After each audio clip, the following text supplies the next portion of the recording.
Welcome, planet people, to the grand finals. PlanetSide 2 Outfit Wars. We're going to start the night on Emerald with the Vanu Cats versus the Second Republic Assault Force 2 RAF. That's coming up in about 10 minutes. And then after that, we'll be hopping over to the grand finals for Emerald, featuring GOBS versus Recursion. Later tonight, Connery. Recursion versus IronForge Alliance for the grand finals, and for the third place runners-up match, Unity versus Vikings. Good shit.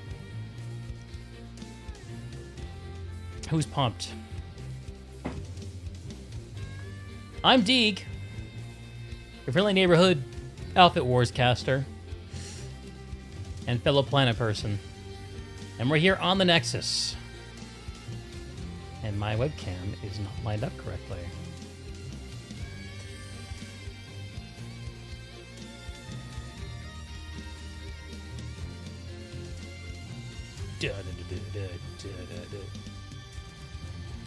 How'd it work? Alright. That's enough from you, music.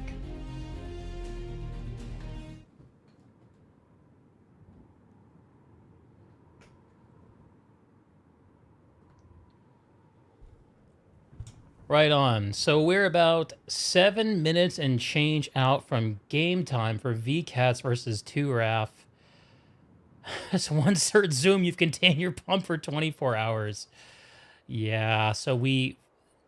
Dumb streamer problems. For some reason, we thought that these matches were happening yesterday, 24 hours in the past. I showed up, I was ready to go, I did my opening spiel, and... massive disappointment. As your friendly neighborhood Outfit Wars caster Deeg realized the matches were in fact the next day. What's up, Lanzer? What's up, everybody? Going to be a fun night of matches. Once again, flying co-caster lists, just so y'all can enjoy the straight-up Deeg vibes tonight. The exception to that rule will be after the games, where we'll be doing post-game interviews with the team captains. Look forward to that. Depending on how quickly this VCats 2RAF match ends, we may be able to squeeze in some interviews before the grand finals for GOBS and Recursion, or we might just do all the Emerald interviews afterwards. Just have to say.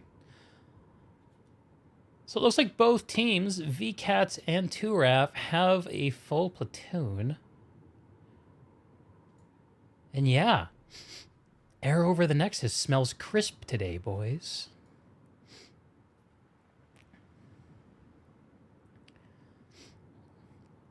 Lanzer, I'm looking forward to your stuff with Kami, dude. That's going to be fun. That's going to be fun.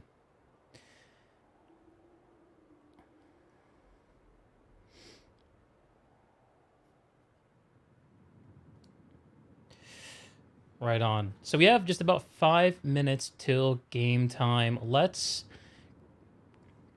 For anyone who somehow found this video, or this stream, and doesn't know what PlanetSide 2 is, PlanetSide 2 is the world's only full PvP MMO first-person shooter. It's normally played on a mega continent with up to 1,000 players. Here's an example of one of them, fighting over 50 some odd bases in a game of territory control fought between 3 separate factions. The Nexus, where we are today, is a different animal altogether. It takes just 2 factions and just 48 players from each and pits them against each other on a 9-base subcontinent. The goal? Capture all the territory, 5-head. You can do that either by warp gating your enemy and instantly winning the match, capturing all remaining territory. That's the Nexus Alpha if you're the Omega team, or Nexus Omega if you're the Alpha team. Or you can simply get to the end of the match holding more territory than the other guy. 9 territories. If you hold 5 or more when time runs out after 45 minutes, then you are the winner.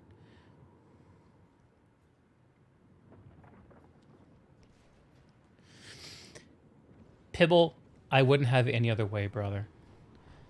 Let's do a quick flyover of the Nexus to remind ourselves what we're doing here. So there are sort of two categories of bases here on the Nexus. There's the mid bases and there's the home bases. Mid bases take about 2 minutes to capture. They have 3 capture points.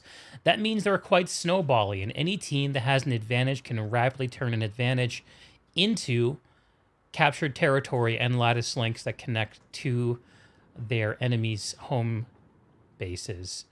That's Bitter Gorge Garrison. This base is particularly susceptible to air-to-ground and general air shenanigans. You see the raised roads coming in from the north and south. You'll see vehicles coming through there, occasionally sky guards attempting to suppress the air. And on the ground, a game to see whose spawn point can live the longest. In the middle of the continent, we have what most consider to be the most valuable base on it, other than the Nexus bases themselves, and that's that's Granite Head Reactor. Granite Head Reactor is made up of a triple stack, which we're currently flying over at the C point, a powerhouse at B, and a little underground point that people just use to tick as on their way to the fight, because it's a little hard to hold that point and support it. So this base is important because it has lattice connections to both Bitter Gorge Garrison, which is a pretty good base, and to Hydroponics and Nexus Secure Substation, which makes Arizek Satcom Hub essentially a completely redundant middle base in terms of lattice connection strength compared to Granite Head. Let's have a look at Arizek Satcom Hub with 2 minutes and change remaining before the match starts. Arizek Satcom Hub is a cut-down tech plant from Live, and prominently features a top point that is easily flipped by a force coming in from the air, and 2 points down below, which must be held by boots on the ground. And like I mentioned, because it's a bit of a backwater, you don't usually see a lot of fighting here. These bases both connect to Hydroponics in the north and Nexus Secure in the south. This is what people refer to as the square base. It has a road that cuts through the middle of it, this bridge structure that joins the two sides, and a powerhouse on the point surrounded by battlements. There's the warp gate. We're not going to have a look in there just yet. We're going to pop over to Argent Pass, which is a mirror of Slate Canyon. These corner bases are all mirrored in the north and south. And this is a double stack, what we call, with a spawn point that is extremely vulnerable to suppressing fire. There is a little garage location underneath where people like to set up spawn points, as well as a crevasse in the back where you'll also see spawn points come up. And the last base is the Nexus. This is where all the bacon gets cooked. 7 minutes to capture this bad boy, as opposed to 2 minutes for the center bases, and I think it's 4 minutes for the corner bases. And it's a single point, so this is where you'll see the action come to a conclusion.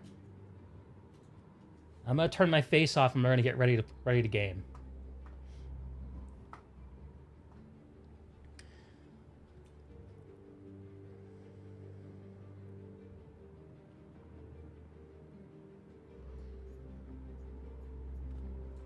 As a quick refresher, Bitter Gorge, Granite Head, Arizek, 2 minutes, 3 point bases. Slate Canyon, Argent Pass, 4 minutes, 1 point bases. Nexus Secure, Hydroponics, 4 minutes, 1 point bases.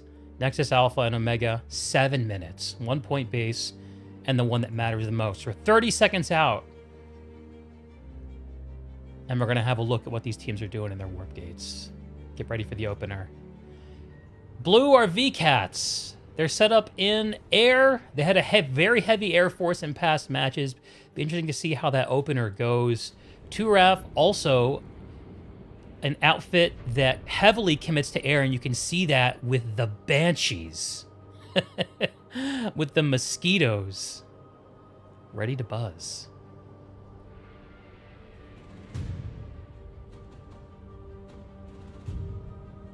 A Steel Rain is summoned by Turaf over Granite Head Reactor as the match begins.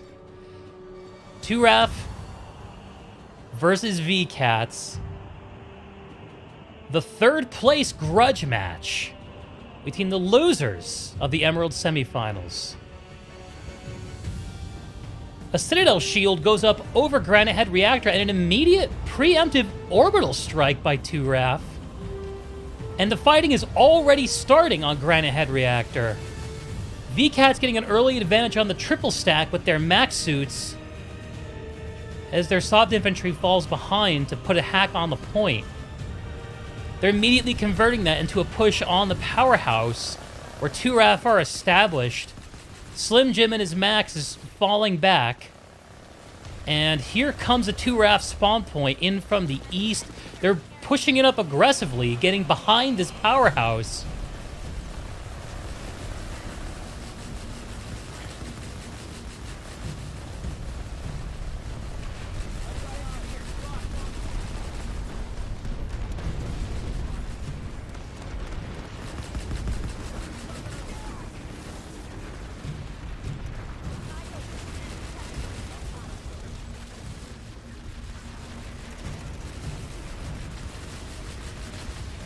VKAT's mopping up this Sunderer for 2 RAF. It's not going to last much longer.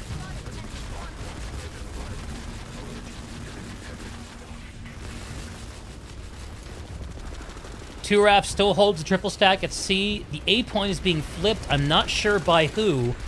VKATs have deployed a Lodestar Galaxy, I believe, on top of the powerhouse, but it won't last long here. Let's have a look on the road outside of the actual points.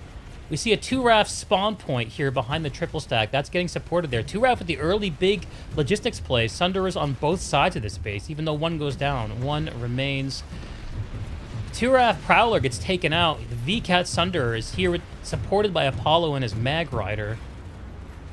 And they're going to hold the eastern part of the base while 2 RAF holds the west.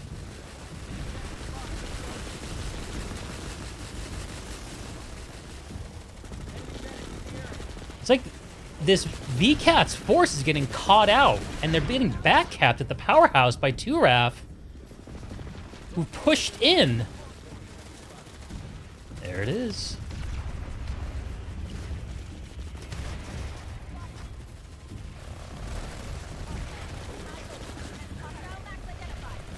And here comes the VKAT's push. They're coming in from the skinny stairs and door. Cut down the 2 RAF on the point, and they're going to take it back. VKAT staying in a strong, flexible position at the top of the powerhouse, and even though 2 RAF were able to flip the point, they weren't able to hold it. And now, boys in blue are starting to shuffle on over to the triple stack, and here comes a push up the stairs. Landwhale and his max at the front of the column goes down. A C4 or something goes off and takes out a ton of people. And here comes the res grenade for 2 RAF.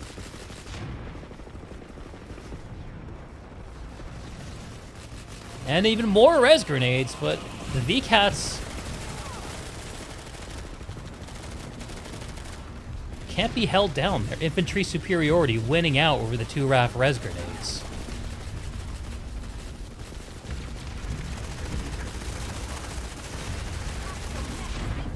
This is chaos. This is chaos.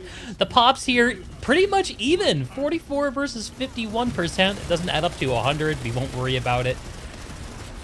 And the 2 RAF, despite the meat grinder they're being put through, are still gaining ground on this point. And now they're swarming over it, and the C point will turn red as the VKATs fall back. And this is what you call a good old-fashioned infantry farm. 2 out of 3 points held by VKATs despite the heroic 2 RAF push. Let's have a look over the rest of the continent. Flying over towards Arizek Satcom Hub, it looks like they're actually heading over towards Hydroponics Compound, anticipating a Bittergorger Arizek capture. What is going on here? Let's have a look at the big map. We've been so focused on Granite Head. Bittergorge, looks like there might be something starting there. Hard to tell for who. Looks like it might be 2 RAF. Arizek, there's nothing whatsoever. Everyone's been at Granite Head. I'm going to do a fly through Arizek where we see a VKAT's bus with Dolphin Party and Yataya Argentina holding it down. Just staying on top. That's a very easy point to get into. And VKATs have this galaxy. I don't even know what to call it. This, like...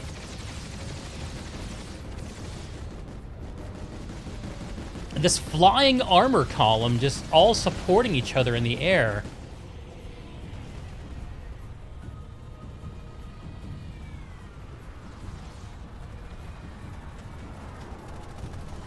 Let's see what the 2RAF Air is doing. I've seen them play very conservative in the past, where rather than trying to fly all over the continent, what they do is they sort of hang back and they play a little more defensively. It seems to be an approach they're taking here. Skyguard here on the Nexus Mountain being taken out slowly, bit by bit, by these mosquitoes.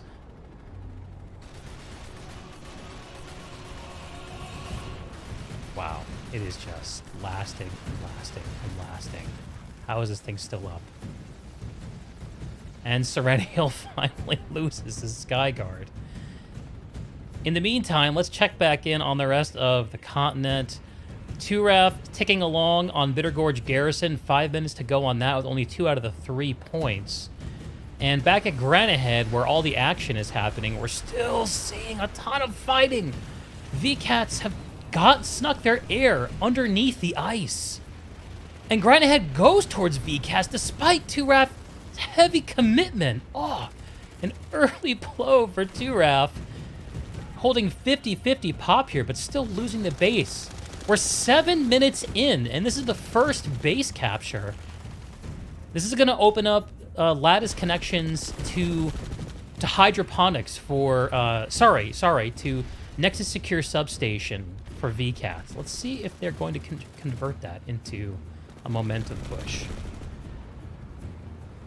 Handful of VCATs sweeping down through the reactor itself, making sure it's clear, while a 2RAF tank rolls into the road.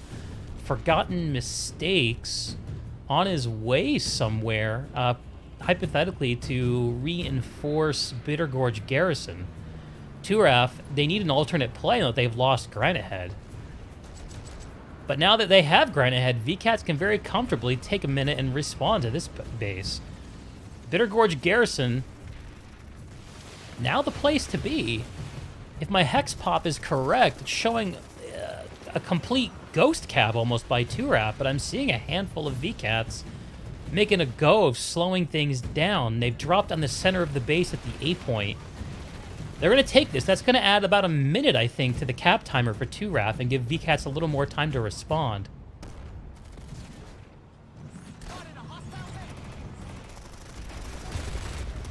A time in the early match being so valuable. But VCAT's not set up to hold this. They have the beacon on top of the point still. 2RAF doesn't see it. If they can drop in again and just re-wipe and reflip this point, they can continue making this a pain. But it's time for the VCATs to show up if they're going to try to prevent this from going through. I have a feeling that's not their play. They do have a hack on it, Nexus Secure, as predicted. So they're making a push to the 2RAF side of the continent already in the first 10 minutes. Granite Head continues to be quiet after VCAT's dominance there. They're 30 seconds out from taking Airzek. That'll give them 2 out of the 3 middle bases in the opener, and they're on the front step with the hack on at Nexus Secure. They're pulling a what do you call this thing? A Steel Rain. That's what you call it. Given that they're in a dominant position here, that probably means what they're doing is they're dropping in mech suits. And we just saw a few drops here at Airzek Satcom Hub. Looks like 2RAF are making a play to slow this down. But can they flip the point before it goes? No. Oh my god. Did 2RAF drop here while there was a hack on at Nexus Secure? Did they not realize they didn't have a lattice connection? Oh, what a misplay by 2RAF. That is brutal.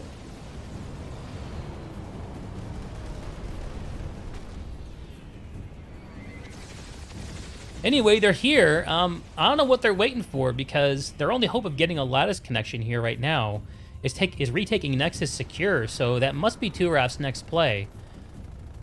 And as we fly over here, let's see how the VCATs are disposed on the point.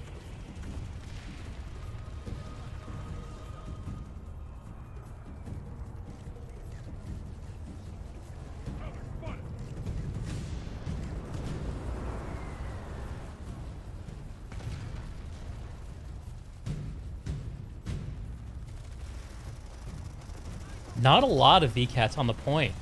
And 2RAF is starting to make their move. They have a few spawners coming in. I'm also seeing some armor rolling in from the warp gate.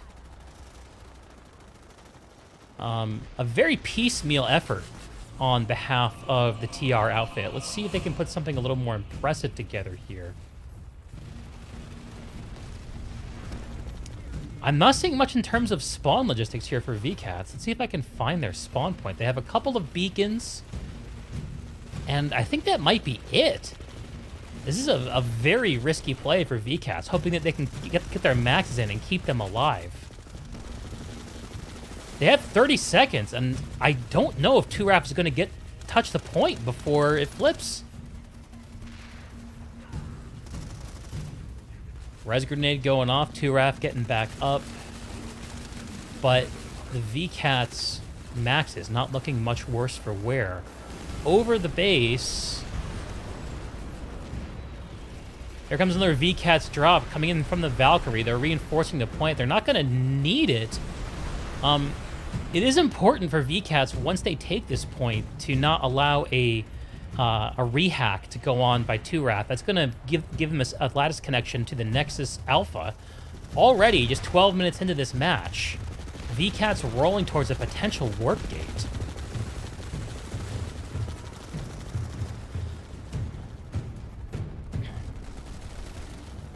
And these tanks have been abandoned by 2RAF. Getting in the base, you can't capture the point in a tank. And they're acknowledging that fact. Okay, so let's see what else has transpired while we've been hanging out at Secure Substation. Bitter Gorge did go to 2RAF. VCATs are counter-dropping there. They don't have a hack on it, Nexus Alpha, but they're also haven't given up a rehack yet here. And I feel like the VCATs at Nexus Secure have just been told to, like King Leonidas style, just hold out as long as they can. They're hoo-hooing to each other right now as they hold this point, while the rest of their forces focused on Bitter Gorge Garrison, leaving the Nexus for about 2 minutes in the future, it looks like.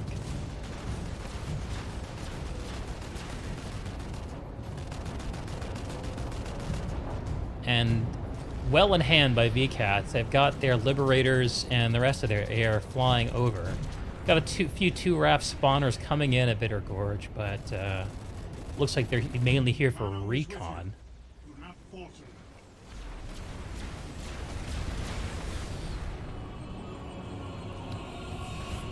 Okay, let's see what else we can find. So we have a 2RAF armor response, a lightning squad, the Sky Guards rolling up from the south from Argent Pass in a bid to re-secure the airspace over Bitter Gorge. And it's going to send the air flying, but for how long? The lightning is much worse for wear, and these galaxies just flipping over, taking out the vehicle terminal Argent Pass. No more of that, the VCATs say.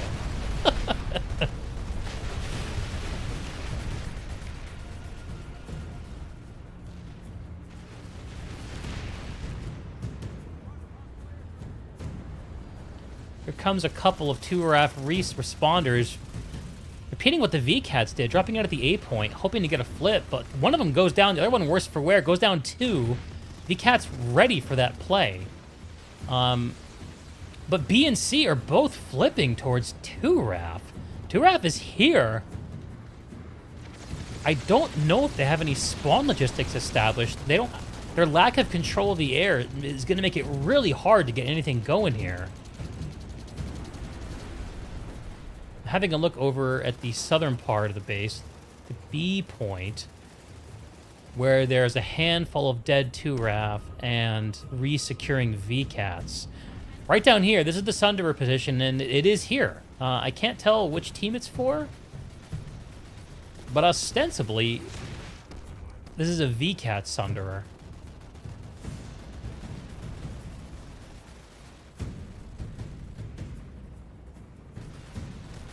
A very hopeful 2RAF infantryman. Nope, it was a 2RAF Sunderer. I was wrong.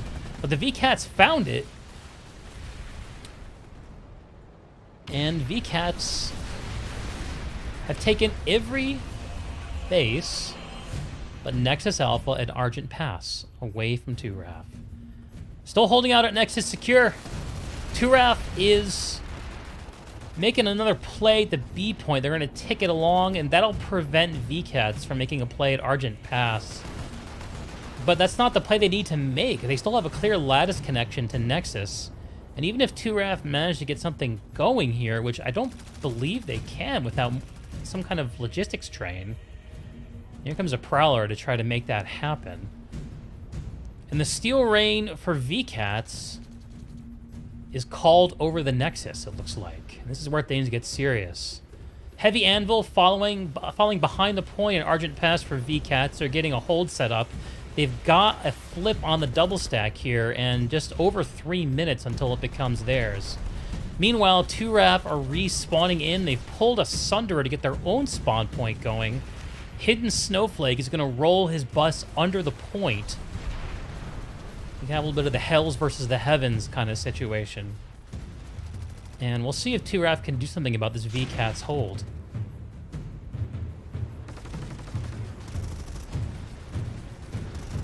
Inside the point room are 1, 2, 3 VKATZ. And they can see that bubble coming up through the floor, so they know that Sunderer is there. Makes you wonder if you ought to roll deploy shield Sunderers instead of stealth Sunderers down there, huh? And 2RAF's armor is flexing between the Warp Gate and Argent right now. A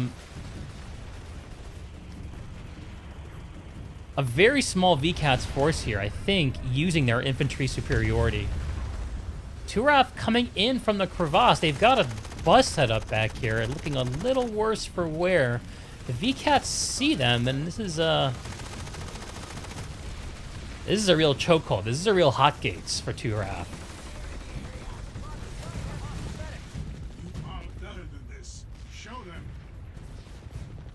Okay, 2RAF have got a counter hack over at Nexus Secure. That's great for them. That's going to buy them some time and keep the action at the Nexus from turning into a Nexus hack.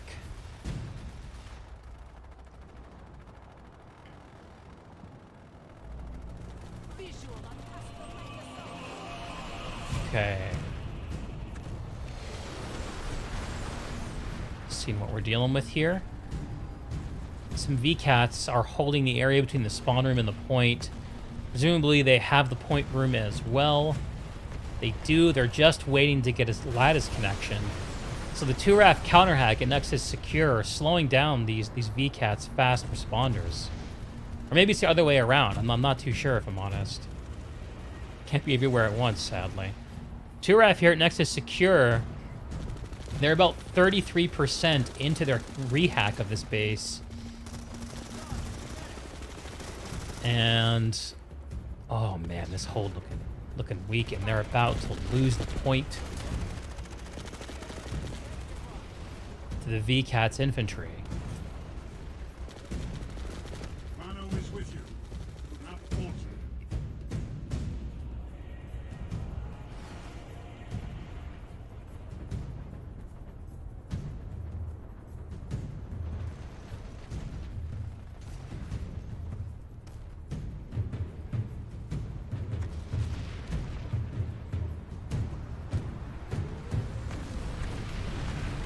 TIS unhacks the vehicle terminal, or sorry, hacks the vehicle terminal and pulls out a bus. Bus in the road is what you need to really make a concerted attrition-based approach to taking this point. Question is whether it can survive long enough. And I actually lost track of that Sunder. I'm not sure where it went.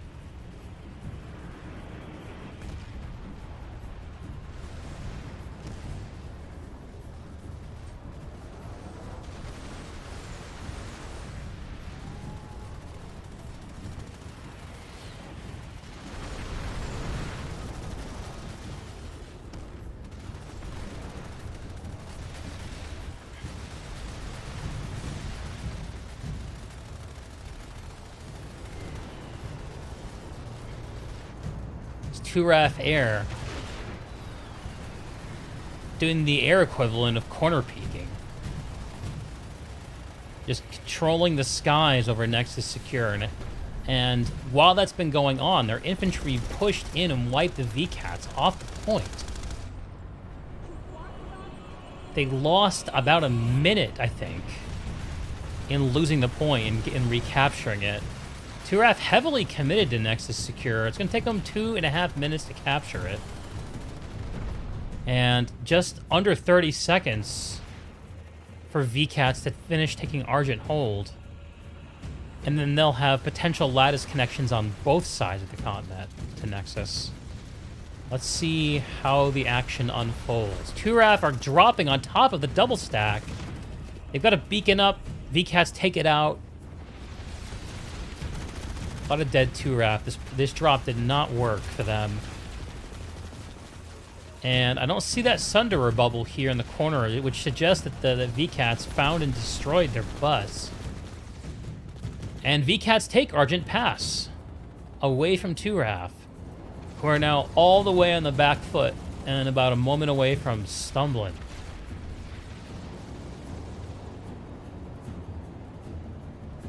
Jeez, what an impressive display by VCATs.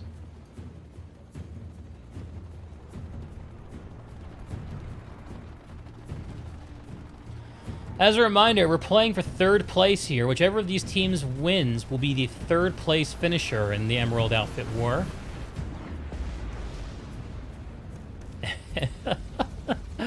Something beautiful about a flying tank or Sunderer, isn't there? And VCATs are not wanting to lose this base. They said, you know what? I think I do want it. I think I do want it. And the pops are swelling here for them, but they're not on the point, so they're getting ready. Here comes a drop behind the powerhouse. Starting to flank back towards the skinny door.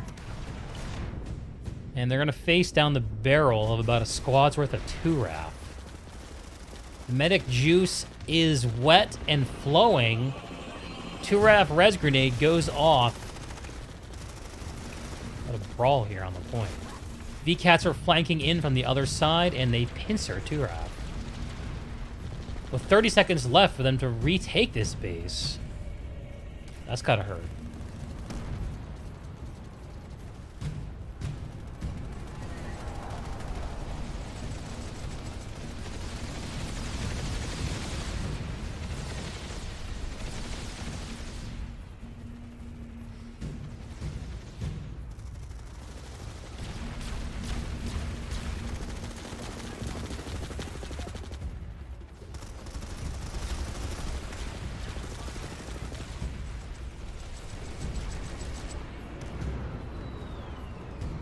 Turaf continue to drop dudes.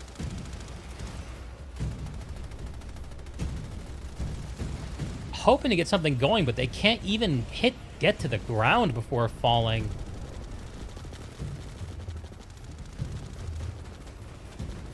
Okay, here's a few making it down to doors 2 and 3 here. And yeah, they've pushed VCATs off. VCATs are not done, though. There's a fire team's worth of them up here on top of fat stairs, which is the strong position you want. And just kind of doing a little dance here at Nexus Secure Substation. Now you, now me. Now you, now me.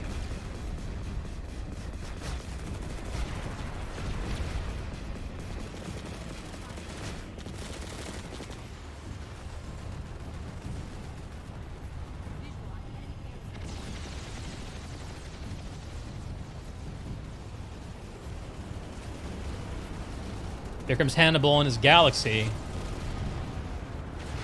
Turaf are just grinding this thing out, hoping they can infantry drop their way to taking this base.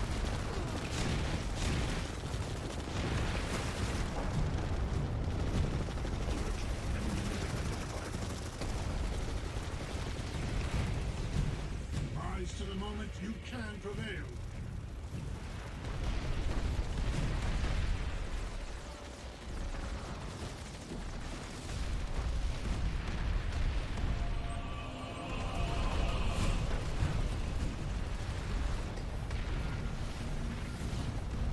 The 2RAF Air Force has come out, chasing off these galaxies. As one goes down, the other one's fleeing. It lost its repair gal. It's gonna fall back. Now, what are 2RAF gonna use this Air Force for? Is the real question. Pops are even over Nexus Alpha. It looks like 2RAF got about a minute, maybe minute and a half into a rehack on Argent Pass before VKATZ initiated the resecure.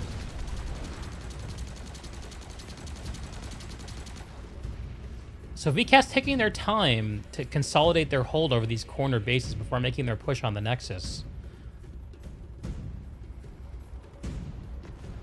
They're still holding this area between the spawn and the point.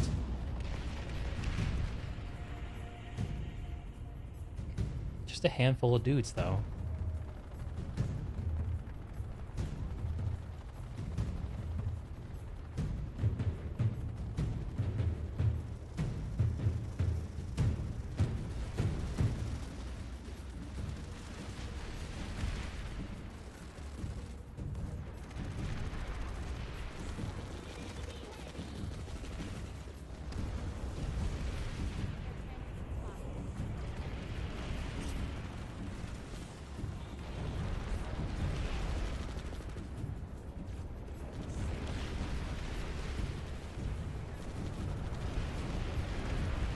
Five seconds till we have a resecure for VKATZ on Nexus Secure.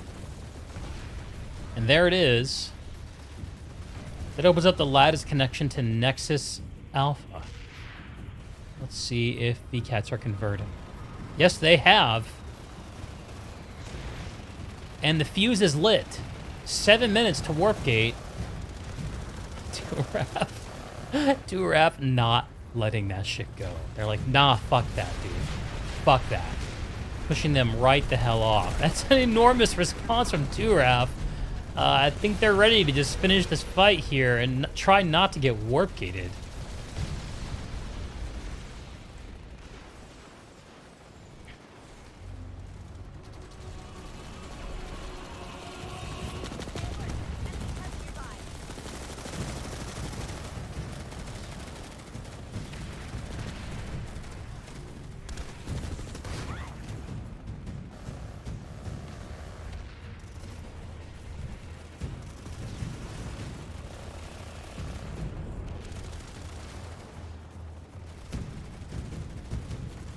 Two-RAF just waiting for VKATZ to make their move here on the point.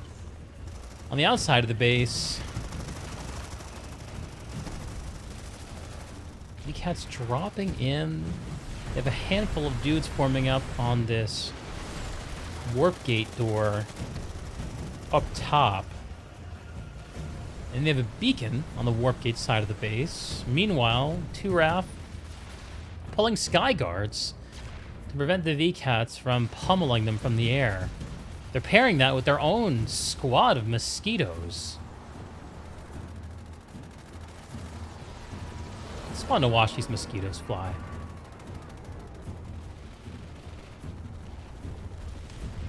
If we have a look under the base here, this is where the Sunderers typically are going at this base.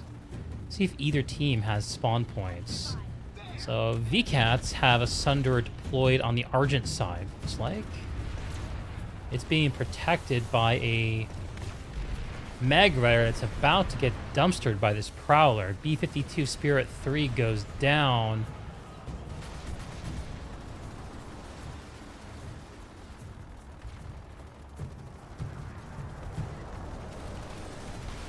Question is, can 2RAF turn this control into anything at the adjoining bases? They've got a hack going at Argent Pass and at Nexus Secure. Yes! Yes! It's time for gaming. Let's fucking go. Let's have a look at this Argent hold. See how it's progressing.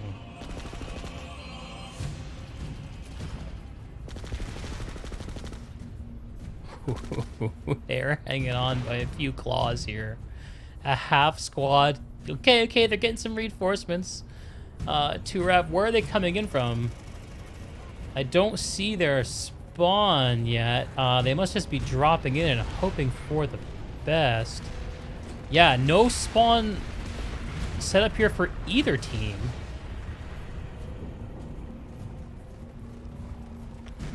And while this is unfolding, let's have a peek at Nexus Secure. Rhino is with you. Do not falter. Looks like at Nexus Secure, the VCAT's re-secured while we weren't looking. All right, back to Argent we go. So here's the point where we can do a little bit of lattice math, and we can try to theory craft about whether or not it's mathematically possible for 2RAF to win this match. As an airdrop gets taken out, VCATs are re-securing the double stack, pushing 2RAF off.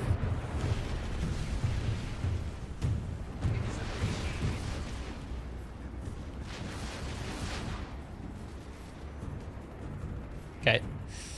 So lattice math. The corner bases take 4 minutes to capture. The middle bases take 2.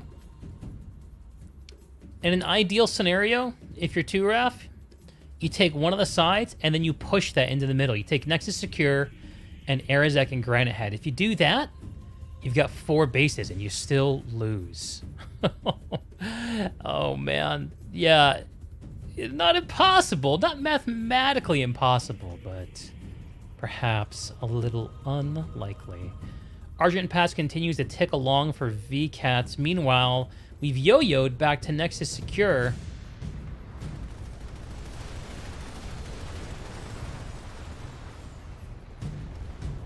Turaf Air still at large over the square base.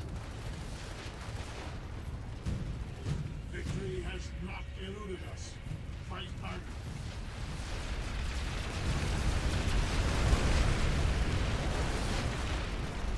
See an enterprising 2RAF light assault. Spaz Delicious taking out the beacon for VCATs. A little bit of impulse action. We'll love to see it. Putting up his own beacon. Toilet Man, the circle of life, is gonna roll on through and take his beacon out.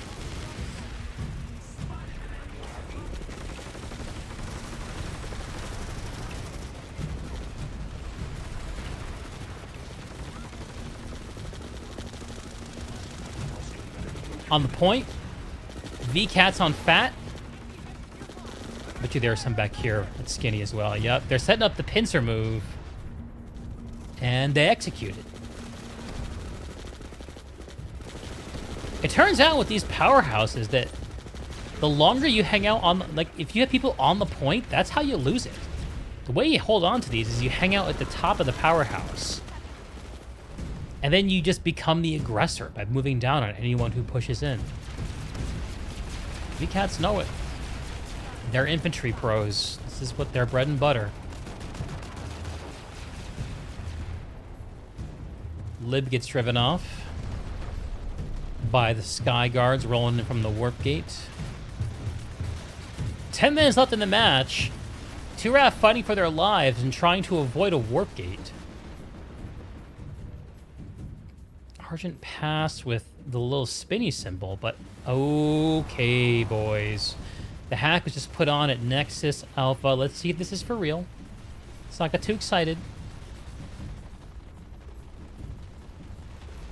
We're gonna look at spawn points first. Nothing under the base. Yeah, okay. Not a serious bit. Not a serious bit. 2RAF manning the turrets on top of the base. This is like a game of StarCraft where you just like build a mega base and you wait to be attacked. I feel like that's the kind of vibe I'm seeing here. 2RAF are like, come on, come on, come on. Just test these guns, baby.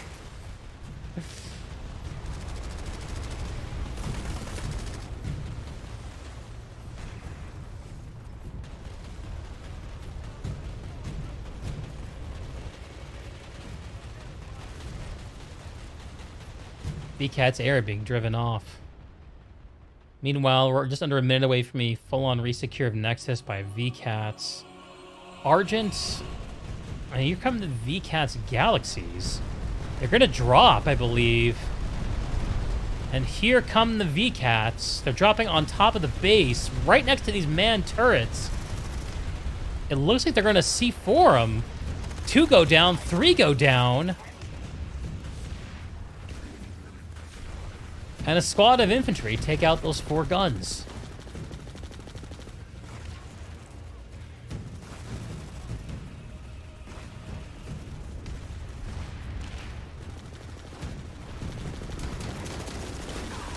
Turaf is ready, though. They're on the point.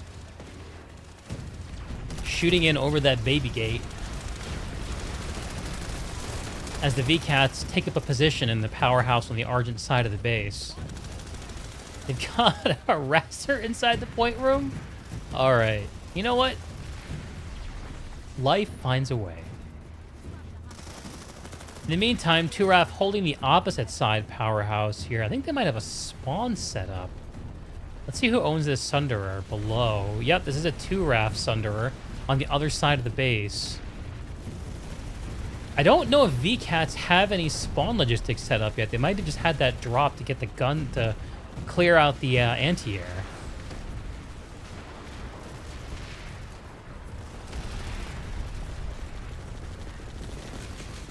VCats pushing up this warp gate side powerhouse into this back hallway. A strong position for an attacker. Giving you a lot of flexibility to punch in from multiple sides.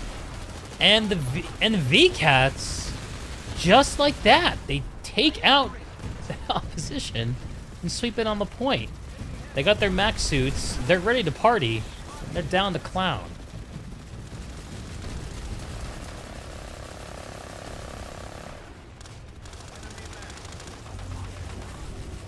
Let's see what Turaf can do about it.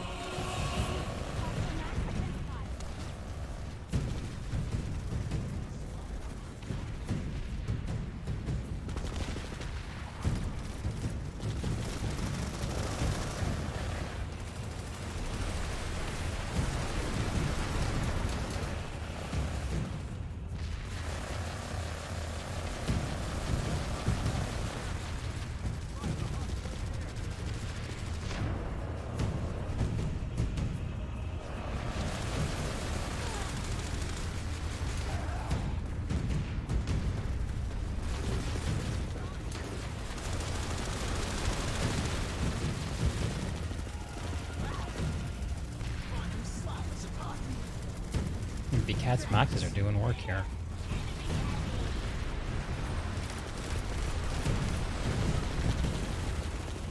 Six minutes left to go in the match.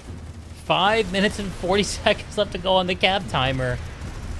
You know, a little bit of fun planet-side lore is that the alert timer ticks down faster than the base capture timer, so if VCats can hang on to this point, we'll see. We're going to have a race to the finish line. Will the base cap finish? Oh, and here come a couple of orbitals. And the Citadel shield goes down for VCats, and that fucks with my observer camera so hard. VCats with an orbital on the warp gate side, and Turaf with an orbital on the Argent side. The bubble for VCats is still at large, though.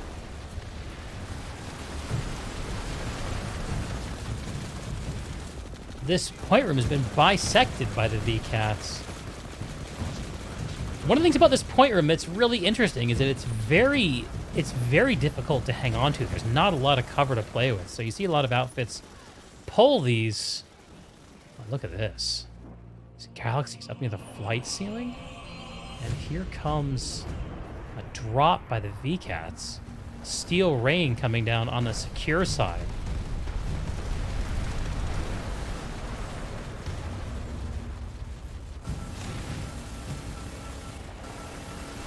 Turaf still owning the air. Committing and recommitting to those aerial resources. VCats still own the ground.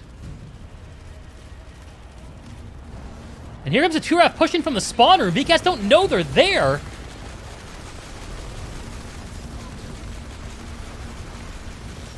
Oh, but are able to quickly turn around and just decimate them. That was exciting there for a hot second. couple of res grenades going off. And Citadel shield gets popped. Turaf clearly making a move. But just having such a hard time dealing with these VKAT's headshots, man. Kano is with you. Do not falter.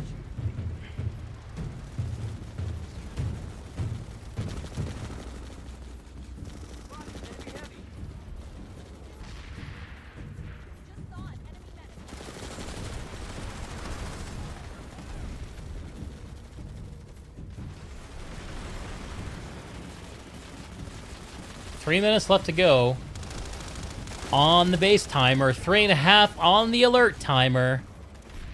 Can the VKATs hold it? And if they can hold it, will the Nexus allow it? Turaf trying to avoid this warp gate. What's up, bro? How's it going, Shorty's Bacon? Yeah, bit of a rough day, huh? Me too, man. Alright, I'll see you around. Good talk.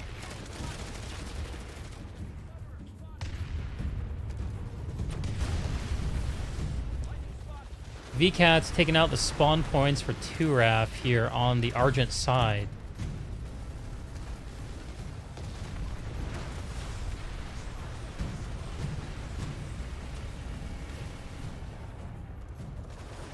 The alert timer is slowly catching the base timer. It looks like it's the base timer is about 20 seconds ahead with just over 2 minutes to go.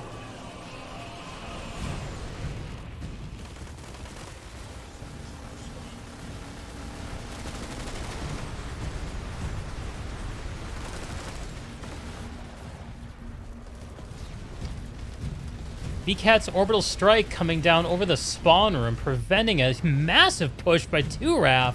Log jammed at the spawn room door. The res grenades are going off, but the VKATs are just so fucking ready. Res grenades still go off. Turaf's not going down quietly into the night.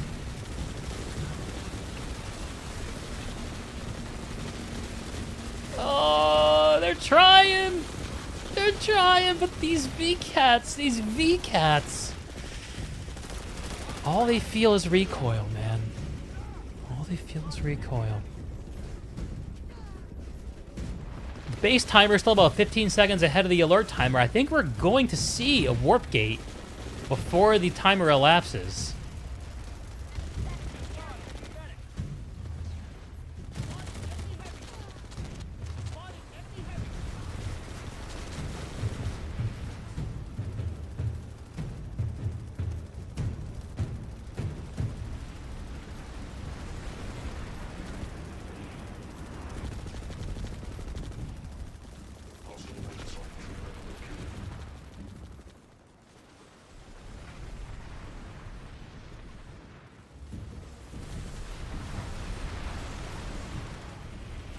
What have we got going here?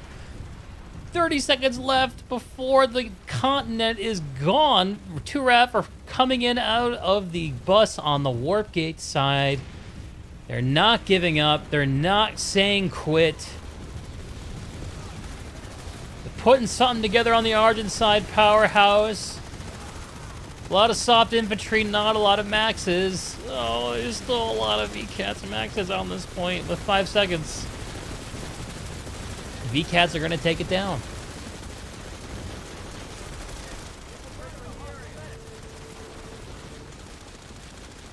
Congratulations to the VKATs, defeating Turaf and taking 3rd place on the Emerald Outfit War.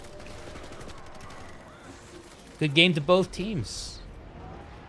Happy planet side to all.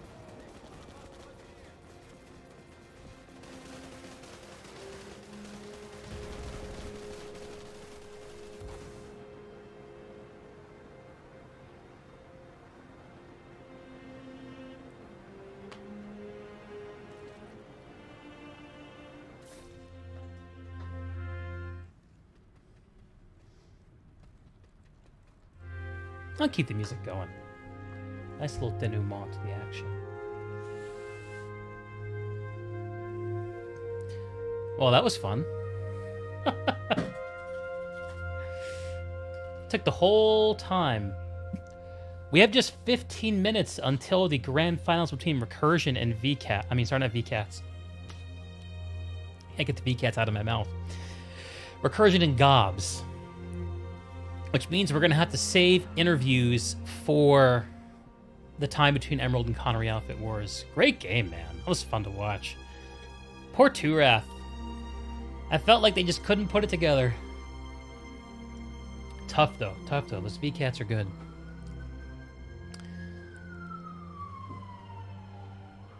Anthony, this is way better than watching CSGO finals. Take that as a compliment.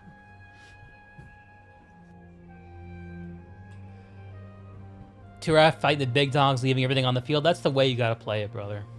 That's the way you gotta play it. Play your heart out.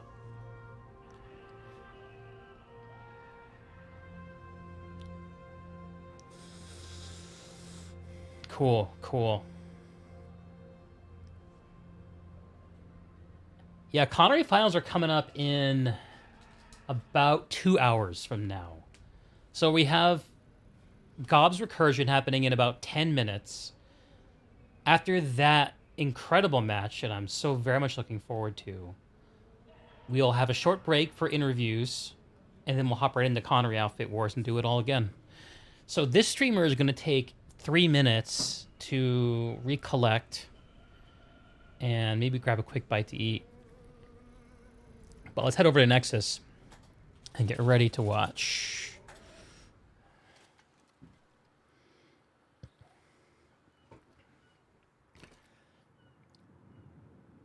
God versus OO. I am... If I see a warp gate in this match, I'm going to be pissed. I'm just going to put that out there. GOBS versus OO. I want it to go the full 45. That's what we deserve as viewers. Let's hope we get it. Let's hope we get it. There. I'll give you a nice little view. Be back in a couple minutes.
Hello, friends. We're back with just about under 5 minutes left before GOBS v Recursion. Emerald Grand Finals. Going to be good.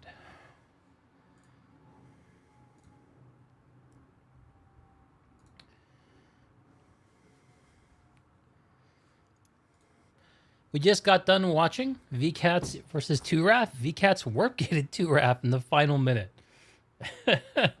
Very methodical warp-gate by VKATZ. And we'll see what happens here. Okay, so let's think. So, Goblin Jumpers versus Recursion. The two most dominant outfits in the United States. And possibly in the whole world of PlanetSide 2. GOBS so far with a perfect run to the finals, winning every single game, including their first matchup against Recursion during the qualifiers. Recursion haven't lost a single match on Emerald or on Connery except to Goblin Jumpers. So there's a real question of whether GOBS will just continue to romp their way all the way through the end of the grand final, or whether Recursion can pull some new tricks out of their hat to deal with this foe who, surprisingly to most, warp-gated Recursion in their previous matchup. One of the things that distinguishes these two outfits is their shooters. They have the best infantry players in the game.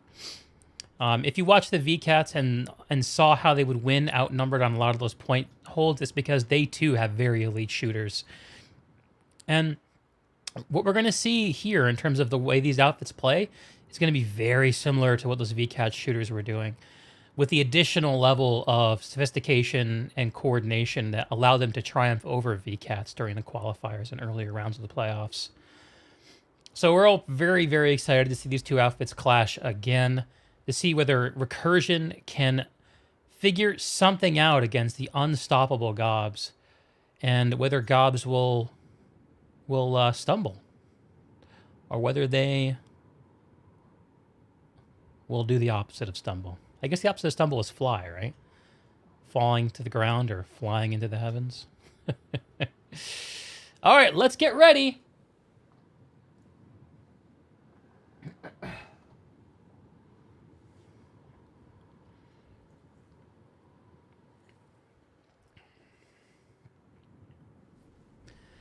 What ringers, one cert zoom? I don't know what you're talking about. And an anvil comes down over Granite Head already with 1.5 minutes till game time. It looks like these are GOBS anvils, a heavy and 2 lights.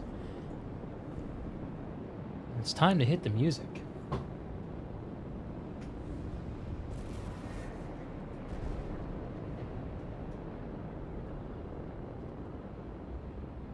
And on this side of the base, Recursion anvils. We're gonna have a fight at Granite Head. My God.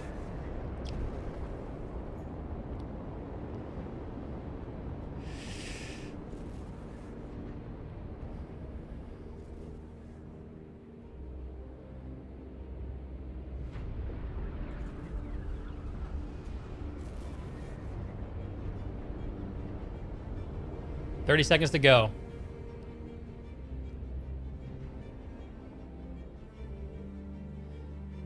Here's Recursion. They're lined up in their mosquitoes, representing the Terran Republic on the Emerald server.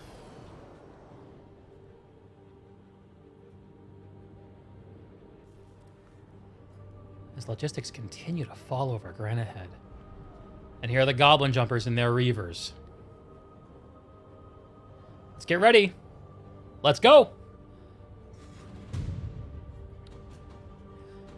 Steel rains from both outfits being summoned over Granite Head Reactor as the game begins.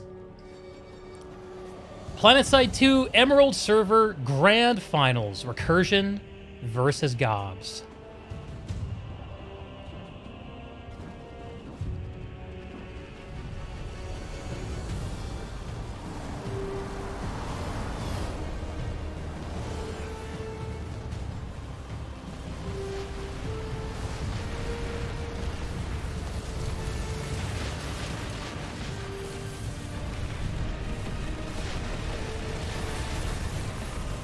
Recursion holds the point, and GOBS have fallen back towards the spawn room.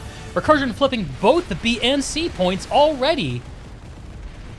The GOBS on their back foot here at Granite Head. Low graphics is cheating, for GOBS is trying to roll a Sunderer over, and it's going to struggle over to the east side of the base. Recursion giving chase. Disenfranchised and Wazbot and his Lightning, Telesto and his Ant. That Sunderer does go down.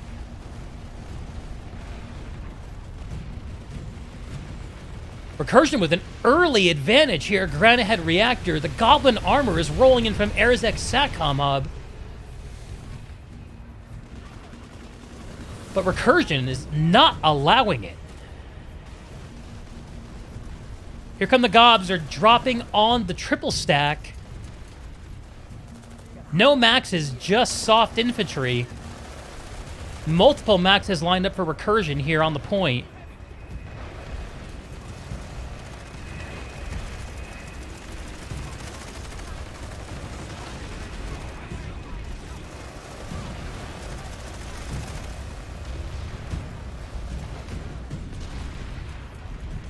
Comes the GOBS Vanguard rolling in. The GOBS have got a Sunderer, a Panic Sunderer set back near the spawn room, trying to get something going. That's a long-ass run for the GOBS.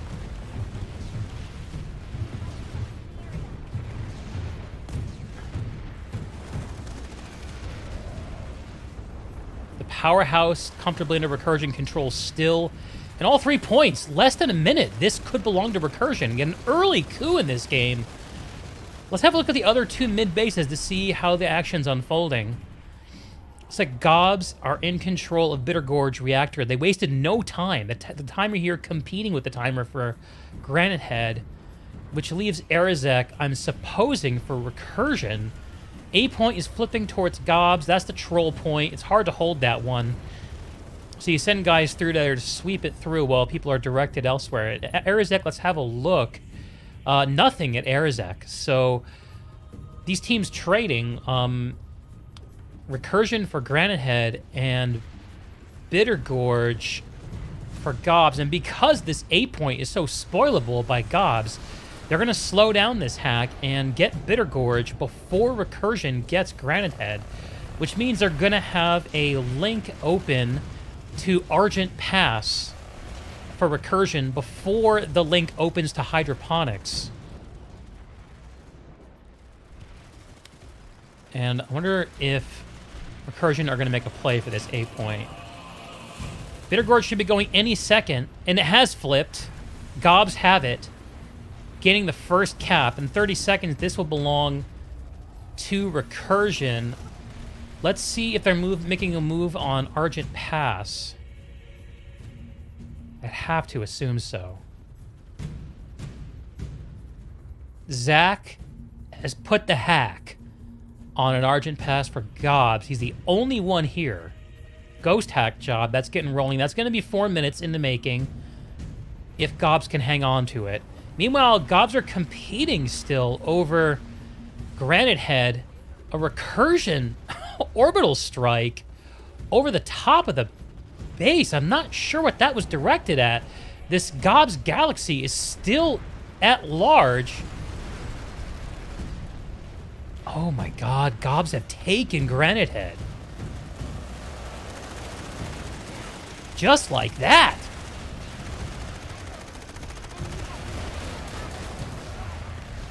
Did I get the colors mixed up? My god.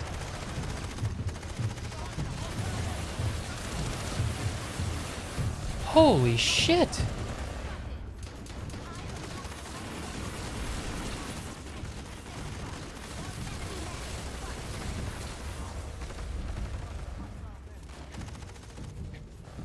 What a coup for the Goblin Jumpers.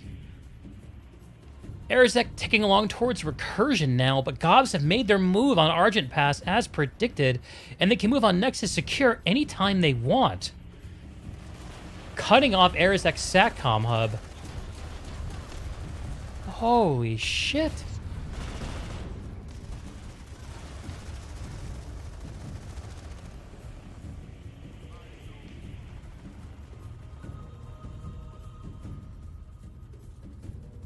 Recursion set up on Arizek. They've got about a squad's worth spread out, it looks like. And at Nexus secure, nothing doing it. I'm seeing a Recursion Sunderer rolling out of the base towards the north, trying to reinforce Arizek, I suppose, or perhaps make a counterplay at Granite Head. At Argent Pass, over here in the west, GOBS air-to-ground is going, well, this point continues to tick along towards GOBS. They have, let's see what their point hold looks like. A couple of maxes and about double that amount of soft infantry. They've got a Sunderer under the point, it looks like. A couple of Recursion early responders here at the spawn, or I should say late responders, filtering out of the spawn room. Not a good move for anybody who wants to hang on to their life. That might not be what they're spawning in here for. Granite Head, I think, continues to be really hot. Bitter Gorge, no action, still held by GOBS. And over at Granite Head, the fight's over here. Wow! And GOBS are meeting the Recursion armor head on in the pass between Granite Head and Arizek.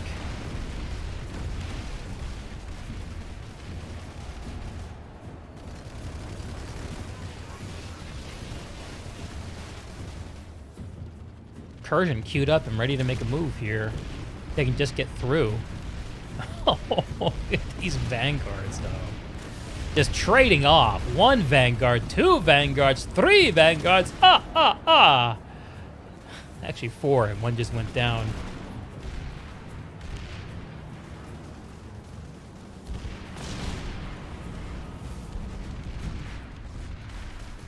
Meanwhile, at Arizek, behind the armor fight, there's a fight over the B point going on as the GOBS Galaxy tries to settle over, but the Sky Guards and ground to air for Recursion, the armor, not allowing it. Recursion fairly highly committed to armor dealing with the GOBS air.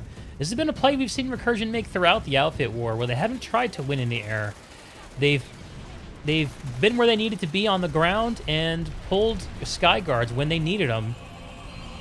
They've lost control of this A point, but they're pushing back onto it, fighting the GOBS. There's not a lot of GOBS left here. And Recursion are going to flip this A point, but not before GOBS also steal Arizek.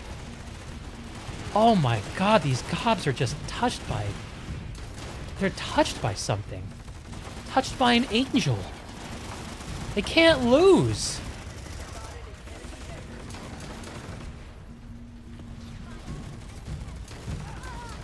Recursion putting the rehack on.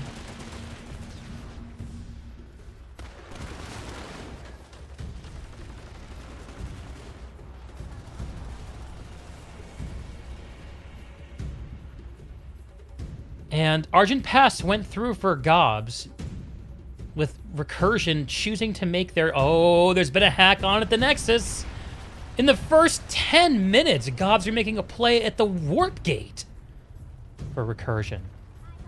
Recursion not going to let this thing roll too long. But there's a surprising number of GOBS already here at the Nexus. Look at all those blue names. That's like a half a squad. They've got a max too. This is not an unserious effort by them.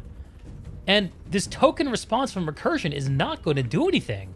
This is going to continue to tick along.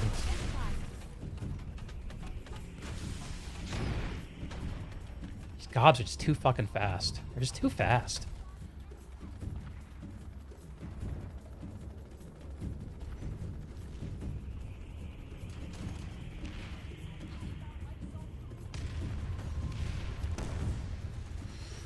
Recursion, owners of the point here at Nexus Secure, they're hanging on to this while Nexus Alpha continues to tick down along. The only thing that letting Nexus Alpha go for the time being is going to hurt Recursion on is their ability to get a rehack on Argent Pass, but if they can hang on to Nexus Alpha, the connections to Arazek and Granite Head end up being much more valuable. Except, so if they lose the Nexus, they lose the match. There is, there is that. And here come the GOBS. They've wiped Recursion off of the powerhouse.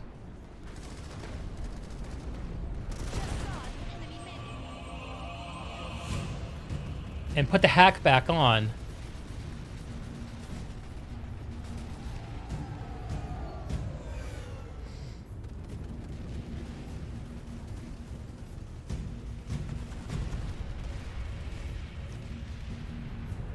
And while Recursion rolls around in their tanks, GOBS hold the point at Nexus Secure Substation. The hack continues to tick down at the Nexus, with these GOBS seeming more or less unchallenged on the point. A couple of dead Recursion, but no serious effort. Let's see if there's any spawn points set up below the base.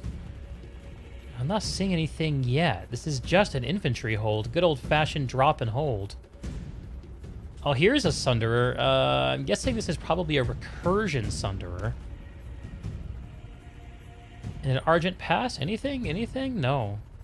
Nothing Recursion can do there until they either push through the middle of the content and take Bitter Gorge or re-secure here at Nexus. And they're playing with fire here, choosing to commit their forces elsewhere.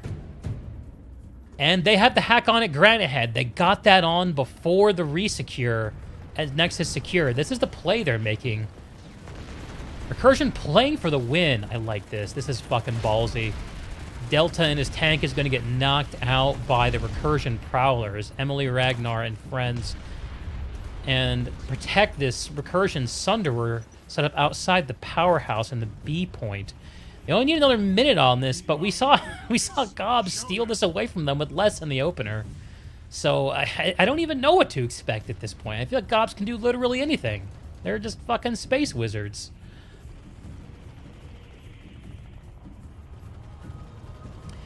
If GOBS choose to let this... Oh, here comes the GOBS armor response.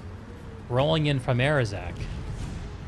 A couple of Sunderers and a couple of Vanguards. I think this is going to be enough to wipe this Recursion logistics column. The question is, can they convert it into a point hold before the base flips over to Recursion and they get lattice connections to hydroponics and Bitter Gorge? And it looks like the answer might be yes. The Citadel shield comes down for GOBS. B and C points are both under contention. Recursion's going to hang on to the triple stack, but the powerhouse flips towards GOBS as Recursion falls back up the stairs.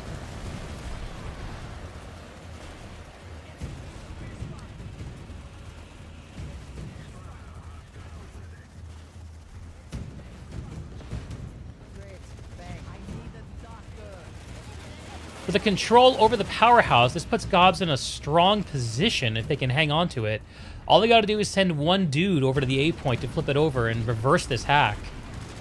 And Recursion at this point is playing for time. They need to win this and win this quickly. They can't afford to have made this commitment and lose it because they don't have a connection here anymore. Looks like they might be resecuring Nexus Secure, if I'm reading the map correctly. The Citadel shield for GOBS is still up, and it's bisecting this triple stack. But it looks like it's not doing much for them. At least down here on the point. C point goes towards GOBS, as predicted, and GOBS have taken the triple stack away from Recursion as well. And as predicted, GOBS can do literally anything.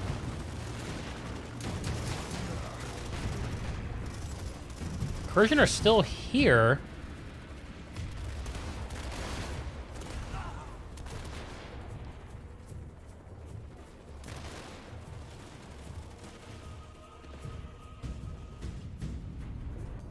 Sorry for the terrain stuff, y'all. I have to go really fast to get through those Citadel shields. A point flipped by Recursion. And where are the Recursion folks coming from? Do they have a spawn here? No. No, the GOBS own the road to the west. I don't think Recursion has anything left here to bring people in. They are flipping the C point. But it's just a token force, I think, and GOBS is just going to fall back and get it again. Meanwhile, in the sky, Lunas in his galaxy just took a drop pod to the face, I believe. Recursion are dropping on the powerhouse.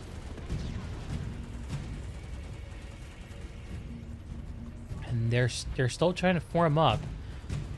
They've taken the triple stack away from GOBS, so that's helpful. If Recursion lose this base, it's almost certain that they lose the match. Let's see what else is going on here. So while we weren't watching, it looks like Recursion managed to push GOBS off Nexus Alpha for a short amount of time and gain some time back on Nexus Alpha to make this push happen. Nexus Secure is, I think, a minute and a half left to resecure by Recursion, if I'm reading it right. And as we're looking at the map, GOBS have taken the only point Recursion had away from them.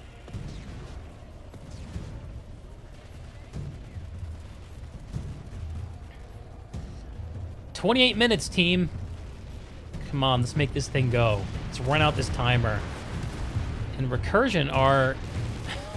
they're being met armor versus armor here. This play we've seen them employ so successfully against other teams that GOBS are just ready for it. The arms combining.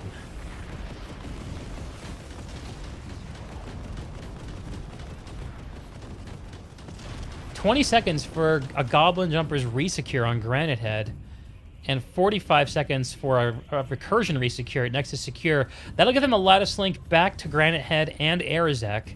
And it looks like there is some Recursion pop over at Arizek. Meanwhile, at Argent Pass, where you might expect a Recursion incursion after Nexus Alpha is resecured.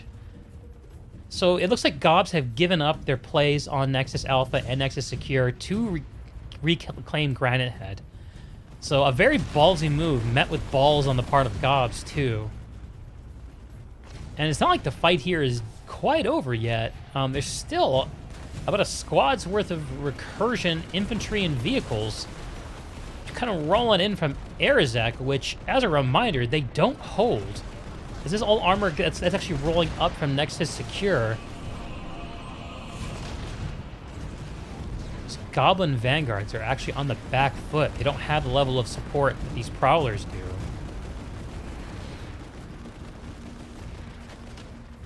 For Recursion. They might be winning this war of attrition here, Recursion.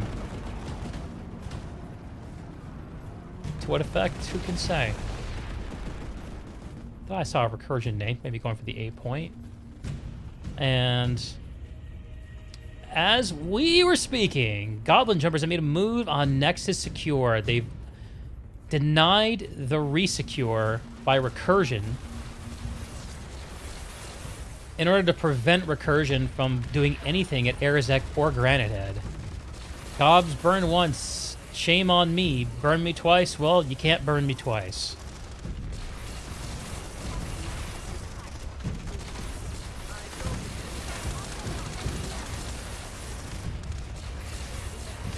Scat Cannon maxes in force for Goblin Jumpers. As Recursion tries to put something together here outside of door 1 and door 3. Mostly soft infantry, and don't feel it'll be enough, but I'm perhaps eating my words. As the Recursion tap on the point begins, there's still a lot more blue names than red here. So I expect GOBS to just roll down the stairs and push this hold off, but we'll see here. Recursion, they're not a fucking joke, you know. These guys can shoot. What we're seeing here is the collision of planet-side gods. And the only thing that can result is terrible thunder. As the scat cannon booty cheeks clap. Alright. Alright. GOBS are mopping up inside the powerhouse. They'll have a resecure here in a minute and a half. Recursion are still dropping dudes on the base, and Sorry, that it's not a resecure for GOBS. This is an assault. I've been mischaracterizing it this whole time. Recursion still have the spawn point here, and it's a good thing because they're about to lose this Sunderer. Emily Ragnar taken out by Turpitz in his Vanguard. And the A point currently under contention.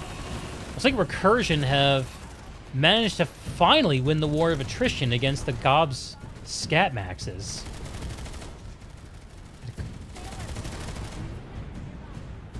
And in the meantime, they've lost about, what, 5 minutes of lattice connection to Granite Head and Arzek? By the time this thing caps, there'll be about 21 minutes left in the match. And they'll still only have 2 bases out of the 9.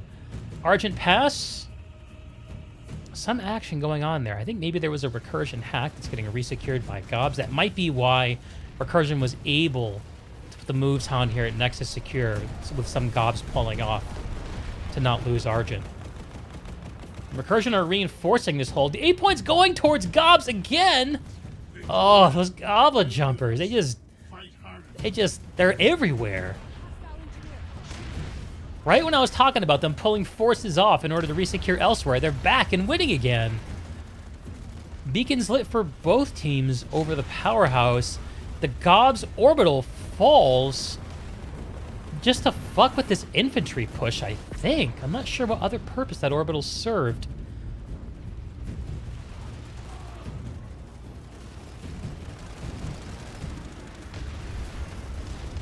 GOBS still owning the sky and not seeing much of the characteristic Recursion Sky Guards. SW clone picking a battle with the trees of the Nexus and losing.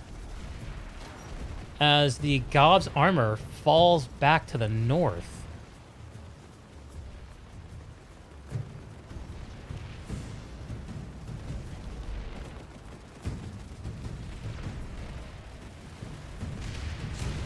Following a Recursion infantry push at the skinny door, they've got about a half of a squad here pushing in, meeting a group coming in from doors 2 and 3.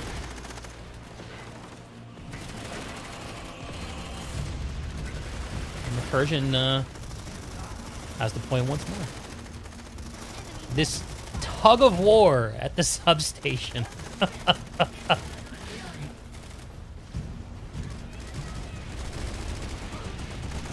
Airhammer for GOBS is trying to get some work done. Can't shoot through these point walls. Very brave soldier there for GOBS.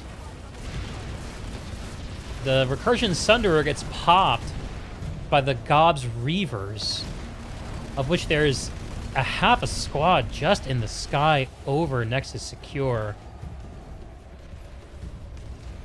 Recursion's pulling a replacement Sunderer out from the vehicle terminal. It's gonna have to get by these GOBS tanks posted up on the north, shooting in. Oh, and here they come.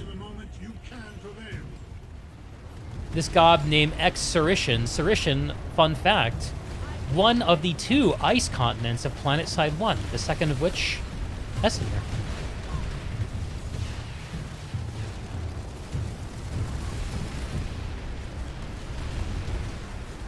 Recursion still holds the point. Just waiting any second for GOBS to pull off some miraculous bullshit. Let's see. At the Nexus, which we've mostly been ignoring, we're seeing GOBS are back and they've put the hack on. It's been at large for about 2 minutes, which, because there's been no fight at Argent Pass, they've had a free lattice connection at this point for the last little bit. Lunacy getting knocked out of the air and his galaxy destroyed by Recursion. Recursion with a Sunder on the warp gate side. And the Sky Guards are filtering out of the warp gate, pushing over towards Secure Substation in the east. Recursion still hold the point here. And GOBS are still trying to make a move here on the ground.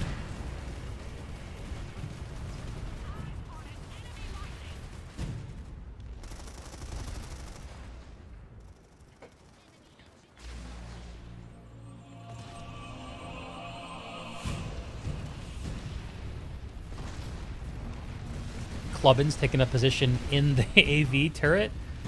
He's gonna send these GOBS tanks packing. Topert's knocked out. ItsJustDelta abandoning his friends, making a go of it. Oh, and here they are. Here are the GOBS. They've been dropped in by the skinny door, and they're gonna take the point with 8 seconds left. No, Recursion, get back here. The goblins are here. Oh, fuck. Fuck, that makes me hurt. Ugh. Okay, Recursion is here. There's a 2 of them. Make that 1, make that none. Okay, there's still a fire team on the fat stairs. I so thought Recursion had this.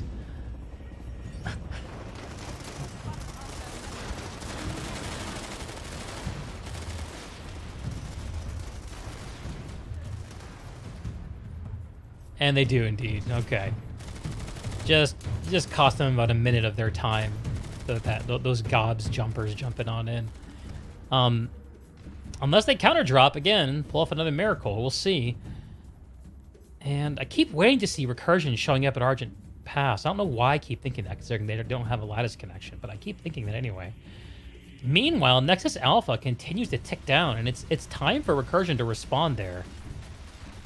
They're going to win this. They're going to put some ghost hacks on Arizek or potentially Granite Head, and hope that that's going to be enough to draw GOBS off of the Nexus. But with 2 minutes and change left on the Nexus hack, they might have more time. This is about the same amount of time it's going to take Recursion to cap Arizek or Granite Head if they hacked it right this second. 2 minutes is that cap timer.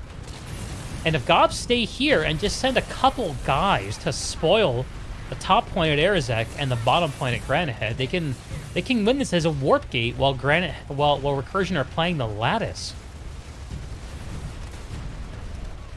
See how Recursion deals with this. Very difficult situation GOBS to put them into. Those GOBS rascals. And there is a Recursion hack at Granite Head and Arizek, as the very intelligent streamer predicted. Minute and a half for Recursion to respond here. I don't want to go check out those 2 midpoint bases because, to be perfectly honest, compared to what's going on here, they just don't matter right now. Recursion has to deal with this situation right now. I see them making a push into the point. Where are they coming in from? They're coming in from the warp gate side.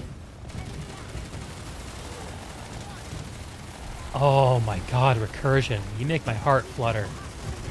Oh, thank you for not getting warp gated. At least, not yet. Not yet. More gaming to come. But it is GOBS. Anything can happen. They're not entirely dead yet.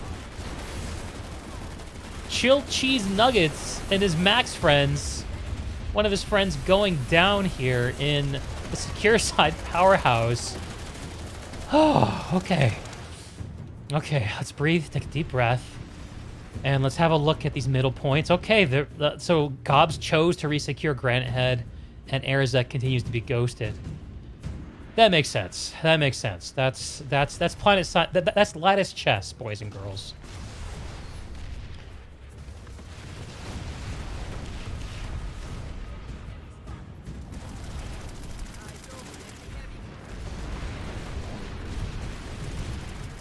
Turpitz and his Vanguard getting chased out. Van Holla. Recursion heavies are gonna fuck with the armor. No arms combining needed for Recursion. We're gonna mini chain gun this Sunderer. It'll be good enough. Dead is dead, right?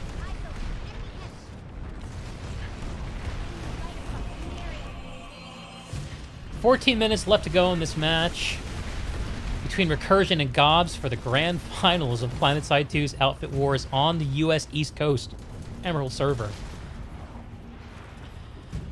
And 4.5 of those minutes are allocated to Recursion reclaiming the Nexus.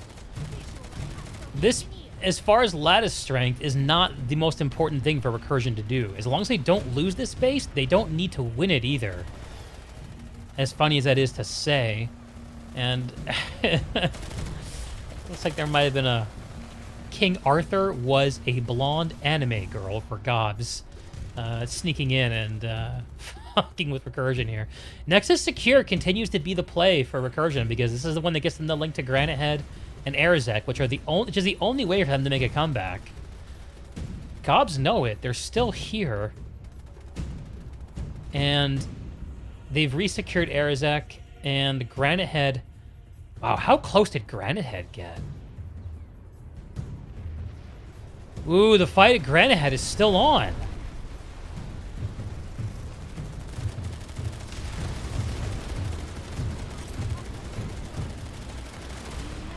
Oh, look at this. I would just love if this fight began and ended at Granite Head. That would be so poetic.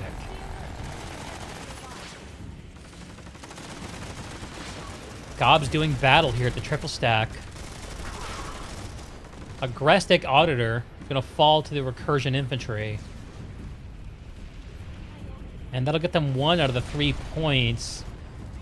They need to hold all 3 points for 2 minutes to take this. If they hold 2, it takes about 3, maybe 3.5. I'm not sure exactly. Minutes getting very precious in this match with just 12 minutes out of 45 of the match left to play.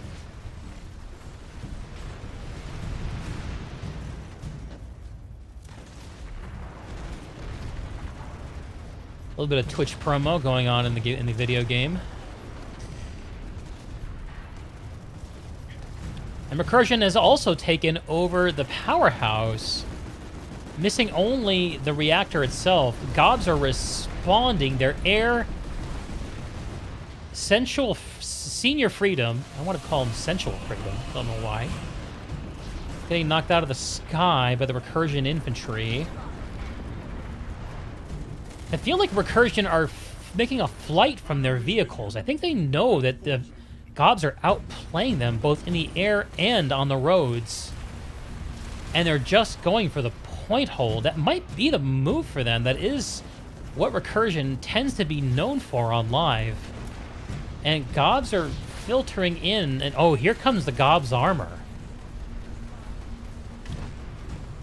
Just looking for targets, but Recursion might be smart not to continue offering them. GOBS pushing in from the north of the triple stack.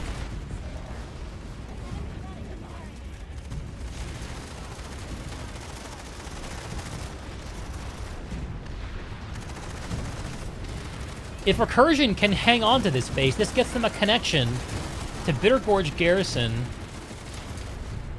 and Hydroponics Compound.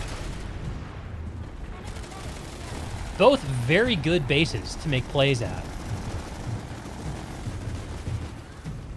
Actually, reconsidering that comment, Bitter Gorge, it would be a tough take for Recursion with the aerial dominance that the GOBS have. But you know what? We've seen crazier things happen. So Granite Head to Hydroponics, I think, is the hopeful move for Recursion at this point in the match. And Nexus Alpha, 2.5 minutes away from being captured by GOBS, so Recursion needs to get this thing captured and get the fuck out of here. As we speak, they're losing it, with GOBS taking over the powerhouse once again. Recursion hanging on to only the triple stack, and because GOBS has the road, that means they can easily delegate one rando to taking the reactor. GOBS are trying to hang on to the server room, but they're outgunned by GOBS. And Recursion, after getting 2/3 of the way through a hack at Granite Head, looks like they're going to be pushed off by GOBS. And this is very similar to how things played out in round 1 of GOBS versus Recursion's.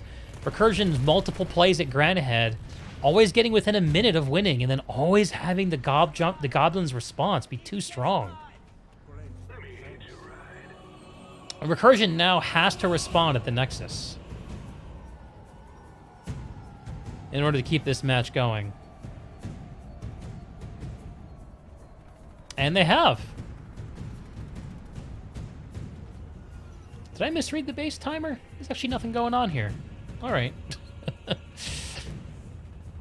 The next logical play here for recursion is, let's see, they're resecuring Nexus secure.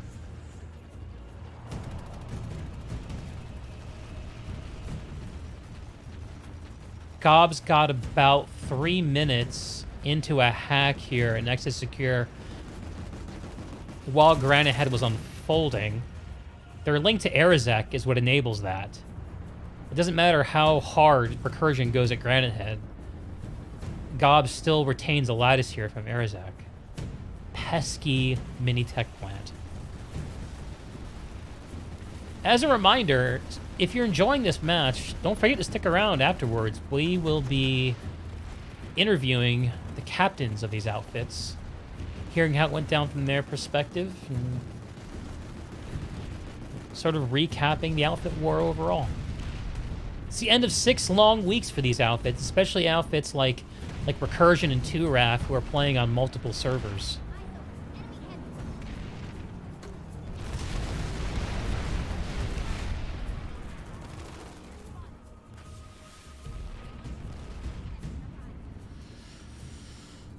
Okay, Nexus secure, 9 seconds away from a resecure by Recursion. They're going to get that lattice link opening up back to Arizek and Granite Head. My guess is they'll just be doing this again, making another play at Granite Head. I mean, that is still the play, but GOBS snuck in behind Recursion and reclaimed the Nexus. And we'll have it in just over a minute if Recursion doesn't do something about it. GOBS just keeping the pressure on so high. Recursion constantly having to make these win or die plays. That's what happens when you give up these corner bases like Argent Pass. Is you're just playing win or die every moment. A GOBS orbital strike comes down over the spawn point. I don't know what that's gonna do. Probably delaying a Recursion respawn response. With under a minute to go, that might be the fastest way in for Recursion. And okay, here's some Recursion. They're massing up on the Argent side powerhouse. There's not as many of them as you would want, though. Recursion need to do something really impressive here to prevent the warp gate with 30 seconds remaining.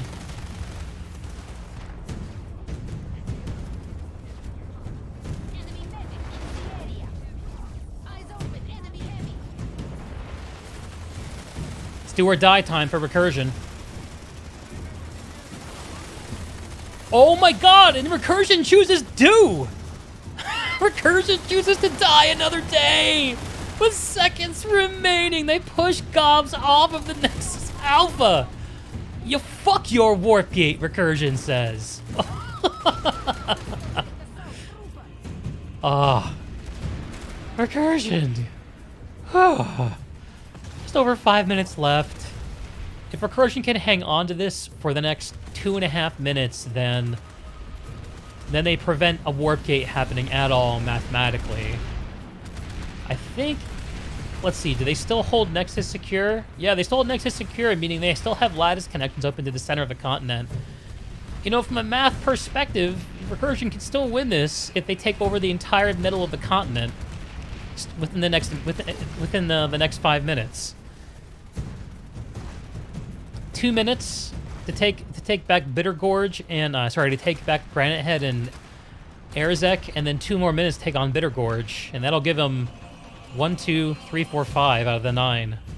Of course, I don't know what GOBS would be doing while Recursion is taking over those bases, but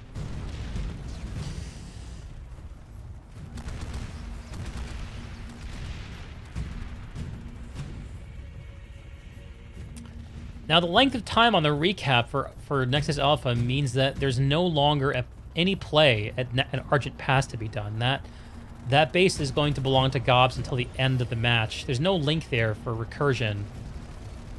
And the only way they can get it is by sweeping through the center of the continent or finishing this Nexus cap, which is going to take the entire rest of the match. We're at a point here where I'm waiting to see what Recursion's move is going to be. I will be surprised if they chose to just fight it out here at the Nexus.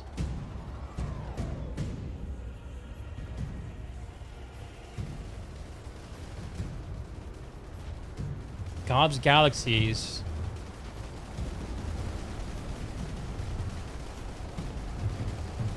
Getting into position over the Nexus. If GOBS can retake this point right now, they still mathematically can get the warp gate before the match ends. And here they come. They're making their bid. And Recursion is light on the point. Oh my god, they're going to get it. Recursion gave it up. Let's see what the timer looks like. Okay, yep, GOBS can get this. 2 minutes, 42 seconds. We're competing against a 3 minute and 8 second alert timer. I think in the last 10 seconds, a warp gate can still happen if Recursion doesn't do something about this. Of course, at that point, it becomes academic. Do you lose by warp gate or do you lose by territory? I think everyone on Recursion would rather not lose by a warp gate. That's what happened to them the first time around. What Recursion has left to them is the moral victory.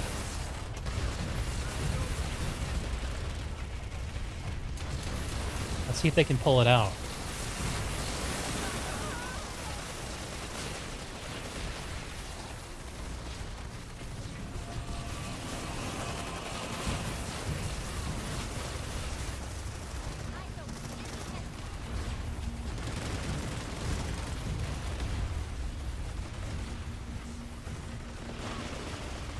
GOBS own the point. They're holding the top of the powerhouse on the Argent side. No Recursion here, as far as I can tell. I think there's a Recursion push mounting on the spawn side. With just over a minute left in this fight. It's time for Recursion to call the children home. Come back to the Nexus. Let's not get warp gated. Laserbutt calling in a Sunderer via heavy anvil on top of the base, getting a spawn into position. These soldiers got time for 1, maybe 2 spawns once that thing is deployed. It has been deployed. And here come the Recursion. Disenfranchised, getting out of his tank. And a group of them is going to make their play here from the Argent side powerhouse. GOBS put up a Citadel shield to bisect the point room.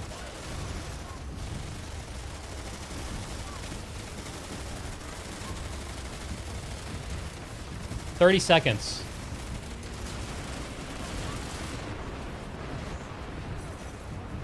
Very, very timely shield from GOBS. That's going to give them position to fall back to, repair those maxes, medic up, med pack. Q Theobald falls in his max. Immediately followed by defective male enhancement getting explosive. Recursion are making their final push on the point with 2 seconds left.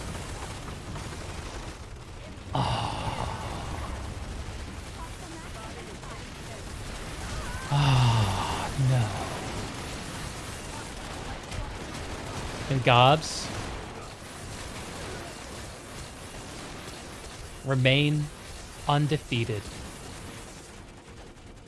having won every single of their 6 victories at this outfit war via Warpgate.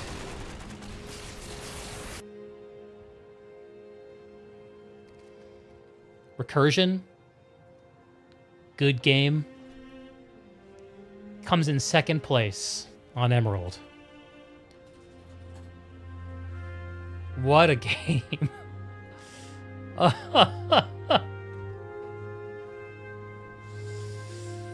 Ooh, I think I need a cigarette after that. I don't even fucking smoke.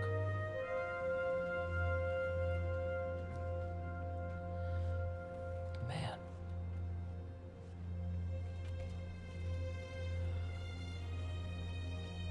All right. I'm gonna start sending out interview solicitations.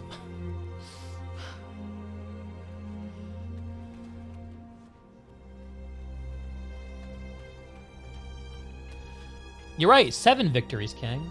Apparently the streamer can't count. Oh my goodness.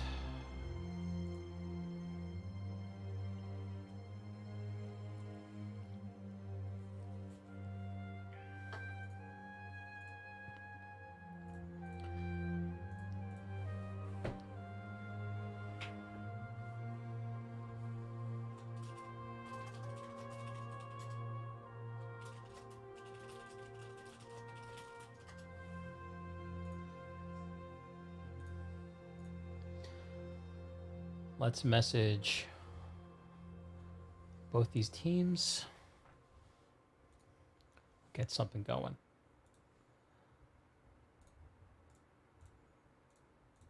I can't find. There he is.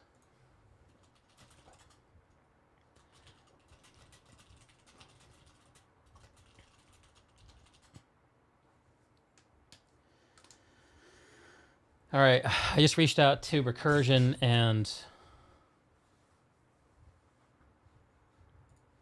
GOBS.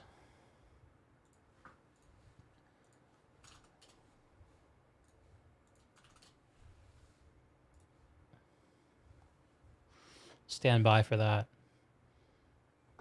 What a game. Holy shit.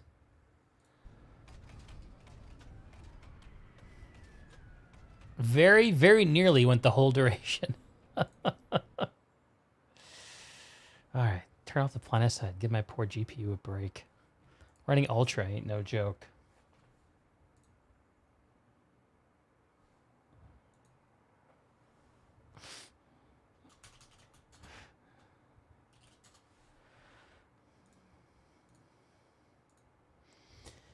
Jim from GOBS says his throat is fucked, so he's sending an alternate. That's fine. Jim is a man of few words. Maybe his underling will be more verbose.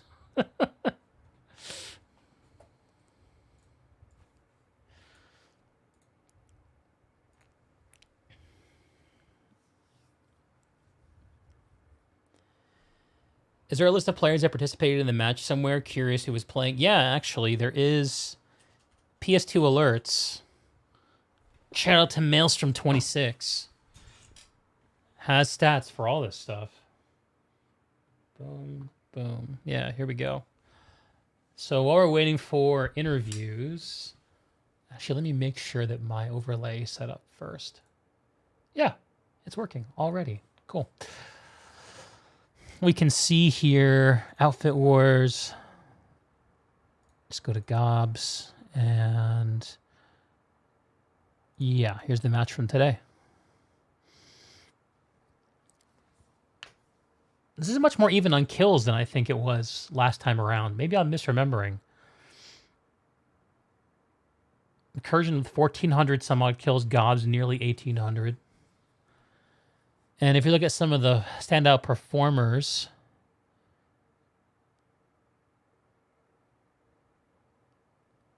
look how neck and neck this is for the first few minutes. For the first 15 minutes of the match. This is mostly when the Granite Head fight was going on. And this is about when GOBS stole Granite Head away, I think, if I'm remembering right. We can look at the capture history.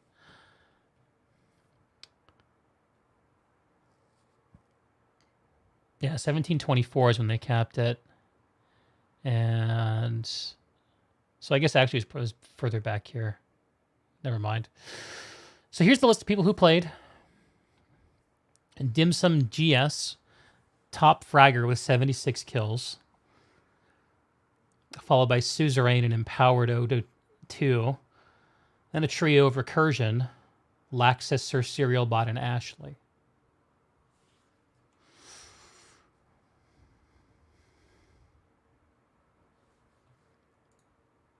Yo, we're going to talk to Aeflic. Let's go. Let's go. Where is he? Aeflic, what's good, man? Please tell me this. Oh shit. Okay, cool. Oh man, what's up? What's up? What's up? That's a real cool profile picture of your Discord. Yeah, thank you. Appreciate that. Beautiful. It's my face, so I always appreciate compliments on my face. You can't beat that. Dude, congratulations. Thanks. Yeah, pretty pumped, man. That's I think my first win for anything. Actually, now I think about it, I'm kind And of like a serious competitive event, yeah. Yeah. I'm the American Zyros, I suppose. Well, Aeflic, tell us how the match went down for y'all. What went right? How did you pull this off? Well, this is supposed to be Frog, but apparently he has a sore throat or something. So I came back to Planet Side 2 and with no leadership aspirations. So wasn't squad leading or anything. I'm just the man on the ground. But Tell us how I think we did the same opening we've literally done in every Outfit Wars. And nothing. There was nobody contested Bitter Gorge. Yeah, I noticed that. We stall out Granite Head. We rotate to Granite Head from Bitter, and you can't hold 3 points. So we just back a point or two, and then we just rotate to the next one and rinse and repeat. And I was astonished. Head, 3 or 4 times. Yeah, the fight kept going back there. Well, it's such an important base, right? Like you gotta hold it. I was astonished. After the opener, when you guys rotated back to Bitter Gorge, and it felt like you stole Granite Head away from Recursion. Like it seemed like they really had it, and then all of a sudden, just like snap your fingers, and all of a sudden you've got it and you're capping it. It was close, yeah, but we essentially did steal it. I mean, they all. I don't know if they all ended, but it seemed like they all ended. I was at Bitter Gorge.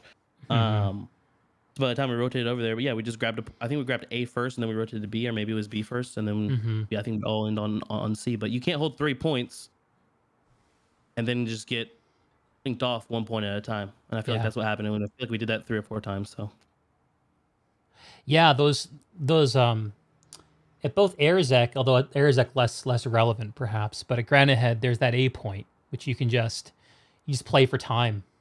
I also saw a few points. I think when Bitter Gorge was in play, actually this might have been in the 2RAF match just beforehand. I may be misremembering that. Yeah. Anyway, what were you gonna say? Well, it's just the middle bases. We have so little time on Nexus, and again, I'm not in any type of planning or leadership, but just thinking on it now. I mean, obviously the 3 neutral bases are all triple points. So once you lose those, to gain those back is so difficult. And we kept 2 of the 3, and then I think we also got the tech plant. No, we got all 3. So it's like, but even getting 2 of the 3, I mean, it's stacked very heavily against you, because then you have main spawn, and then you can just go straight to A on Granite Head. I don't even think, at least I never went really back to Bitter. I mean, maybe there's a little bit of contention up there. I don't think there was ever a return to Bitter. I think it was out of contention for the whole match. Maybe just a couple. I just remember Hick saying he's going up there with a couple people, but maybe it was just like a influence or something like that. I don't know. Sure. But yeah, once they lost, you lose 2 out of the 3. I mean, it's stacked against you, and you lose 3 out of 3. It's hard to take a triple base. Everyone knows that. So. Yeah, I don't know.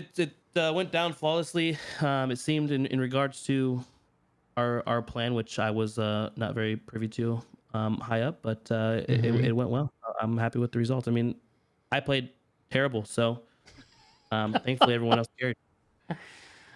Yeah. I think last week I saw you rolling around in a Scat Max. I couldn't imagine what that must have felt like for you. You know what's funny? Like, I came to GOBS and I joined just after like a little bit of live play. I don't know. I think I asked Smellborp or Call Me Pain for an invite, and then I didn't realize it was gonna be a GOBS platoon. But they like changed the way that I played the game. Not so much like C4 and buses and all that and pulling maxes, but just I didn't even realize what I'll put quotes around the outfit meta was with a lot of things I didn't know that medics could do and whatnot. So especially the implant system, scavenger, all that new to me. So it's been refreshing. It's been a lot of fun. And they have some really good support players like medics. I mean, it's insane. Never played with that many good medics before.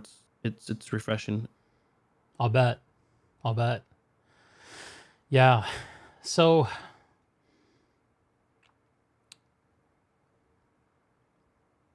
how is your crew feeling after this outfit war? 7 weeks of gaming, followed by who knows how many weeks of prep, recruiting, getting people in place.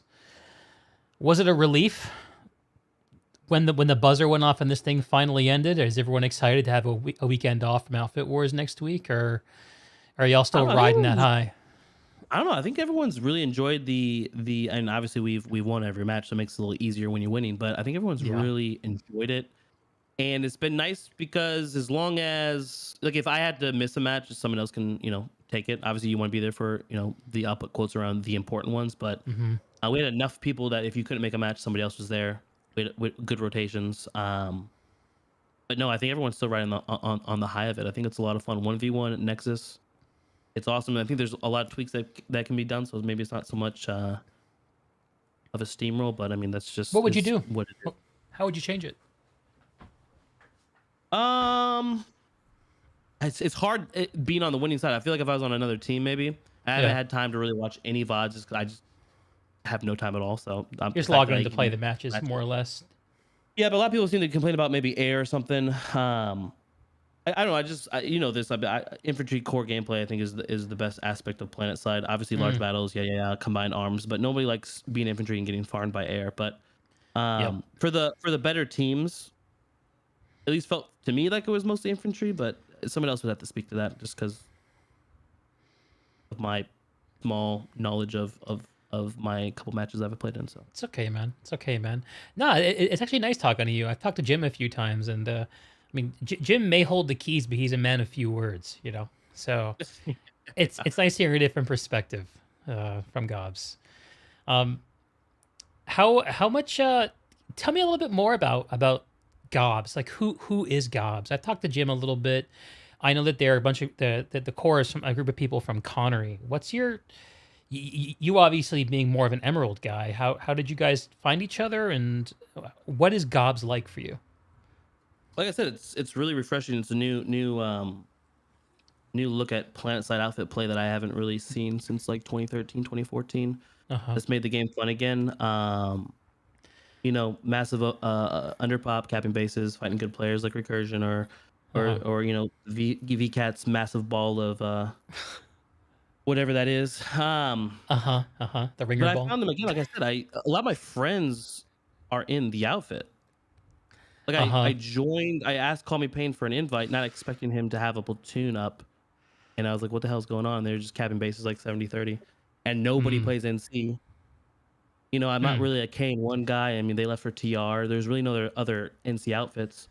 Sure. And I just don't have time to lead backs or recruit or strategize or I don't know, all that stuff. So I was just over it. And back's kind of dead. So I was like, okay, a bunch of people I know are in this outfit already. I didn't even realize that Outfit Wars was 1v1 in Nexus, so I wasn't even thinking about doing that. But Crindesk wanted to find a new outfit, and I was like, okay, man, let's look for something. And I found GOBS and right up my alley. I like objective play. Yeah. And I like fighting overpop. I just I don't want to be rolling around with like 2 platoons or 6 squads or too many people, and they don't usually do that. Usually it's a squad and a half, or 2 squads, and that's perfect for me, man.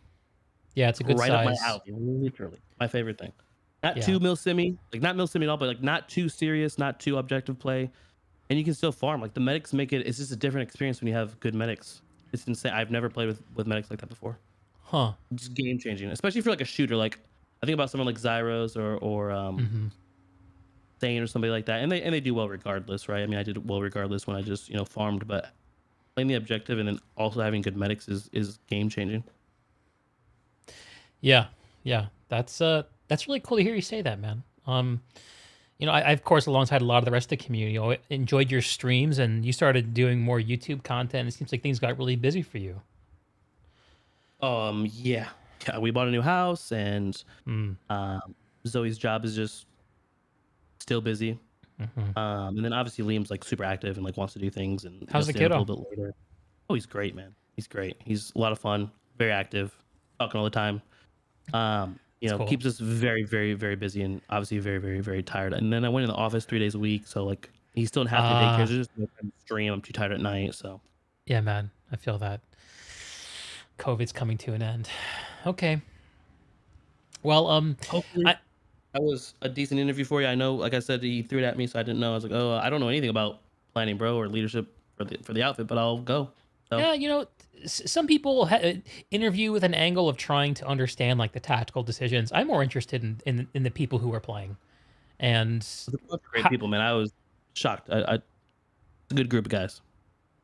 who could from the group can you shout out as being either standout performers or people you really admire? Oh Maybe man, someone you've learned something from. four is a monster, dude. Unimpressionable is a monster. Those are two medics. Uh, Obviously, I love Frog. Sobek's a G man. He be rapping before these finals, I suppose, which was cool. let's go. Got to keep it secret. Got to keep it safe. Dude, there's a long list of people. No TJ, doubt. I didn't really know him until I joined the outfit from B-Way days. Always respected him, but he's a great guy. Obviously Hick. I've been in his squads, I think, in all the matches besides the first one. Dude, there's a long list of players. There, like everyone in there is pretty cool and pretty decent at their jobs. And it's just a lot of fun playing with veteran players that can also have a similar mind for objective play. And like I used to have to tweak my objective play and like really focus on farming with a little bit of objective play, and now it's like very very balanced in the middle. So, dude, there's a long list of people. Zach's cool. The info guy. I mean, obviously Father Time, which we have a rivalry, and it's not really a rivalry because he's garbage, but he just taunts me a lot. I get it. But I gotta go. My son's screaming. He's not going down. It's 9:22. All right, Listen to their man. damn game. I'm here for the interview. I'm in major trouble. I love you though. Father Aeflic. And I love you too, brother. hey, It's hit me up good to sometime, talk to you. We will. I will. Same. Take care, man. All right. GG. Take care. Bye. All right, and right on cue, we have Sayl ready to jump in. Aeflic, are you there? We're just gonna move Aeflic out.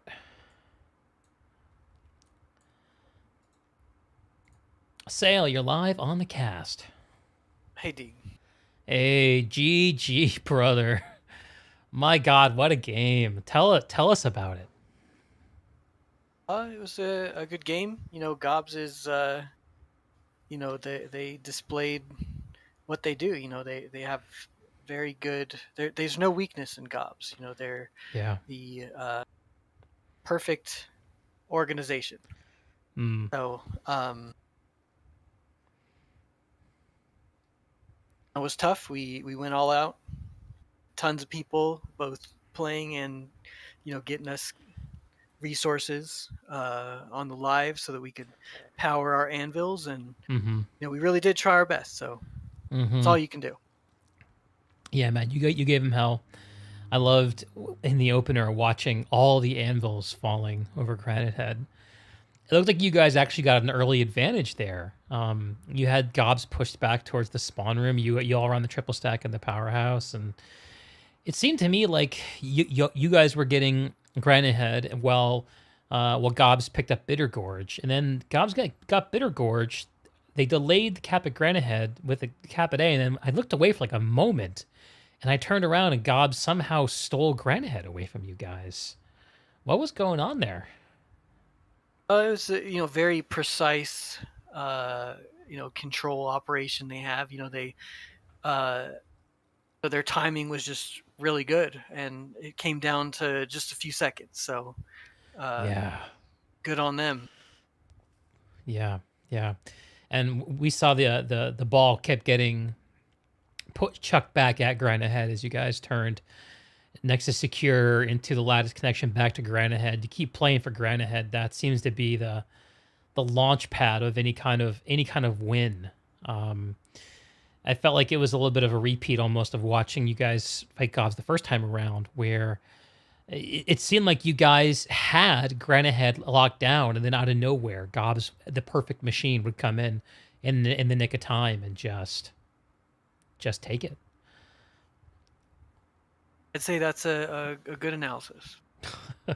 Well, anyone who was watching could see that both sides were fighting their hearts out. I wanted to ask, like, I feel like, so one of the things that characterized Recursion early in the Outfit Wars and throughout is I haven't seen you guys really fighting fire with fire when it comes to the air game in this game. You've been like, okay, we're just going to get our infantry on the point, set up spawns. We'll use sky guards where we need them. to take control of the air. We're not going to try to win the air to ground. And it's been working against everyone except for GOBS, it seems like. GOBS, I watched, they met your armor with armor.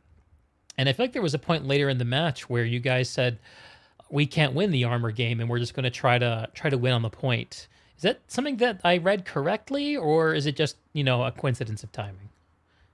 No, that's correct. I think GOBS is the only one that sees like what mod, there's a meta, and even the developer himself said it's going to be all air. It's like, but not necessarily, not always. And there's ways you can mitigate it. And, that's maybe shocking to some organizations and not GOBS, obviously. They know how to adapt to the challenges that we're bringing, which is far different than the other teams. Yeah, man. Well, how's the crew feeling? You guys lost this match at the very. I think that the warp gate went through at the very end. I think that just barely went through. Right. I mean, it's sort of academic at that point, right? But you guys lost this match against GOBS, and now you got to turn around and fight IronForge Alliance in the Connery finals. I think that y'all are in the B slot for Connery tonight instead of the A slot. Is that right? The B slot. What do you mean by that? So do you guys play in an hour or in 2 hours? Maybe you are in the A slot.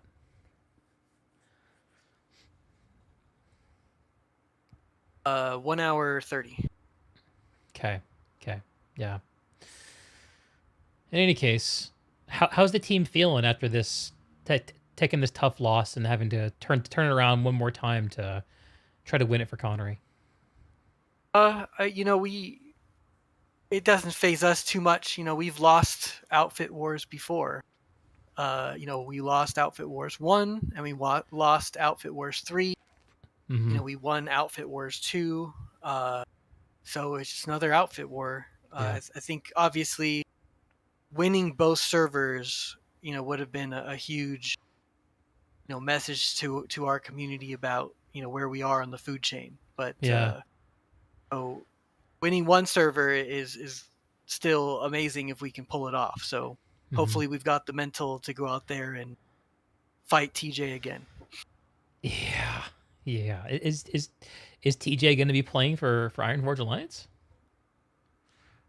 Yeah. I mean, they're an alliance. I mean, it's called an alliance, so it's not like they're doing anything wrong. It's just.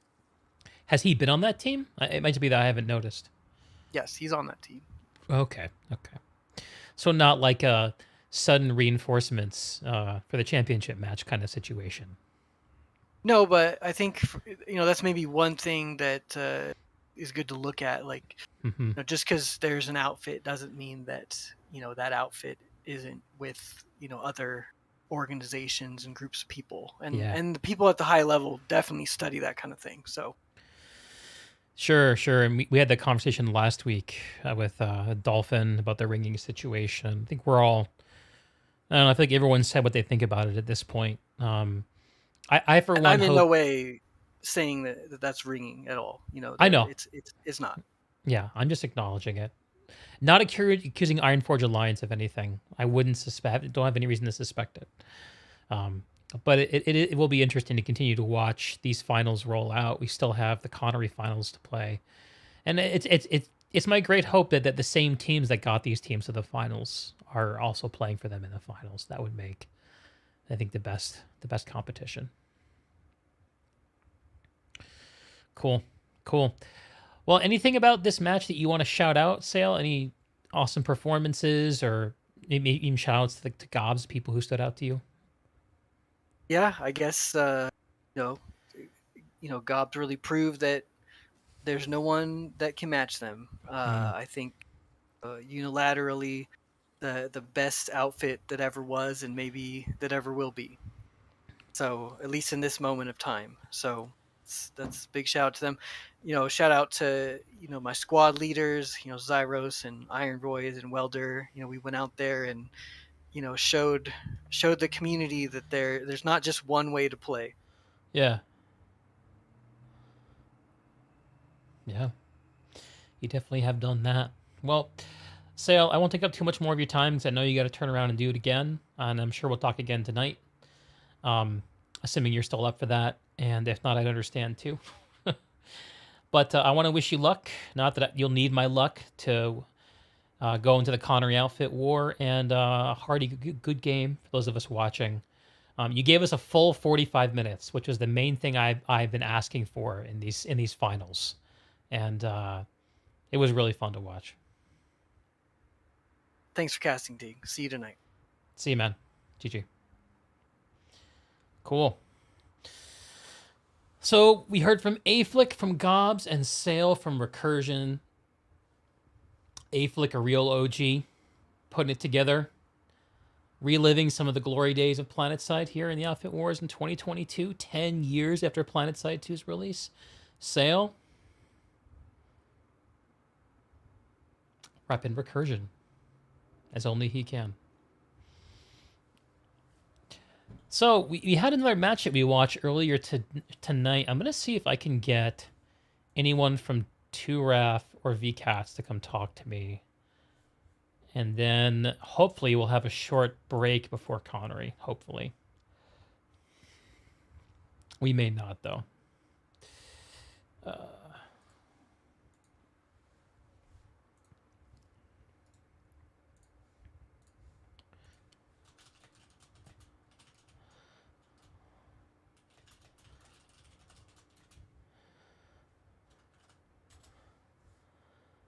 And messaging.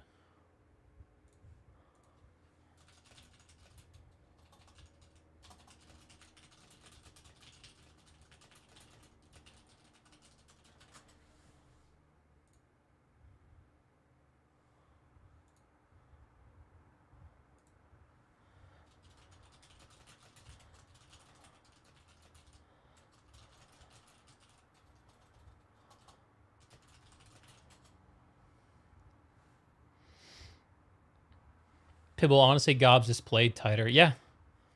They are the tightest playing outfit. Like, they just... I don't know, like, it's so impressive that it's hard to even analyze it. Okay, we got Dolphin from VKTZ. He's going to come talk to us. Looks like he's ready to go. Let's pull him on in. Dolphin, you're live on the cast, brother. Hey, Deke, how you doing, man? Hey, I'm doing well. Congrats on your win, and I'm taking third place in the Emerald Outfit War. Ah, thank you. Yeah, feels good. Feels good to that the season finally over. No more like late nights doing strategy. And are you ready to get back to Ops on Live?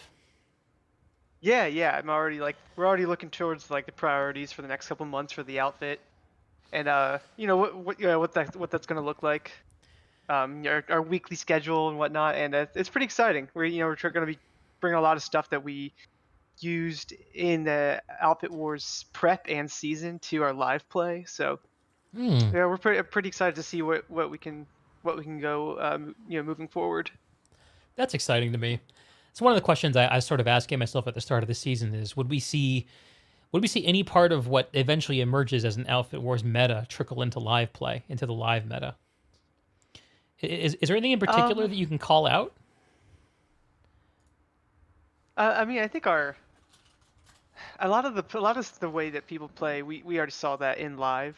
Like when I watch GOBS play, who are like the undefeated victors here. I feel like a lot of that stuff happens in live, like the way that their medics play and how they do those pushes and their how good they are with logistics. Like I see that. I feel like I see that all in live. I feel like one thing that has changed in our live play already is our use of the galaxies. I want to shout out those guys. Those are like our galaxy pilots. VKTZ through and through. We didn't bring them in from anywhere else. That's all homegrown. Sure. And that's a shout out to the Gal squad lead, Try Hards Die Hard. He's put in so much time on that. What a name. He's put in so much time. Yeah, he's put in so much work and effort in that, and really developing a lot of the tactics that we use to put together really good crew. So yeah, I want to shout out those guys. I absolutely I'm a fan of our gal play, and I'm I excited love. to see how that affects our live stuff. Me too, man. I love the high effort. Hey, I got HannibalForge from 2RAF waiting in the wings. You okay if I pull him in too? Yeah, absolutely. All right. Hannibal, you're live on the cast with me and Dolphin from VKTZ. What's going on, DK doing? Hey, GG, brother. Happy Outfit look. Wars to you. It's finally over. I know, dude. I can finally rest. Oh my god. Dolphin was just Yeah. sharing a similar sentiment with me. Yeah, it's been a season. Mm-hmm. It has been a season. Do you guys want to talk it's about? a lot of work. Yeah. What was that? Sorry? 7 weeks of Outfit Wars. So, Dolphin, you and your crew finished 3rd. Hannibal, you and yours finished 4th on Emerald. I think a lot of the 2RAF folks are also playing in the 3rd place match on Connery tonight. Is that right, Hannibal? I have no idea. All right. I honestly don't know. I don't keep up with that kind of stuff. If they are, they are. I don't really follow it. I've got enough to deal with Emerald. I feel you, dude. I also might be mistaken. I am a confused streamer at times. In any case, I think there are some playing in that match for VKG, but yeah, we have such a massive outfit, and yeah, you know, people are going to it's hard play to where keep they're going to track. play. Yeah. Yeah. Don't worry about it then. Let's talk about this match when that actually went down. VKTZ, you guys took it, and it was never in doubt from the very beginning. But I want to hear perspective from Hannibal about how this went down and what worked and what didn't. Well, we did a lot of research on VKTZ. I just learned actually that the gal parts weren't 1703, which just, blows my mind a little bit because everyone was like telling me that they were, and I guess 1703 an overlooked outfit? that.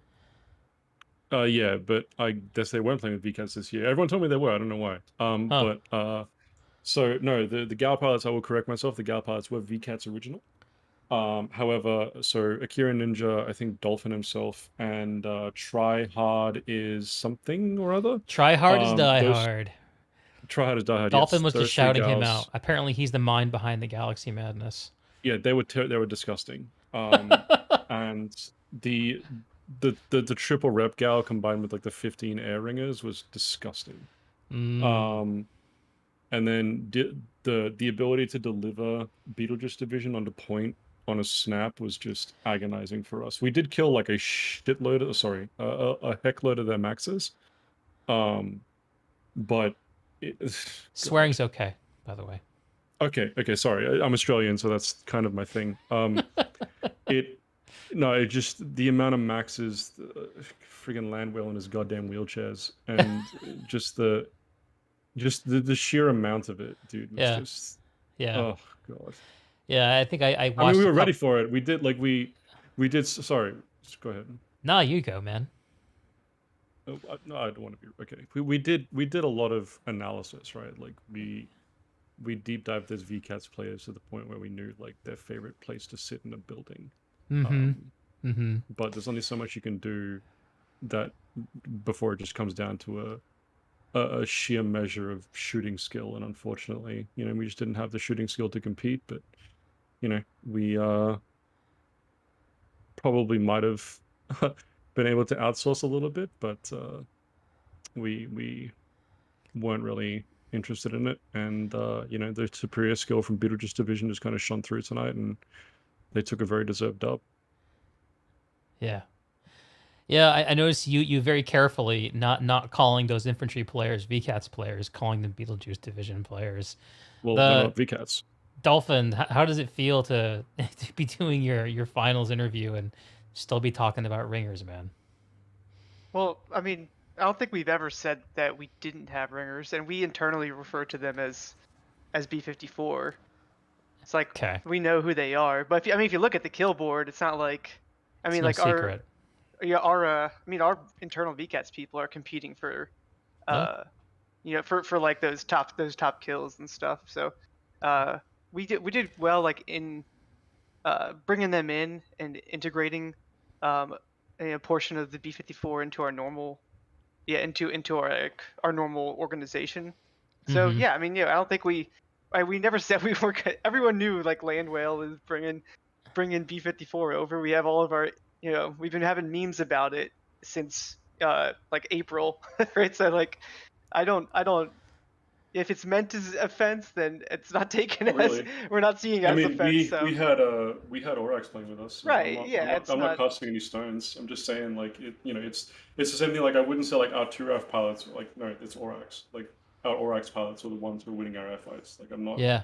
I'm not gonna take that away from them any more than take it away from B54A. Like Landwell and his infantry boys were shredding us, and the Miller pilots were shredding our air, and the VCAT's galaxies were incredibly good at delivering their infantry. Like that's, Apollo was VCAT's in his Mac Rider, did a really good job. Like it's, Yeah. you can't, I don't know. Look, the whole Ringers thing, it's, I've had a long conversation with you about this already, Deke.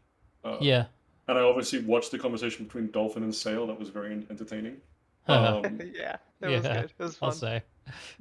But, my whole feeling on it is,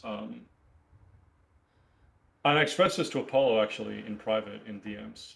Didn't you guys also have a Reddit thread interaction this week between We the two did. of you? I I thought actually, I saw that. I mean, in fairness, I sort of defended VCATs on Reddit. I pretty much said that the only reason people give them shit for ringers is because they keep on saying they're not ringers. Dolphin is obviously the exception, but Apollo was PRing too hard, and Quox just doesn't know how to keep his mouth shut. I haven't talked to and ended Apollo up- much. Oh, interesting. Okay. He's a good dude. He's a good dude. But yeah, it's just if people were more open about stuff and more blunt like Dolphin is, I think VCATs would get a lot less shit for it.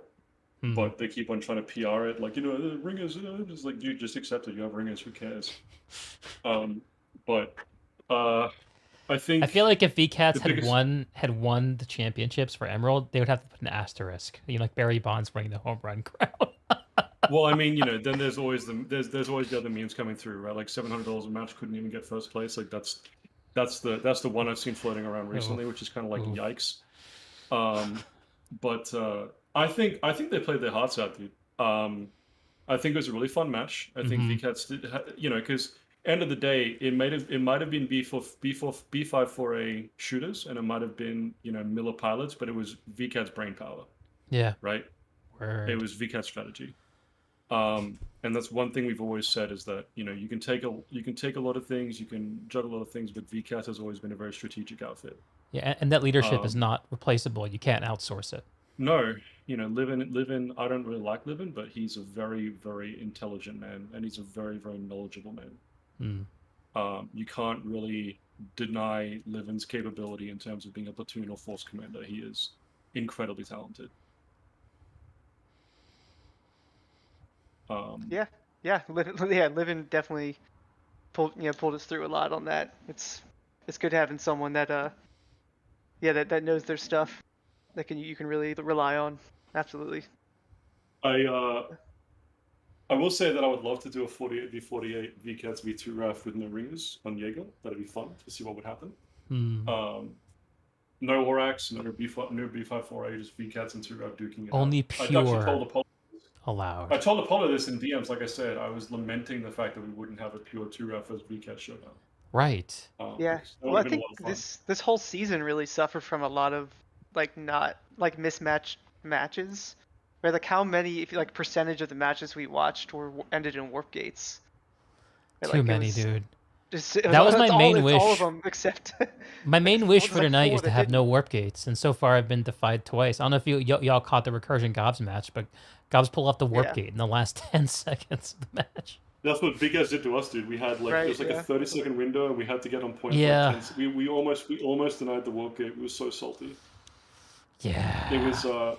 I mean, look, like I said, and I've said this before. You can call out the stats. You can point out the obvious disparity between the average VCATS member and the ringers, whatever it is. But you cannot take away from the fact that they built that team, and they deployed that team, and they kept that team together the entire season. That's no matter what anyone says, you can't take that away from them.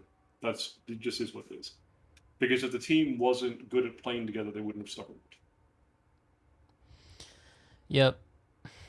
Yeah, I think all leaderships of all the outfits that made it to the end deserve that because we all like scheduled to do it, starting like July, whenever the original was scheduled to do it. So that's like that many months of holding a team together with all the in real life stuff that's going to happen, and Yeah, so many people are still in school, and like September is the main tournament, and people got classes, and right.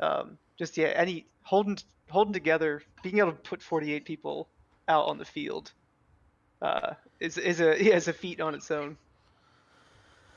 I agree, and I think VCats just played the meta better than 2F did tonight. End of the day, like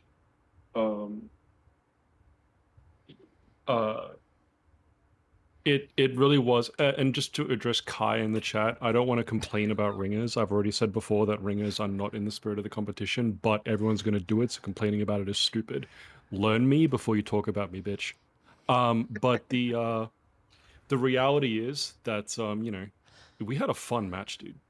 Like, you can't take away from the fact that it was a fun match. Like the back and forth slugfest at the powerhouse, the ongoing the ongoing duel in the skies between VCats and 2RAF, like Orax and the Miller pilots, like it was just fun. Like I don't know, it was a lot of fun for us. We really enjoyed ourselves. Well, I'm glad that it was fun. It definitely looks like this is the most fun PlanetSide that I think I've seen in all the years that I've been consuming media around PlanetSide. Let's put it that way. I think the some of those community smashes come to mind when I think of the most exciting PlanetSide I've seen. Sure. Because there's a natural balancing that happens when you have that many people on each side. Right. And some of those, I feel like some of those are hard to follow and get the whole picture of what's going on. But I think some of those come to mind as most exciting PlanetSide. But yeah, this has been a fun season, and I enjoyed this both as a player and as a spectator than the 1v1v1 format. I think what I love... mean, you never know, dude. You could see 2 cats next year. You don't even know. Who knows what happens? Right.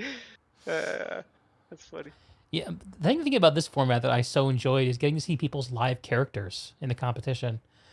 I think that is such a downside of anything that happens on Jaeger. As amazing as Jaeger is, and as important as those Smash events are for communities, like from like a spectator, like an outsider point of view, it's really hard to, unless you're an insider and you know these people and these teams, it's hard to get excited about the player moments. Whereas in this, you could follow right in on it, which I love doing in the match, behind someone's shoulders and see their name over their head, and you're like, oh shit, that's this guy. I've seen him on live. Like we've traded kills. I know who this is. That adds a whole different level of groundedness to the outfit war that I think is a huge advantage of it. It makes me really. I hope also it comes think that back. it also. Go ahead. Sorry, go ahead. I thought you were done. No, I'm done. Please, I'm done. Please go ahead. Are you sure? Oh yeah, man. I don't want to interrupt you. Okay. Sorry, I'm very impulsive. Yeah, and don't apologize, man. Just keep rolling. It's all good. I think that one of the cool things is that it does build a level of player recognition. Like I know for a fact, right? Like everyone's gonna know, oh, it's HannibalForge. It's that salty guy who hates ringers. Like, you know what I mean? Like I'm gonna be, that's gonna be my persona now, right? But like, and I'm a squad leader for 2RAF. I'm one of the senior officers in the outfit, and if you see me around, most likely there's a 2RAF platoon dropping on my head. And it's kind of fun to have that reputation because it's the same thing. Like if I see like Sayl or Frog Mike or whatever on live, I know there's a squad of shooters coming to ruin my day, right? So and don't get me wrong, like I have a good relationship with Gob and a good relationship with Recursion. I really like Sayl, I really like Frog Mike and Eternal Rebel and all those guys. Like those guys are awesome people, and they're really humble as well. I think it speaks a lot, and this, to make this clear, this is not a dig at VCats, this is just a general statement. I think it speaks a lot to people's character that people can be very humble and being that good at the game. Like that's that much better at the game. Obviously Father Time needs to learn to shut his mouth, but otherwise, like in general, GOBS and Recursion, just incredibly humble, incredibly generous people, and really, really fun to play against. And VCats as well, for all the memes and all the ringer cats and whatever you want to call it, like at the end of the day, reality is that they were very, with one or two exceptions, they were, you know, very gracious and very respectful. And, you know, you can't take that away from them. They were very good sports about everything. Yeah, it was great gaming. Great gaming, man. I think, like, in my head, I go back to something you said.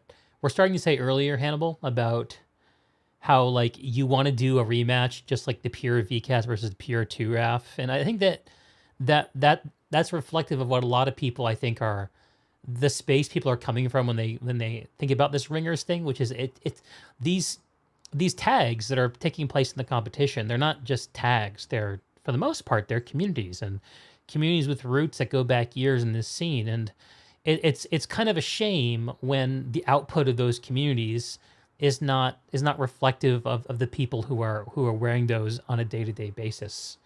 And it's a shame that we don't get to see the VCATS community that's on live face the 2RAF community that's on live. And it's not just a dig about ringers, because ringers also, to a large extent, are a solution to the problem of how the fuck does anybody put together 48 people? Every single team has had to recruit for this event, and every single team is going to be losing some of those recruits after the event's over. But I do resonate with the idea of, like, oh man, like, I want to see the real VCATs play against some of these teams and see how that would go. Not I mean, as, look, like, a you can't- dig, but as yeah. like a, we missed this cool thing. That's the feeling that I have.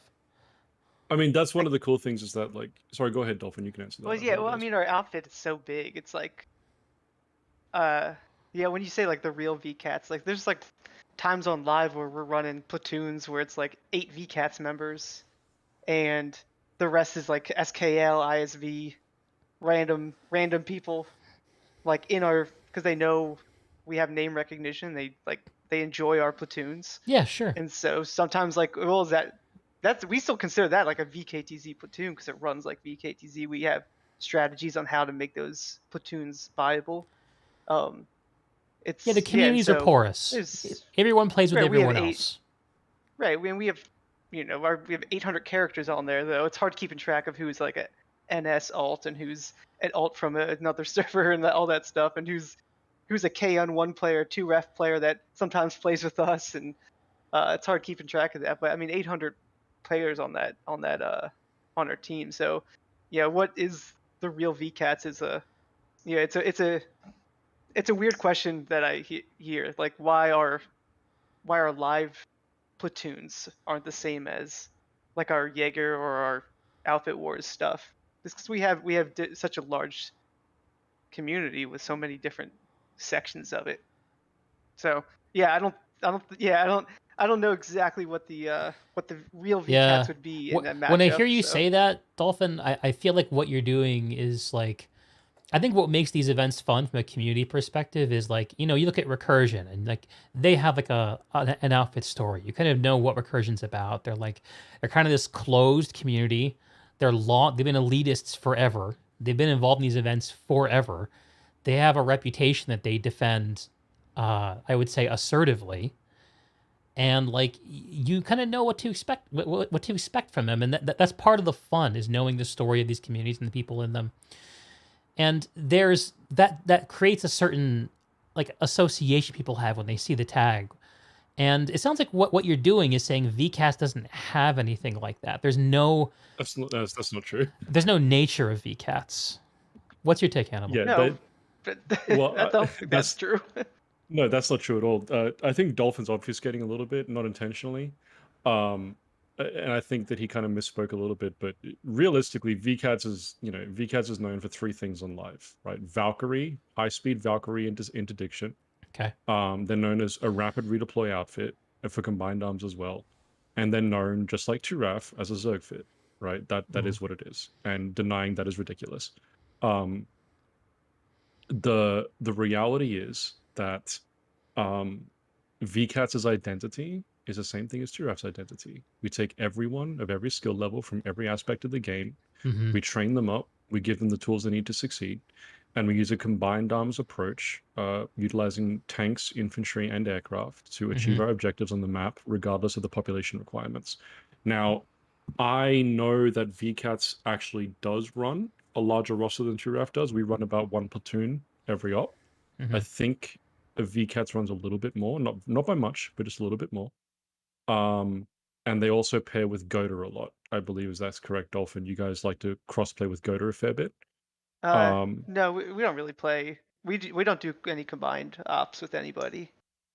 No, but you guys do synergize like on the map and stuff. Like, we always see VCATS infantry and Goda air. It's a very common thing. Not. Yeah, there's no communication between Goda Air and VCAT's infantry.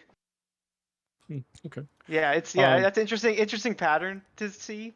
But yeah, it is. I mean, we don't really know when Goda plays. We have a couple Goda people who will sit in on our open platoons. But no, we don't know. Yeah, the reality is that the live identity of VCATS is the same thing as TrueRAF, right? VCATS is the elite Zerg fit of VS, and TrueRAF is the elite Zerg fit of TR. We're not a mid fit, we're a Zerg fit, and we're proud of it because we offer the most comprehensive training program of any outfit on TR. I feel like we should rename Zerg fits to like NPE fits because that's really what you guys are doing. New player experience. Yeah, I guess I focus on. Yeah, I guess I don't really consider either one of us a Zerg fit. I think because there are like true Zerg fits who are like they have a different feel than they're brainlets. They're not Zerg. Right? Yeah, right. Yeah, like I feel like we're taking away from their ability, their like Zergness. If we say just because we can drop 48 people, when we need to, doesn't mean it's a Zerg fit. It's if you need 48 people at that fight, then you need the 48 people. It's the people who do the 48, when they have 98% and they just sit there, base after base after base, right? That's So like TFOA, for example. Right? Yeah, sure. I mean, ISV is I think the no ISV can barely get like 12 players together in a squad. Yeah, I guess so. They're really nice guys, and Dance is a really cool dude, but they're definitely not a Zerg fit. I consider like just a SKL or something like that would be closer. Niffin. Okay, for the record, I love Niffin. I think I'm really sad they didn't play Alpha Wars this year because they're really, really cool people. But no, Niffin's like the NC version of us. So right, yeah, and I definitely don't consider you or them a Zerg fit. Like I think that's just because you can get 48 people together. If you don't, it depends on how you use it. It sounds like we're just like key. We're having trouble with the word Zerg fit and this sort of negative connotation it has. That's kind of why I wanted to throw out the idea of an MPE fit. Like I think that there's good ways to be an outfit that invites new players and not good ways to be an outfit that invites new players, right? You can soak people just to be a tag rolling around in a brainless fist up a lane, or you can do more with it. You can try to develop people. You can try to help them understand how the map moves and how to respond to things and how to play the combined arms nature of the game rather than sit in a tank or sit in a heavy assault or a max or whatever the hell it is for an entire alert. Yeah, I think a good to Dolphin's point, a good way of defining it would be like, I guess TrueRAF, VCATS, Niffin, and some other outfits were tactical midfits. I think that's a better way of putting it. We're high cohesion tactical midfits because we definitely have objectives. To Rogue Wolf's point, we definitely have objectives. We definitely have coordinated pushes and concerted pushes and a clear objective in where we go and what we do.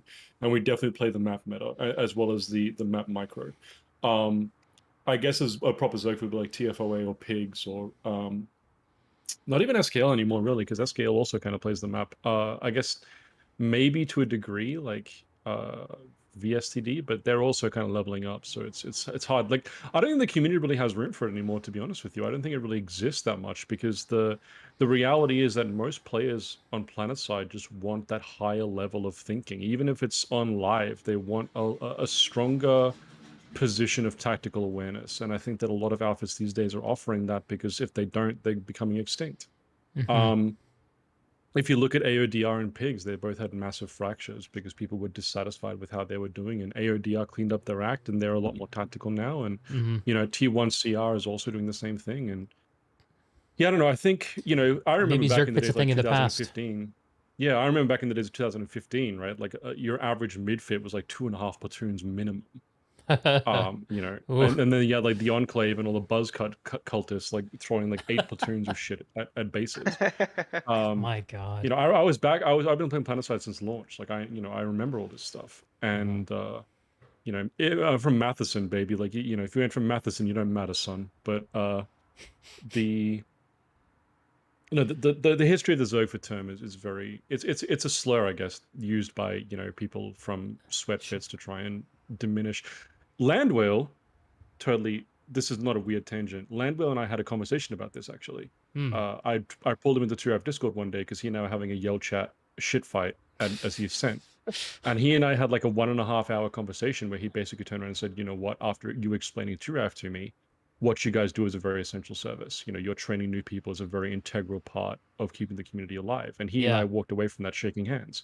Yeah. You know, so I think, yeah, I don't know. Drawing it back, I think Zergford, it probably may be a misnomer, but it's the only term we really have these days. And frankly, if you're not on Jaeger, you know, some of these people think that you're not relevant. So, you know, they can live in a little soapbox if they want to. I don't really care about that stuff. But That's quite I do want to see the 48 quite a mirror V48. on the wall situation.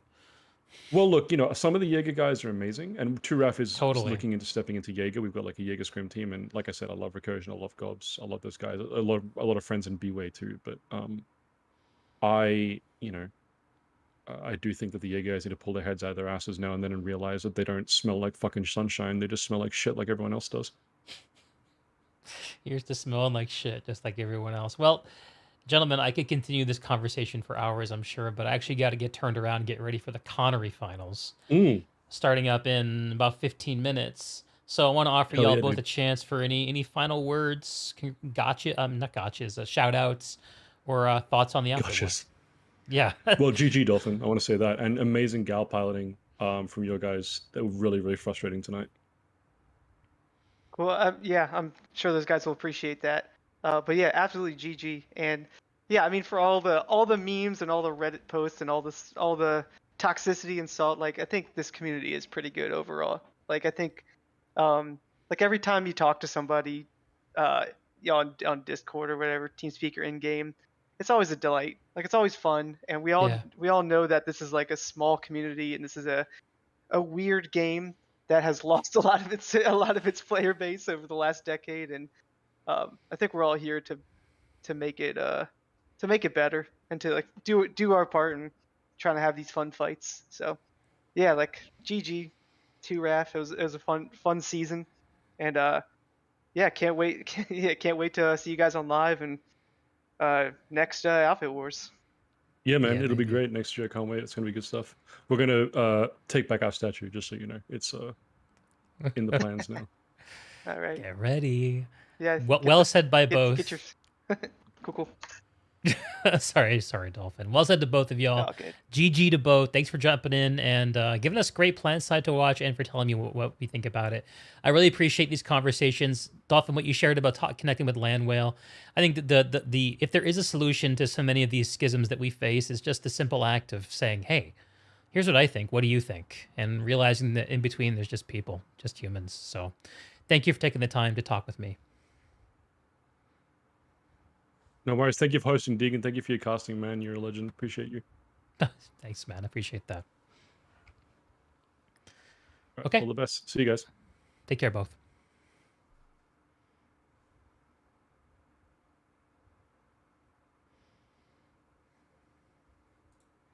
Okay, let's get ready for Connery. Coming up, we've got, let's see, I think it's Recursion versus IronForge Alliance first. So we're going to load up our game and we're going to take another quick streamer break before the action kicks off. Oh, okay. Definitely ordering some food tonight. The way this day was supposed to go, I was supposed to have a very relaxing start of my day. Very relaxing. And get ready for the Outfit Wars casting tonight. And then we popped a flat tire. And so the early part of my day was entirely about car shit. No relaxation was had.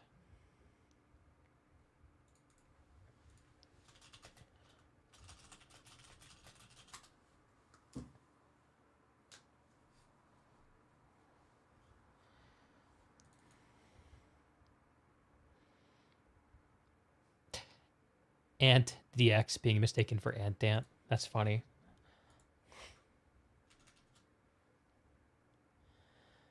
Am I ready for more NC wins?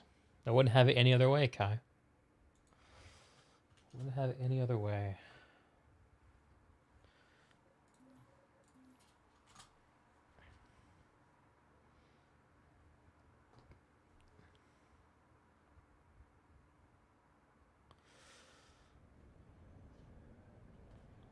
Well, it was less of a popped flat, more of like a slow leak that became a flat. All right, so we'll load into Nexus, and then I will BRB.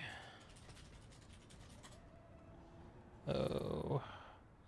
Nope, it's Unity and Vikings first, not Recursion. Apparently, I'm just a massive fuck up, but at least we have the right day this time. God damn. P. Lusk's going well, man. Just getting a little bit of Outfit Wars in. We're about ready to start Connery Outfit Wars. Just under 13 minutes left to go before Vikings versus Unity. This is the third place match for the US West Coast server of PlanetSide 2. And we're going to park everyone here with a nice view of Granite Head Reactor while I take a short break. And I will be right back.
All right, folks.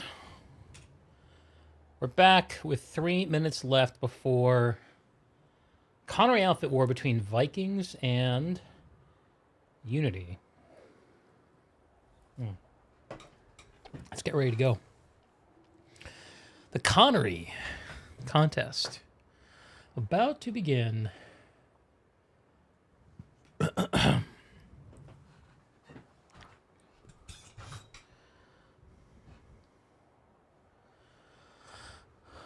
Right on. We're in the right place. Let's see. Looks like Unity is blue and Vikings are red. In about a minute, we'll kick on the music. Also, it's about the same time we'll start seeing the anvils fall, if indeed they fall at all. As a reminder, I'm Deeg, your friendly neighborhood podcaster and PlanetSide 2 caster. Hope you all enjoy the show. Stick around after for interviews.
Anvils falling over Bitter Gorge Garrison. For the Omega team, that'll be Unity.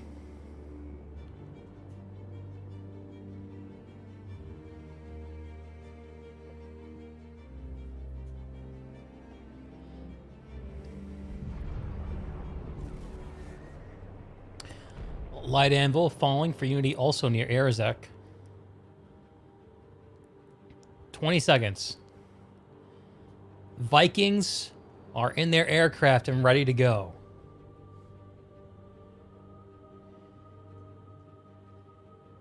Unity lined up in their galaxies.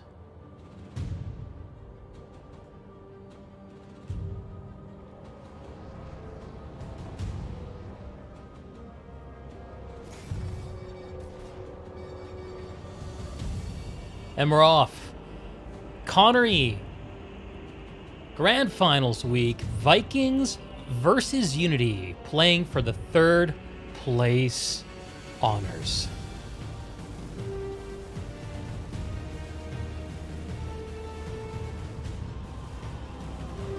If I know Unity, they're dropping dudes out of these galaxies.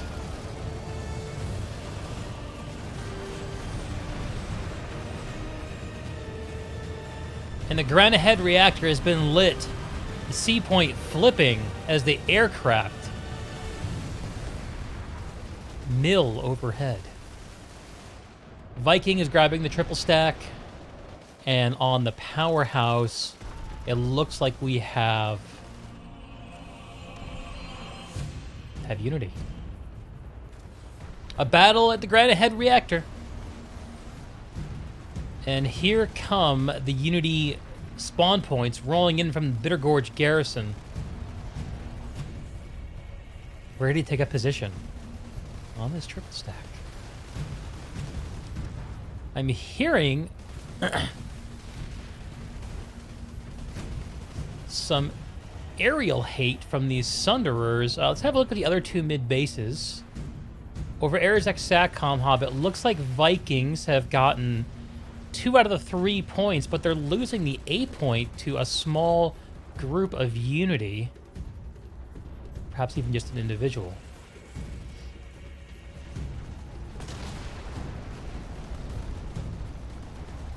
Heavy amount of ground to air coming out of the hydroponics area for Unity, keeping the skies clear over the mid lane next to Airzek.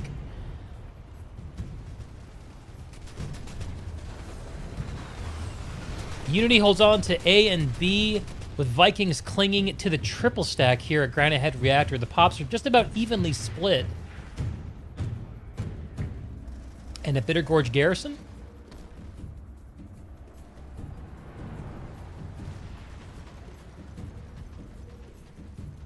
nothing. No one's here yet.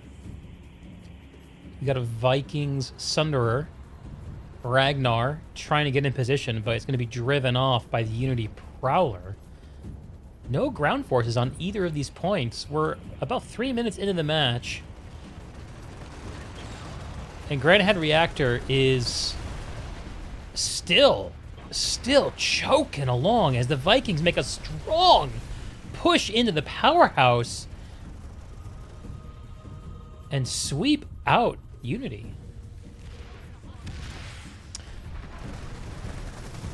The Unity still has this Sunderer up. Let's see if the Vikings can take it down.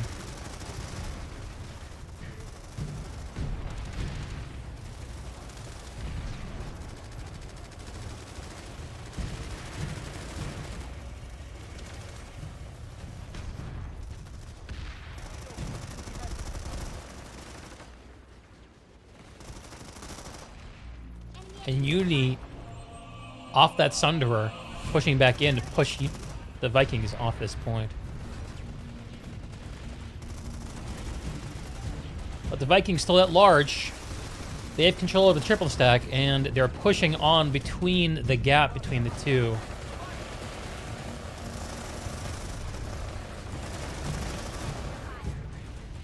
As a reminder, these teams both lost in the semifinals last week, and they're playing for third place rights on Connery.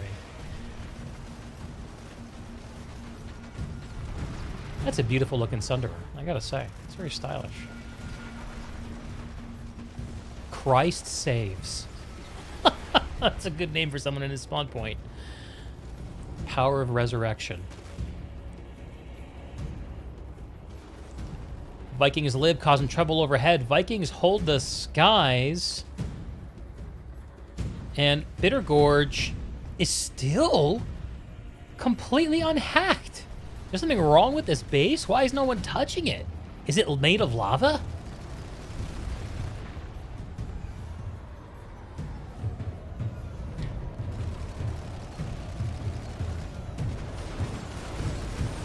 And Bitter Gorge being consolidated by Unity as the Vikings continue to hold the sky. They have armor rolling north through from Argent Hold up through Bitter Gorge Garrison, now pushing into Granite Head.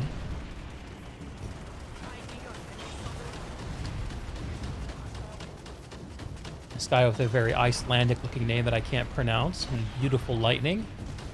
But met by Robot Anton in his not a Colossus, that's a Chimera. Or was a Chimera. RIP.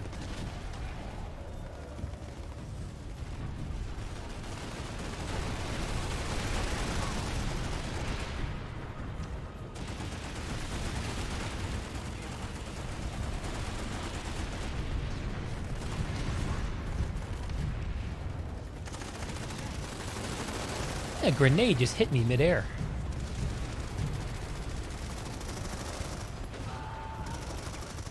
Checking on the point. Unity's holding it. There's a small group of Vikings coming down from the roof. A half of a squad's worth, but there's not enough Unity here on the point to stop them.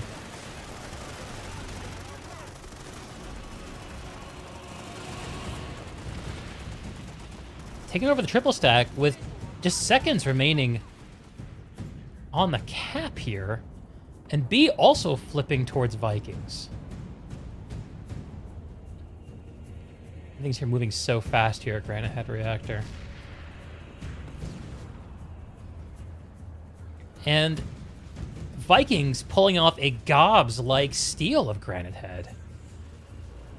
There's the Unity beacon. They're playing spoilers at the 8 point. Unity's not giving up on this. They're counter-dropping.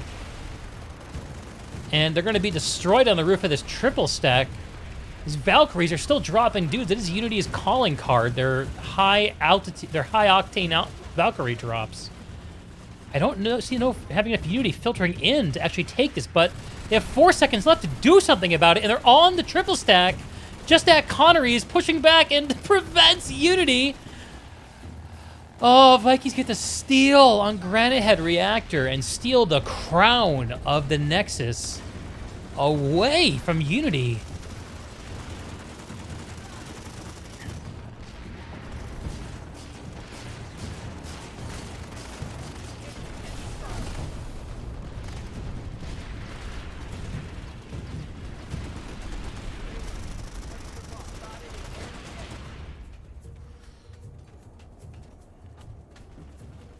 Fight here's not done, but Unity now on the back foot.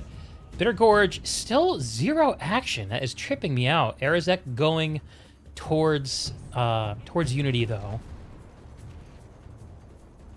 And the Vikings air seems to be roiling overhead here at Arizek.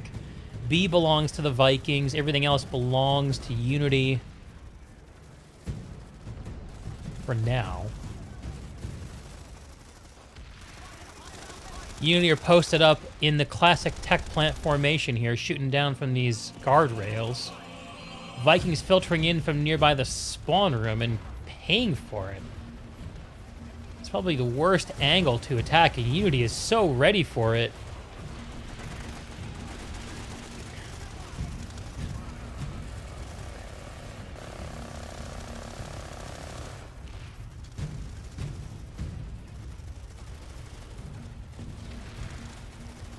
B point is flipping towards Unity. They're consolidating their hold over this base.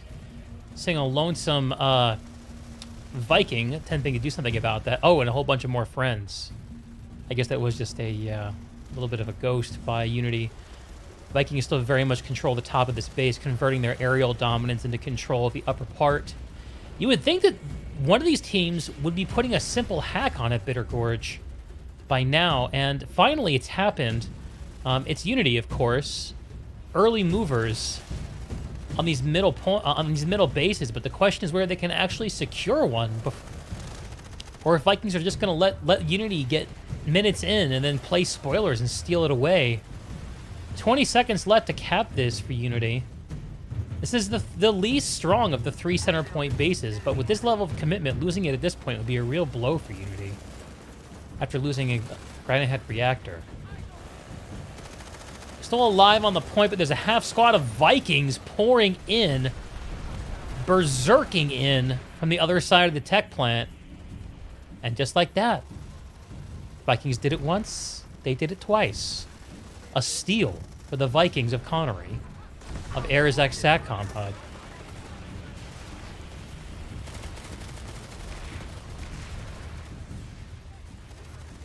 And I assume we'll see something similar play out at Bitter Gorge.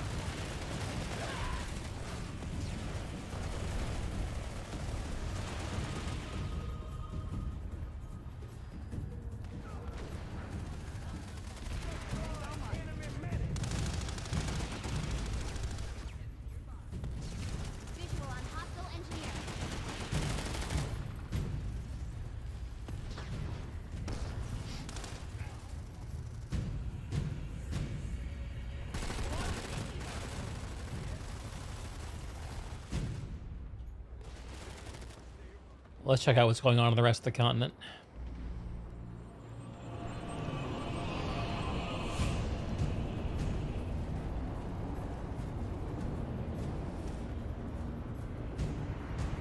At Granite Head, we have Unity, who have retaken the base.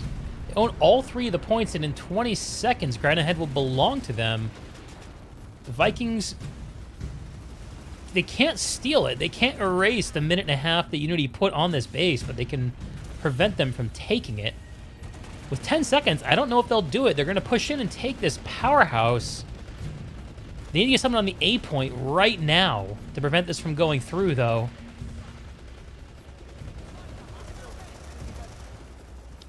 And they did it.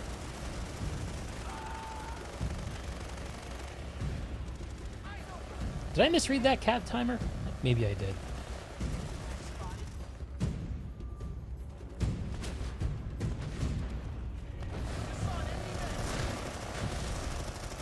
Unity retaking the powerhouse away from Vikings and flipping C point back their way, I believe. No, C point going back towards Vikings. Vikings also coming back in, respawning, and wiping Unity off the powerhouse.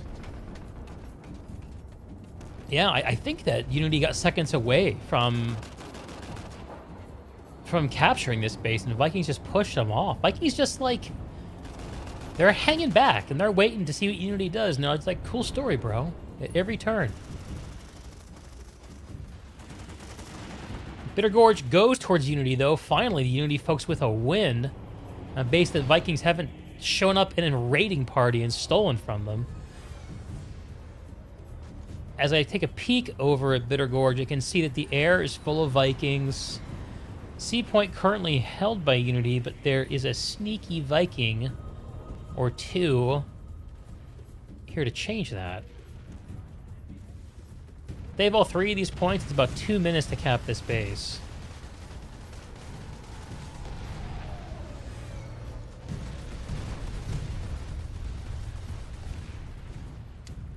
Surfbot Ninja, lone Unity member, trying to play spoiler. Not gonna last.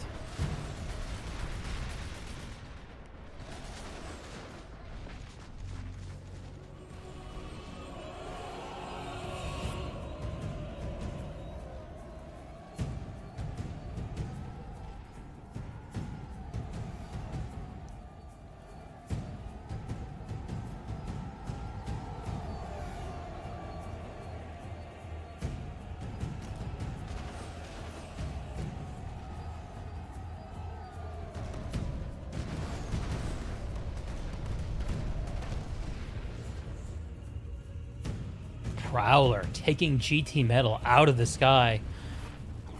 A Vikings orbital strike is falling on the north side of Erzek, but the Sunderer is going to withstand the strike. It's on fire, though. Looks like Unity have made their counterplay here at Erzek. And much like at Granite Head, they're under a minute away from capping it. The Vikings are responding. B point is the only one they hold right now, with Unity in control of below. If this stays this way, Unity will capture it in about 30 seconds. It's a big if. That's the way this match has played out so far. I'm not really seeing enough Vikings to do something about this. There's maybe a couple of fire teams coming in from the balcony. And Unity does take it and goes up 5 bases to 4. 15 minutes into this 45-minute contest. Now holding both of the west and east middle bases, while the Vikings hold Granite Head Reactor alone. Both teams have links to each other's now eastern bases. Hydroponics Compound and Nexus Secure are both vulnerable to attack, as well as Slate Canyon and Argent Pass. Actually, I take that back. It looks like Argent Pass is not yet vulnerable. Not yet vulnerable. Let's see how this plays out.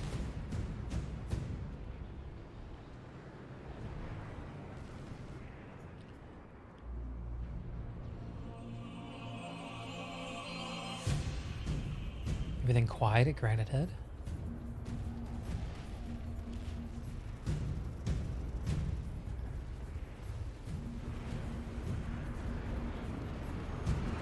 Little Vikings push on the B point here. Bitter Gorge. Endeavor is going to try to hang on to it for Unity.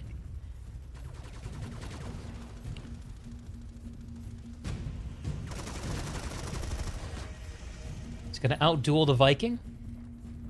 Live to fight another day. There's a Viking on the point. 2, he's getting flanked. And Endeavor falls to the Viking fire team.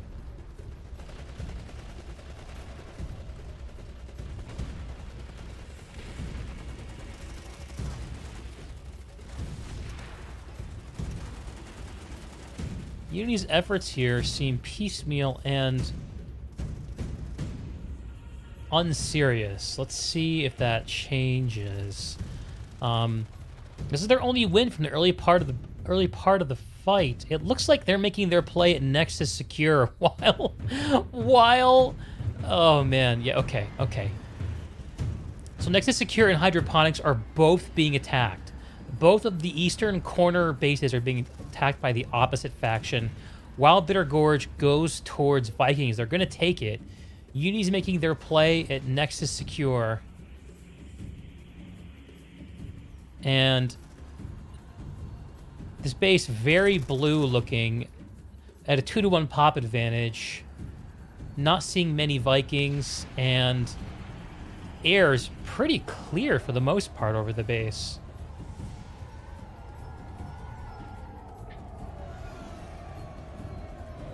If we have a look over here at Hydroponics, we can see it looks like Unity has just wiped the Vikings off of the powerhouse. And we just missed. We just missed it. The Vikings got about 2 minutes into this cap, which means it's going to take another 2 minutes before Unity has this and has their lattice connection restored to Arazek. But they don't need it because they already hold Arazek. This is a purely defensive action. They'll also regain their connection to Granite Head Reactor, perhaps the more interesting possibility for Unity. A Steel Rain is called for who? For Unity over Nexus Secure Substation. Heavy Anvil, oh no, sorry, a Light Anvil falls for the Vikings. That'll be taken out by the Unity Air. Vikings have the point. They just pushed Unity off. Much like the Vikings, Unity got about 2 minutes into this. A little bit more like 3 minutes, actually. Into a 4-minute cap here in the corner base. Reinforcements coming in from the spawn room for Vikings, and I think Unity is just entirely running this assault on airdrops. Seeing very little in the way of ground vehicles or spawn logistics for either team.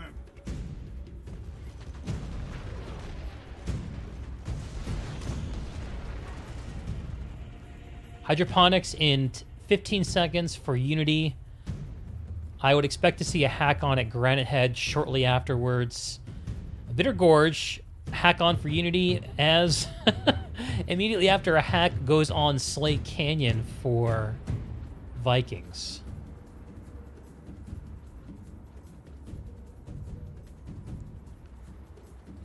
Did I misread the map? Nothing's going on at Slate Canyon. Must have misread the map.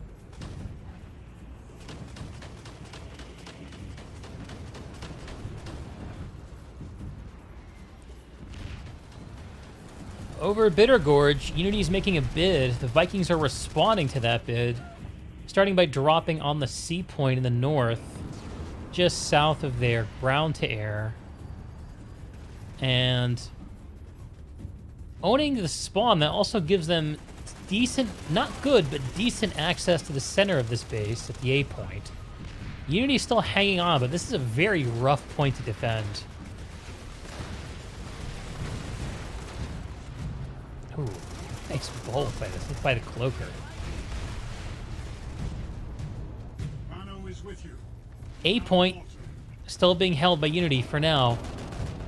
Their beacon goes down and at B.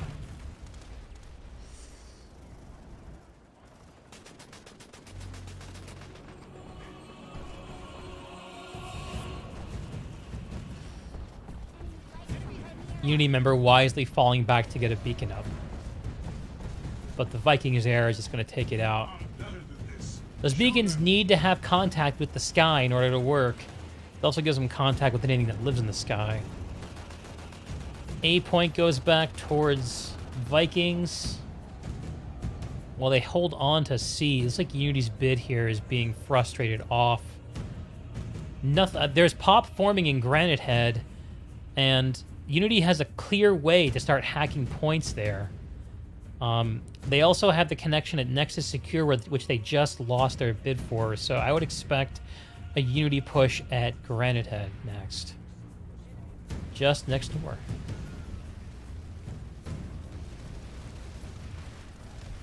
And the Unity armor actually appears to be rolling.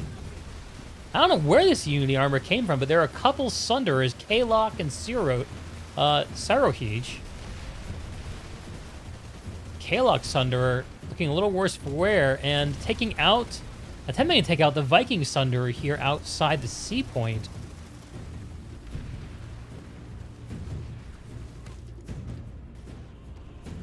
It's like the Sunderer's going to barely hang on to life.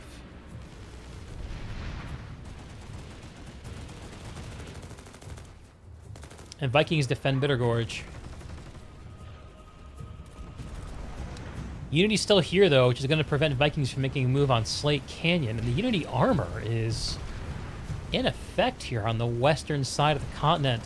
One of the things that really characterizes this whole western lane is these very choky roads. It's just so fun watching the armor smash into each other on them. We're about to see one.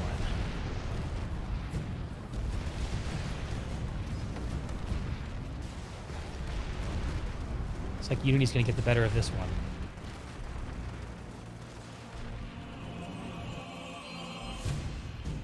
Oh no, here come more Vikings armor.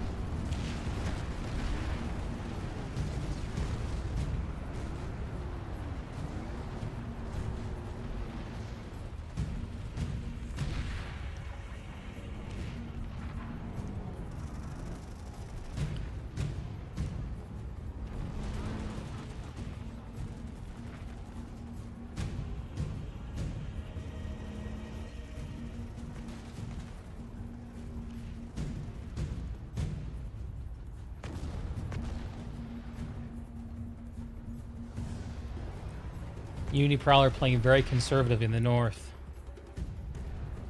B point held by Unity. C point flipping towards them. Seeing a little bit of bugginess from one of the Vikings here. Vikings so named, I believe, because many of them come from outside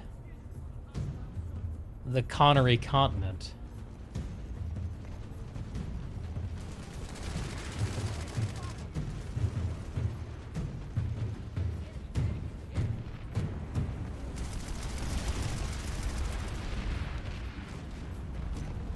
This Viking armor column is going to continue to roll north, and it's colliding with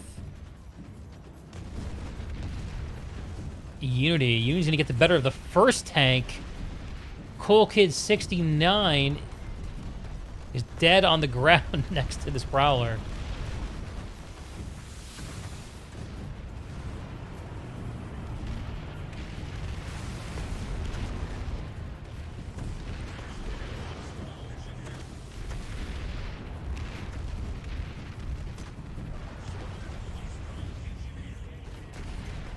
Meanwhile, Vikings have turned their resecure Bittergorge into a hack on Slate Canyon.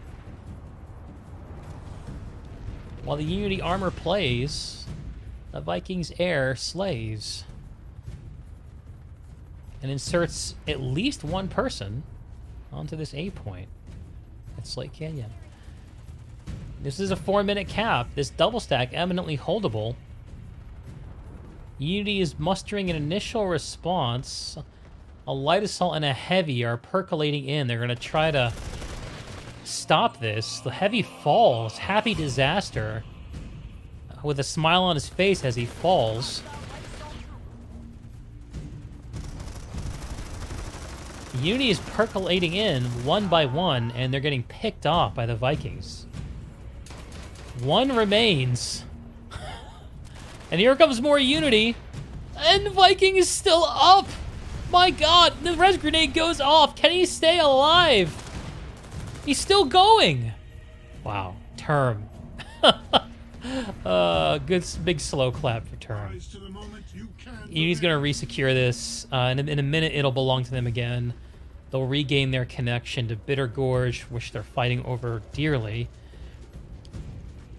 GT Metal and his Reaver is gonna fuck with the Unity responders here. and Bitter Gorge firmly in control of the Vikings. And I'm seeing Unity armor rolling around the base. Are they gonna... I'm not really sure what the move is here. They still have that link.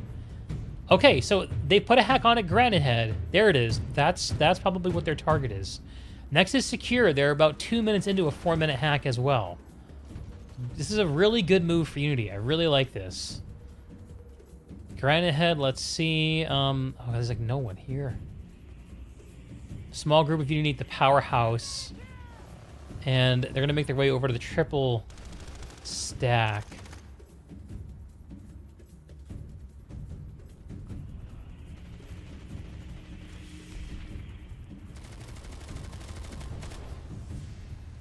Hey, shout out to Xerus Lord, my co-caster, doing battle for the Vikings. Sorry, bro. Vikings pushing into... Oh, sorry, that was Unity who pushed them off. Yeah. So 6 minutes at the current rate for Unity to take Granite Head. They'll need to get the 3rd point to make a serious bid there. Vikings air is responding. I think I just saw an anvil come down. Is that going to actually touch grass? 8 point flipping towards Unity 2. That creates a 2-minute pressure for Vikings. And it looks like in order to solidify their hold here, Unity lost their hold. And next is Secure, as that gets resecured by the Vikings.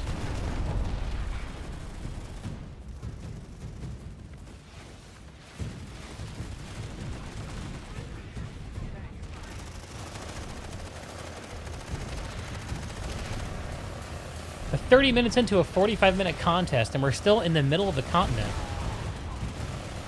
5 bases to 4. Unity attempting to make that 4 to 5. Doing fucking battle in the middle of this triple stack. As the Vikings attempt to come in from below.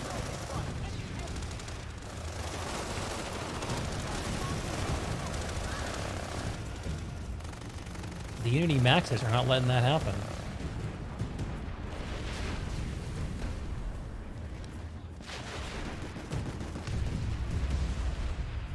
Did you see a Viking Valkyrie blow up a Viking Sunderer?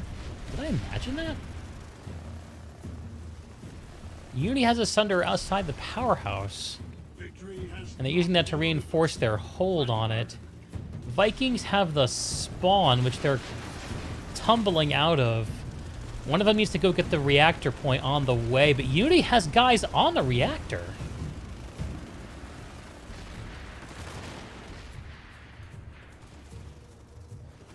Surfbot Ninja goes down. Endeavor and his max is there, though. Watch out, boys. No cover for these infantry.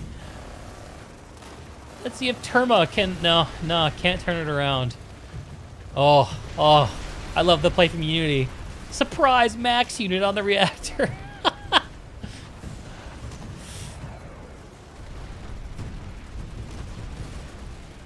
Unity being very smart about this. Hang on to A is such a linchpin to taking this quickly. 27 seconds. Vikings are assembling on the roof of the triple stack where they're trying. They do own the skies, but can they convert that into possession of the point? Unity looking very united here. The explosives begin to fall. One of the maxes goes down. KaaLock is getting picked back up.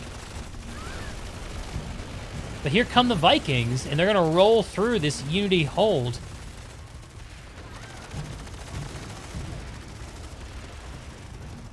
Doesn't matter, though. Unity takes Granite Head Reactor and regains the lead, 5 bases to 4. Unity now holds their home row plus Granite Head and Arzak. And they're suffering no attacks on their territory right now.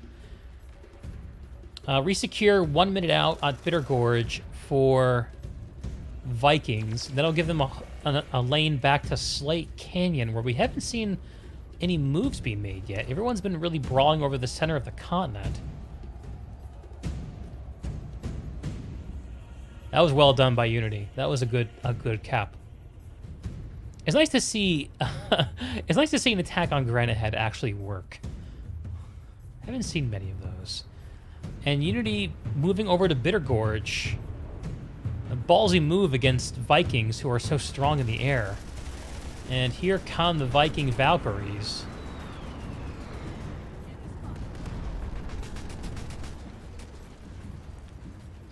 Be driven off. All 3 points in possession of Unity. A Unity spawn point shaping up on the northern side of the base next to the C point as C point falls to the Vikings. Seems some enterprising light assaults are going to change that in a jiff. And there's Sirohij and Surfbot Ninja. Do exactly as predicted.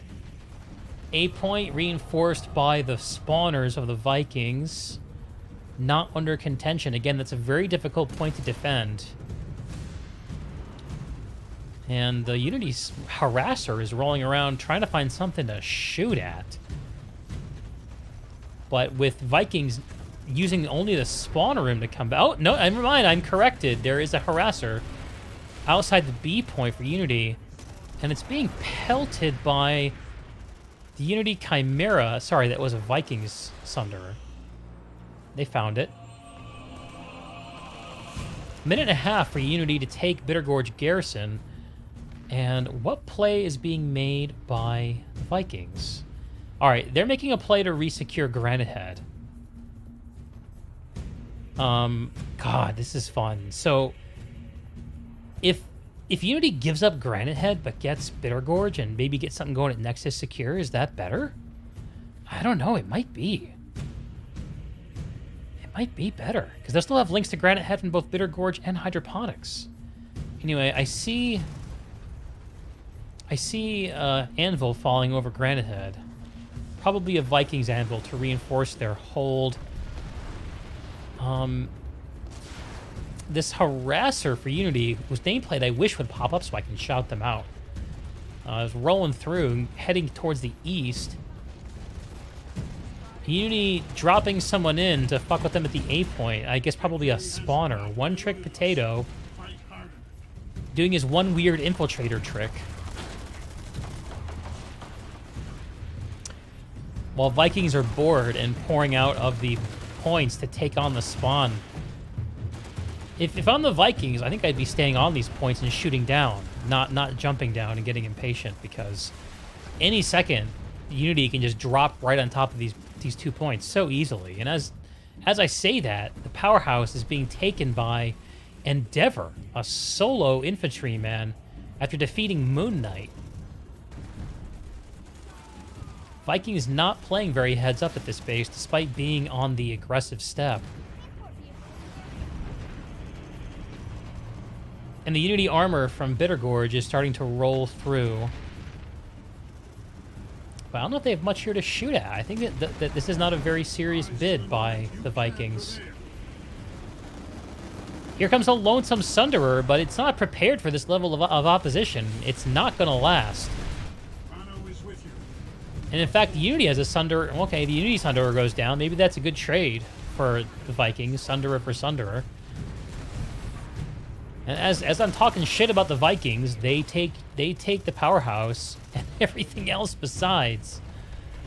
Plans I can just change on a dime, and that's all I got to say about that.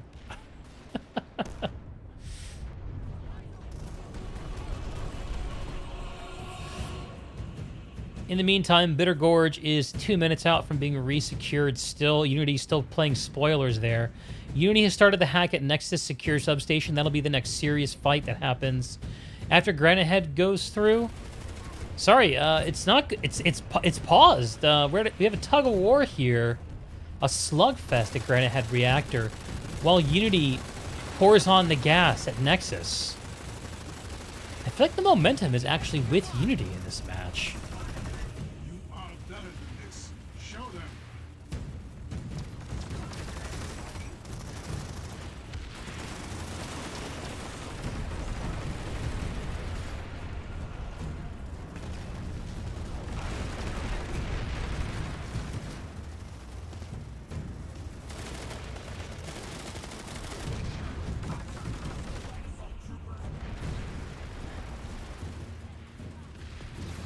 Hot step and light assault. First Unity into this triple stack. Taking it back. Valkyrie for Unity. Vulturing overhead. Vikings are dropping in from above the top of the glacier. Here comes a Vikings drop. Valkyrie drop. Valkyrie gets abandoned. We're about halfway through the Unity resecure of Granite Head Reactor. If Unity can hang on to this base, that's going to be enormous for them. And believe it or not, this match has only got 7.5 minutes left in it. You can prevail. And you can still go to either side. This has been the best match I've seen in weeks. Battlefield Wars. It's so close, so late. Oh, it's beautiful.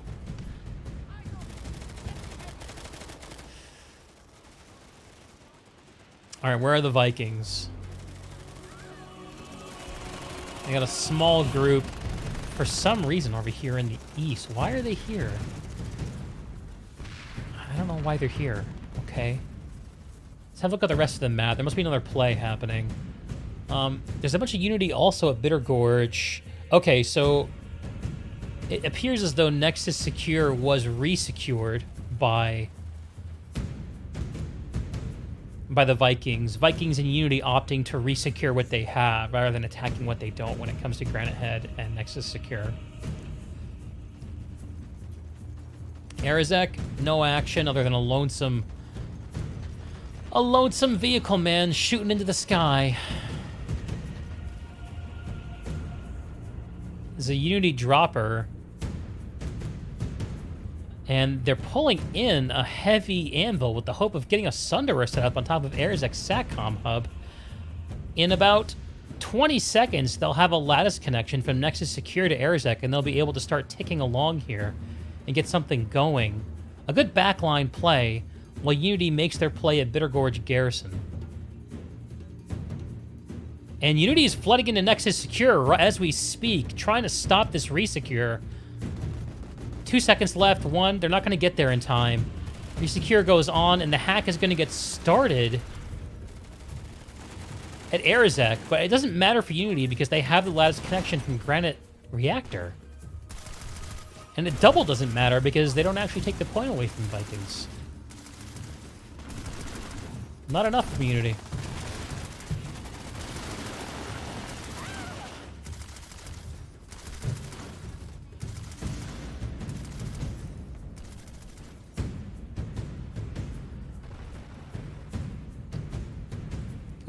With 5 minutes left, all of a sudden these corner bases are looking a lot less enticing because they take 4 minutes to cap. And if you don't hold the base the entire time, then your chances of making any dent in the territory is just kind of slim. So I have a feeling that we're going to see this match end in the center of the continent, because this is where the score can truly change on a dime. At Arizek SATCOM hub, the Viking Sunder is established as predicted. They have the B point, and they've fallen off the side of the tech plant in order to also take control of one of the 2 points inside the tech plant. Whoa, excuse me. Unity are here, though. They're coming back in from the spawn room. Going right through the kill boxes, unmanned by Vikings, as they huddle at the top of the base. If Unity can control the bottom of this base, then the Vikings can hang on to the top as long as they want. It won't do them any good. And Unity doesn't need to resecure this base necessarily. They just need to not lose it. So there's no incentive for Unity to worry too much about the top right now. With 4 minutes left in the match, they just got to hang on to what they've got. And to do that, they've got to keep threatening Vikings, give them competing incentives for their forces. 3 different Vikings max units here in this balcony, and just getting brutalized by this Unity defense. Oh, that hurts, man. But even though the Vikings max push from the balcony is pushed off, the points get surrendered, and there's a Unity orbital about to hit Arizek.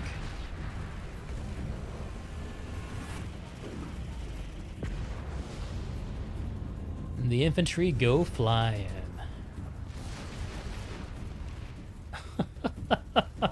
A counter orbital from the Vikings. With 3 minutes left, it's pure chaos. I'm not sure what that orbital does for the Vikings, if I'm totally honest. I think that might have been a misclick. Maybe that was supposed to be an anvil? C point is flipping toward the Vikings, away from Unity. There's still enough time for Vikings to take Arizek. Arizek might be where this fucking continent is decided. That would be crazy.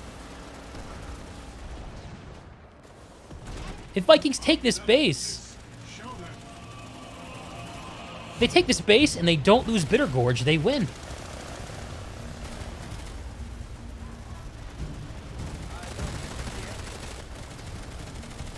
Unity challenging.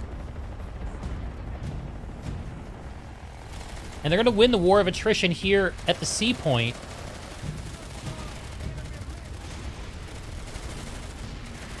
Oh, man, maybe not.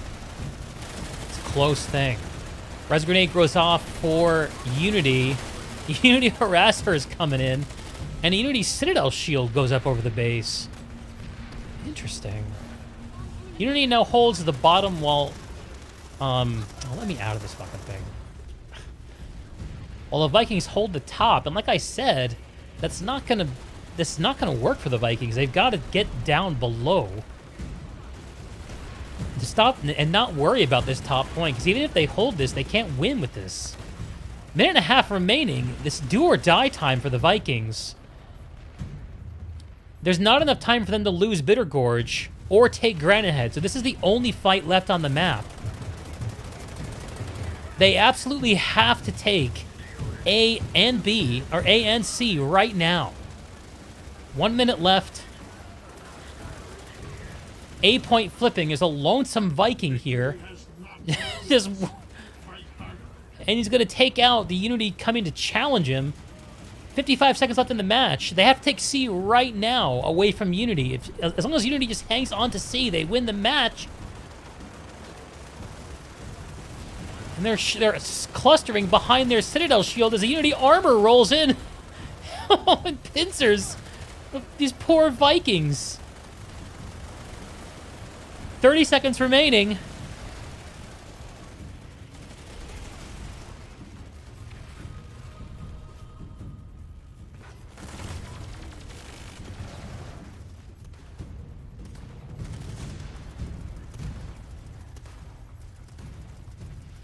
And everyone's saying their GGs. Everyone knows what time it is. Vikings don't make their bid for Arizek. Unity hangs on to it. And they're going to hang on to 3rd place in the Connery Outfit War.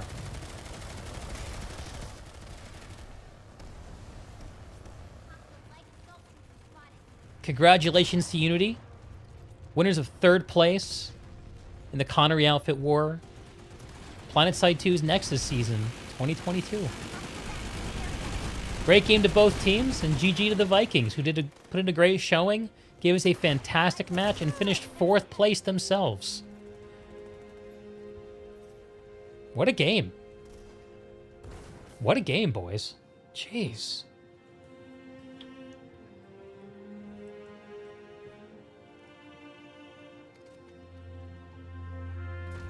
That was awesome. That was fucking awesome. What a warm-up, too. What a great match.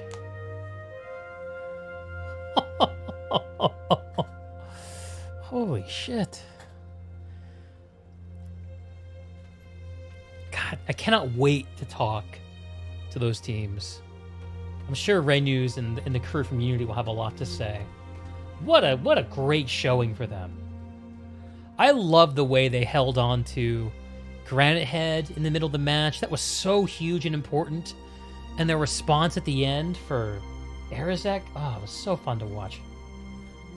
We're about 13 minutes out from the Connery final, which will be Ironforge Alliance versus Recursion. So we don't got too much time to bask in the afterglow of this one. God, Damn, that was a good match. That's the way finals matches should look. That was a fun one.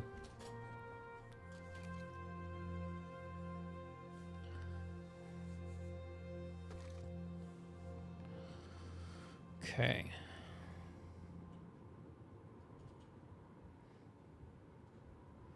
Cool. Same continent, different match. Recursion are lined up as NC painted red. Oh no, I don't like this. Ironforge Alliance only has 43 members out of 48 online. I know that we've been seeing platoon bugs since the Halloween release. I hope that the FIFA folks are not having a hard time getting set up.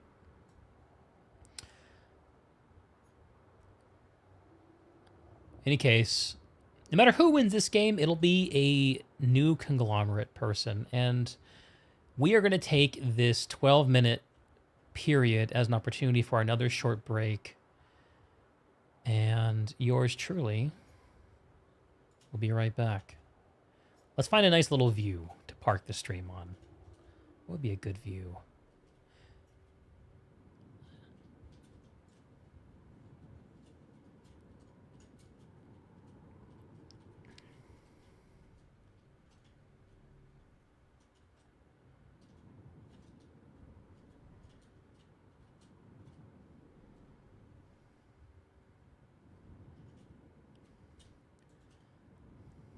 Good enough.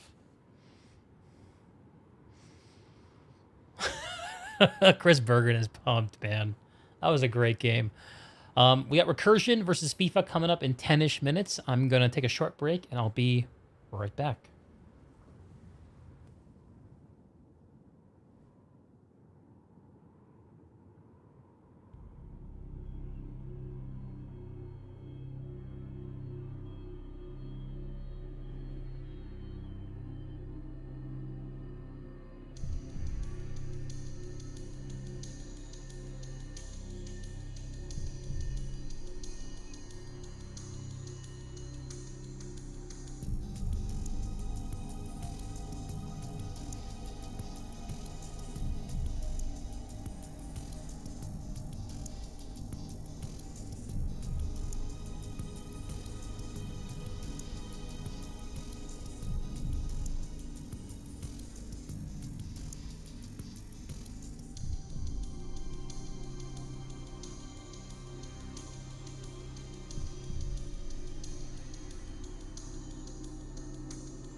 Hey folks, Deeg here. Is everyone ready for the very last Outfit Wars match of the season? This is the very last match of the Nexus for 2022. Probably the last time I'll smell its arid, frigid air. Last time I'll explore its deep valleys. At least for 2022. But no matter what comes, we're planet men and we'll soldier on.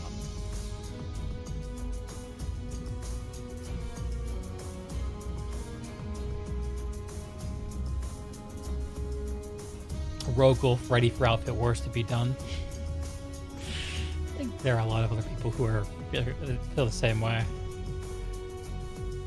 I will say this, I've enjoyed casting the Outfit Wars a tremendous amount, but I'm going to look forward to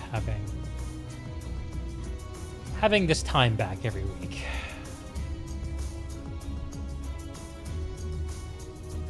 In about 3 minutes, we're going to watch Recursion fight the IronForge Alliance of Connery, OOV FIFA, and for Recursion, this is a moment that's been a long time coming. They were denied the Crown of Emerald just earlier tonight in their loss against GOBS, who proved immortal and undefeatable. Recursion's been at this for a long time. They formed just shortly after the original Nexus was announced nearly a decade ago to compete on it. And after all these years, they're finally here. And they had their chance at coming away as the winners on Connery. Did I burn all my energy casting in that last match? Dude, I've been burnt for like 2 hours. What will make a go of it anyway? Wait until the interview is after. When I'm this tired, the interviews get wacky. Alright, thank you PlanetSide1 for the excellent vibes.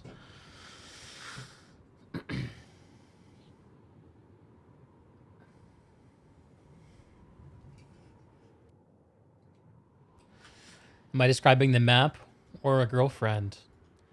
I don't know, Rogue Wolf. What do you think?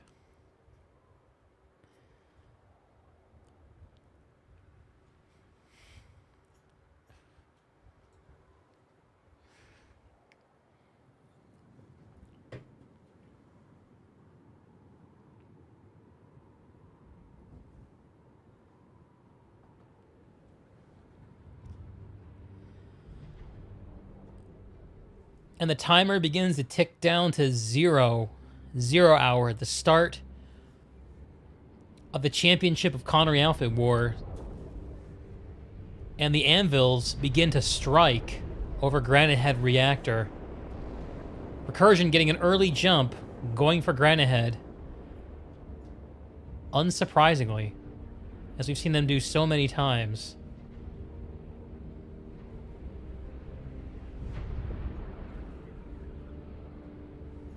And the anvils continue to fall.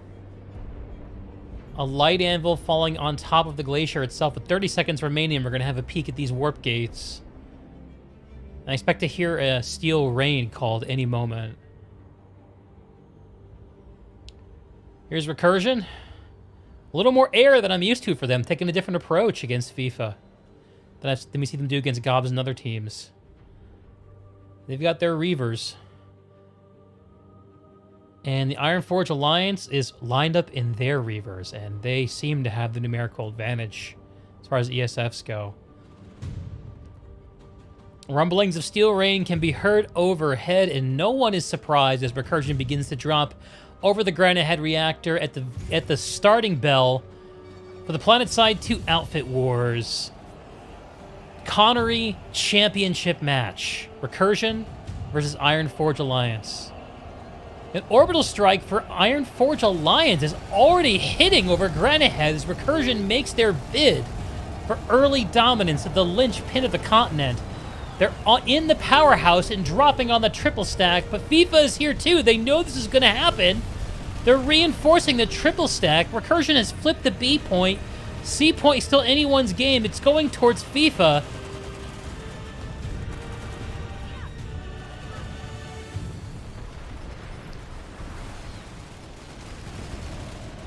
And the Reavers swirl overhead. Medieval Welder rolling a spawn point for Recursion over to support the powerhouse. A couple of Vanguards making sure the roads stay clear for those logistics.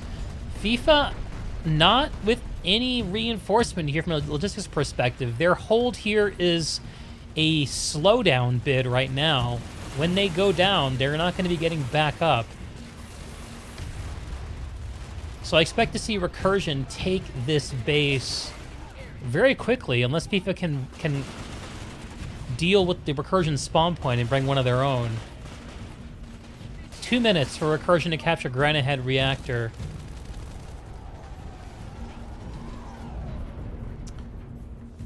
Hearing an anvil fall over Granite Head, having a peek at Bitter Gorge, and just like the last match, there is nothing going on at Bitter Gorge. A bitter low priority for these teams. And here comes the called for FIFA Sunderer. He's going to try to sneak past this Recursion armor, but with no support. FIFA's hope of a spawn point at this base goes down. Recursion 1 minute out from controlling Granite Head Reactor. Bitter Gorge Garrison, still not much going on. There is a little bit of a vehicle fight happening on the road between Erzek and Granite Head that FIFA has won. Yeah, FIFA knows what's good. That they're rolling in their logistics. Let's see if they can get them established quickly enough to do something. They've already got the hack on here at Erzek Satcom Hub. Osher has fallen into the hands And Osher has been taken by the TR. GG, TR. I love those alerts on Nexus. They're so funny. Does FIFA... Where is their armor? Okay, they're... These little roadblocks set up by Recursion are slowing things down. 20 seconds to go. You gotta get out of that lighting and take the A point, man. Something. The Sunderer is getting set up outside the powerhouse for FIFA. They're not going to get into the base in time to prevent the cap. And it goes towards Recursion. If Recursion is doing what I think they're doing, they're probably already at hydroponics, preventing this from being flipped, but maybe, perhaps not, as FIFA makes a play for the A point. A little bit of teabagging going on between FIFA and Recursion. Lizard getting teabagged by, I can't read that guy's name. But Recursion does take back the point here, and, yep, as anticipated, Recursion is taking hydroponics, which is why FIFA can't do anything here.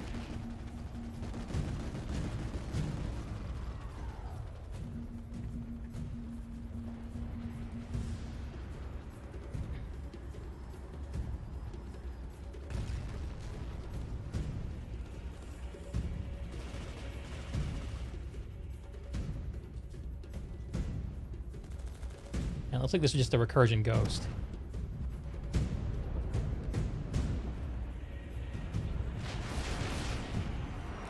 Yeah, and Ironforge are dropping dudes to reinforce this hold. There's a Recursion Valkyrie flying overhead. Z Raphael drops onto the bridge as another fire team drops in for Recursion on top of the base. They're being air hammered from above, and they're heavily outnumbered in the powerhouse. Let's see if they can get something going, though. Beacon gets lit. First FIFA falls. That's 2. Recursion now at strength of 2. Fighting outnumbered and losing outnumbered. FIFA resecures, regains that lattice connection to Granite Head Reactor. None of a Recursion response.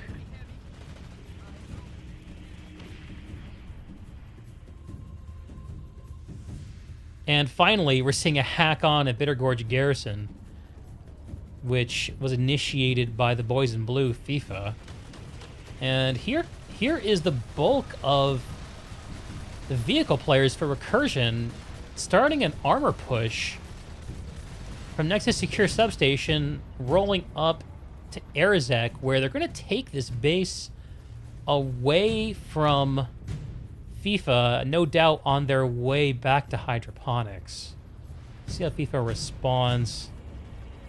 As soon as hydroponics went back, FIFA immediately started tapping the points here at Granite Head. That's not a huge concern for Recursion right now. It looks like they're not interested in Nexus Secure. Maybe I'm wrong, but that's the main connection that they get on as the aggressors. If they can take control of Bitter Gorge Garrison, then they should have enough time to respond to Granite Head Reactor. They currently have 2 of the 3 points, only the A point being held by IronForge Alliance. No one's captured this base, which means no one has the spawn room, which means that this can be stolen. So one of the weirdest things about the opener is these steal mechanics. We saw it happen in the GOBS and Recursion match, and what that means is, in a normal base cap, 2 minutes in favor of capping for Team A means negative 2 minutes. It means 2 minutes against the other team. But when the base starts from neutral, anyone who gets 2 minutes of progress, it gets granted to the other team. So, Bitter Gorge is a base that takes 2 minutes to capture if you have all 3 points. If you hold it for 1 minute and 50 seconds, and then with 10 seconds remaining, another team comes in and takes all 3 points, they'll win in 10 seconds. And use all of your progress to capture the base against you. And FIFA brawling here. They're not letting this go. They are outnumbered, but I'm not sure how much of the Recursion pop is actually on the ground. Here comes a Recursion, an IronForge Alliance Sunderer, coming in from the north, looking to get established by the B point. The FIFA Reavers are air to grounding the C point, but Recursion are hanging tough and knocking White Lobster out of the sky. I'm not seeing where there's any Recursion spawn point at this base. I feel like they're just making a spoiler play here. St. Celestine, one of the last Recursions still alive, as a lonely FIFA dude flips the point here. St. Celestine's going to come back and respond.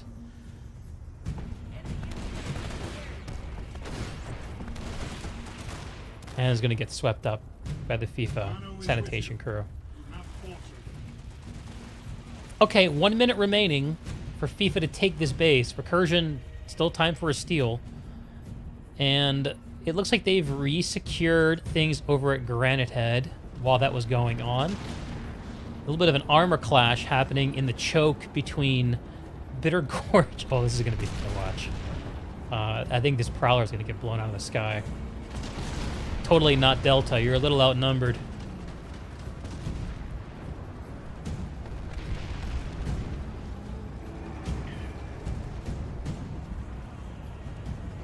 No. Not to get punished.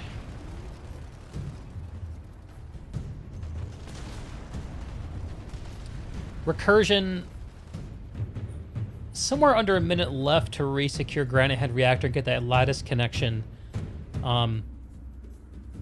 back to Hydroponics Compound.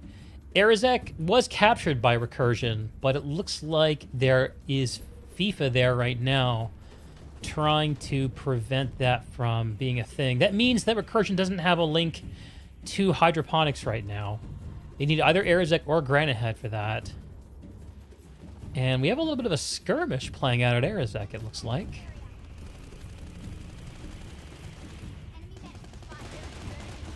FIFA pushing a small recursion force off of the C point.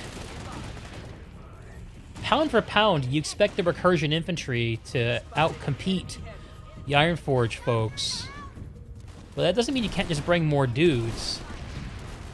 And here comes a recursion fire team. One gets picked up. And they're going to hang tough on this point. Take the C point as the respawners are coming in.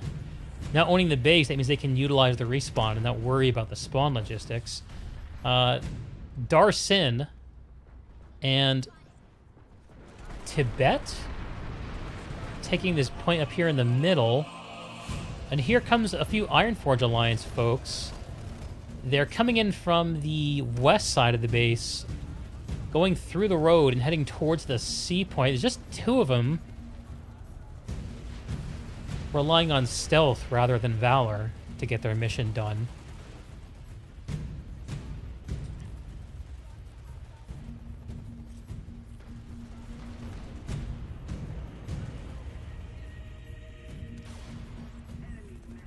Recursion hanging out on the top of the base. They're ready to pounce downwards. Infiltrator for Recursion trying to do some work. And gonna get punished for the effort as Ironforge Alliance gets aggressive, pushes up these stairs. The B point is under contention with Recursion mopping up the few FIFA who are up here.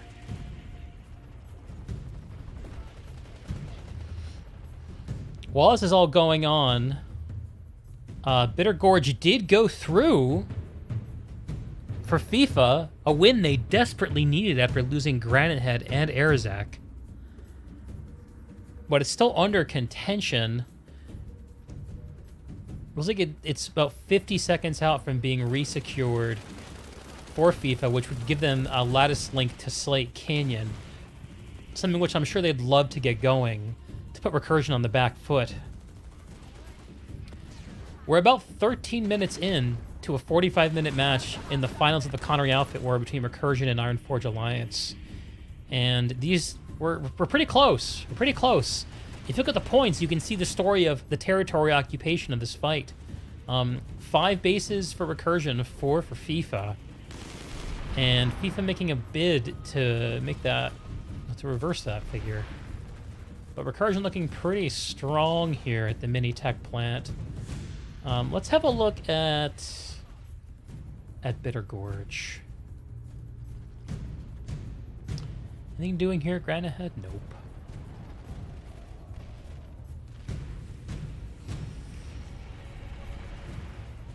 Alright, Bitter Gorge.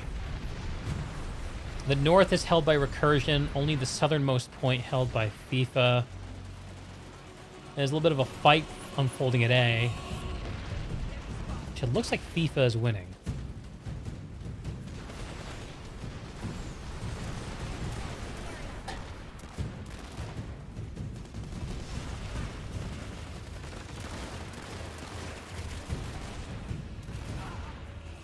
FIFA putting pressure on the Recursion respawners, who I assume have a spawn point down here. Not enough, though.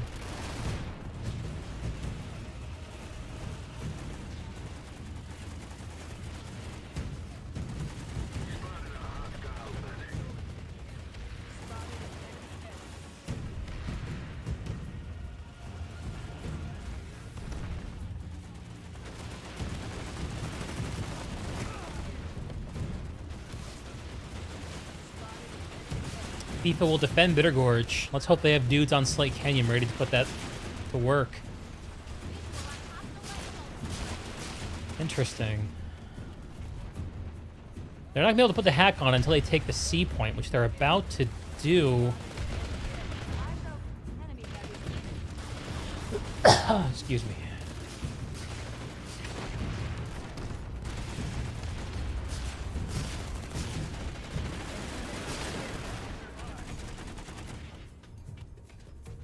And they've done it. They've outlatticed Recursion, taking C point and putting the hack on at Slate Canyon before Recursion can flip it back. Kudos. What a nice play. Or is it? What's going on?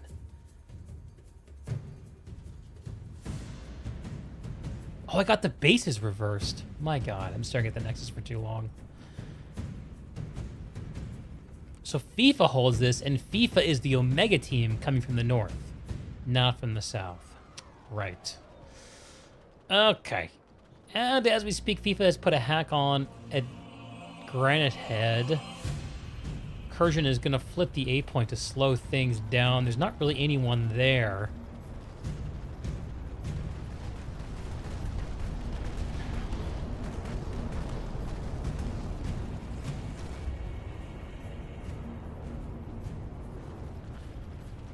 Action hydroponics. Recursion with the hack. They've pushed out of the powerhouse. FIFA are trying to make a run from the spawn room over the bridge. This road ends up being a very important player in these square bases. And Recursion has an ant with a respawn module equipped.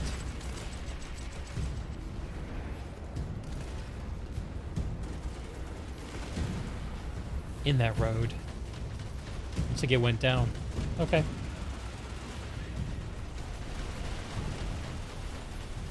FIFA with some unmanned lightnings in the north.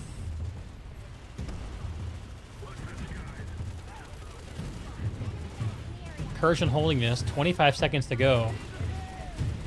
It takes 4 minutes to capture this base. A lot of hard work from Recursion to keep this. FIFA is going to attempt to frustrate that hard work, but the Recursion maxes are ready.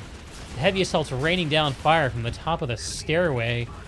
That said, there are a handful of FIFA who are going to touch this point, but it's not going to be enough. Recursion's going to hang on to it, and they're going to cap Hydroponics compound, opening up their way to putting the heat on at the Nexus Omega. This is a real setback for IronForge Alliance. We're looking so good through the first half of this match. Going down 6 bases to 3. And right on cue, Recursion is at Nexus Omega, preventing any resecure efforts, rehack efforts at Hydroponics. IronForge Alliance knows about it, though. And they're going to eliminate the forward scouting forces of Recursion, who are falling back into this powerhouse on the Slate Canyon side. FIFA's got it.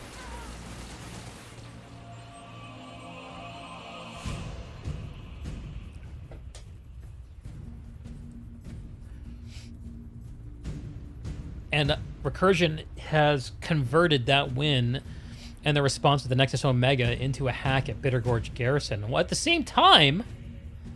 Oh, I didn't even notice this, but... FIFA's made a play for Argent Pass. How did we miss this?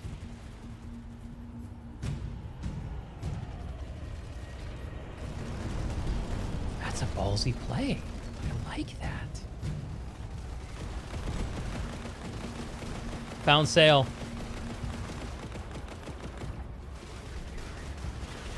Sayl you later. Recursion making a play for Bitter Gorge. While at Argent,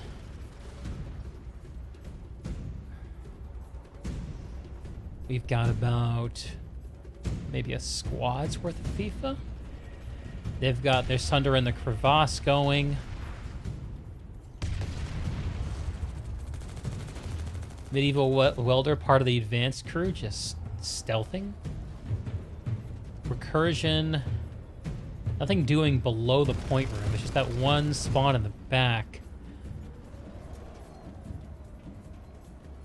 Just under a minute to take this. FIFA. About the same amount of time for Recursion to take Bitter Gorge. I think winning Bitter Gorge at this point in the match is a much bigger win for Recursion than taking Argent Pass. It would be really interesting, though, if the FIFA capture goes through. That'll give them a connection to the Nexus Alpha. And we could see hacks of the Nexus Omega and Alpha at the same time. That would be a dilemma. Where does the caster go? Omega's still ticking down. It's about 1 minute and 10 seconds into a 7-minute hack. Argent Pass is going to go through in 15 seconds, and it looks like it's going to be permitted to do so, while Recursion has just about 25 seconds on Bitter Gorge. It's a battle of the timers. Here comes the Recursion drop force with seconds remaining, and they're too slow.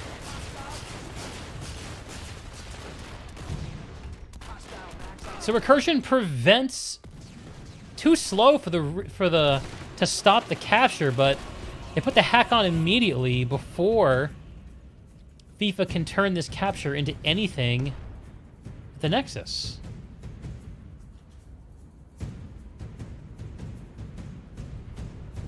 You think about it, it's actually pretty arrogant of Recursion to wait so long.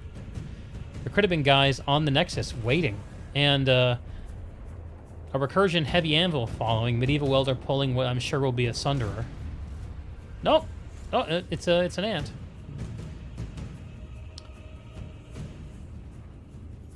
And this FIFA Sunderer is just chilling back here. They didn't even respawn at it. They just gave up on it. Interesting. Bitter Gorge.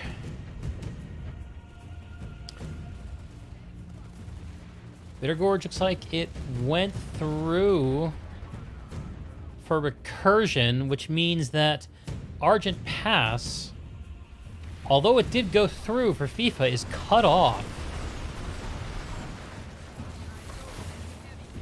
Unless FIFA is able to push Recursion off of Argent Pass, they're not going to be able to do anything with those lattice connections.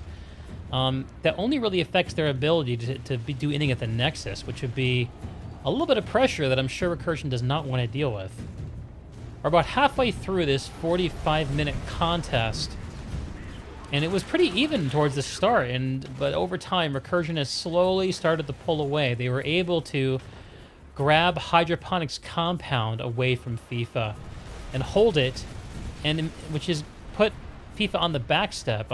They have responded to Nexus Omega and pushed Recursion off, and in about 2.5 minutes, it'll be resecured. As a reminder to anyone who's wandered their way into this cast this far in, those Nexus bases, if the attacker takes them, they win the whole match. They are the king on the chessboard, so you want to protect that base with everything you got, but sometimes you just gotta let it lie for a little bit. You gotta let it be a little vulnerable in order to make ground on the rest of the map. And Recursion is pushing south through Bitter Gorge Garrison, doing a little bit of wall jumping up to this B point where a couple of heroic FIFA are trying to make their last stand.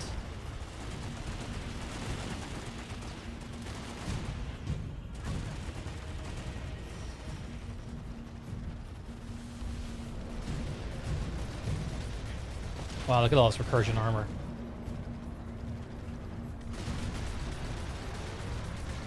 A lot of Recursion armor rolling north to Slate Canyon.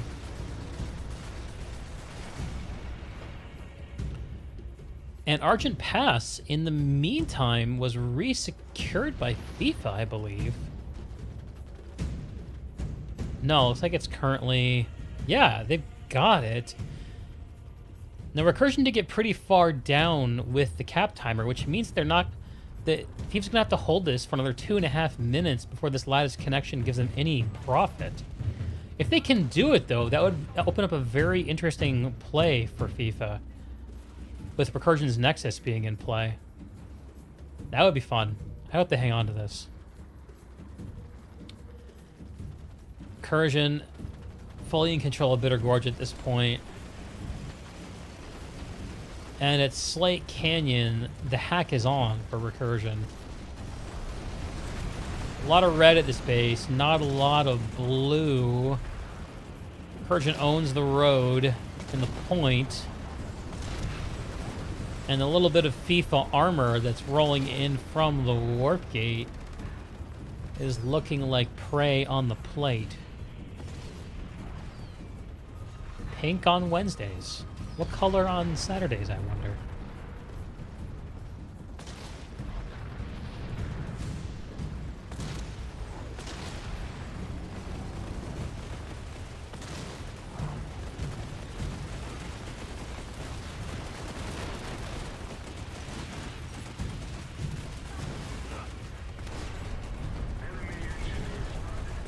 Recursion fairly numerous on this point. They've got the spawn point in the tunnel in the back. Also, a deployed ant right next to the point. FIFA. Oh, they're making a galaxy drop. Oh my god, this is a bloodbath. Res grenade goes off for FIFA.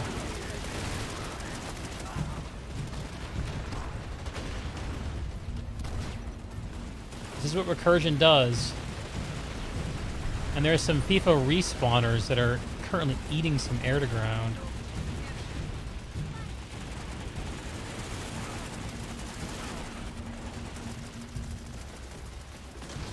Minute and a half before Recursion takes Slate Canyon.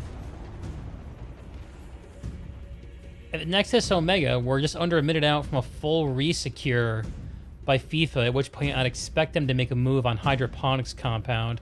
Argent Pass? I'm not sure what's going on in Argent Pass. I want to look. I'm going to look.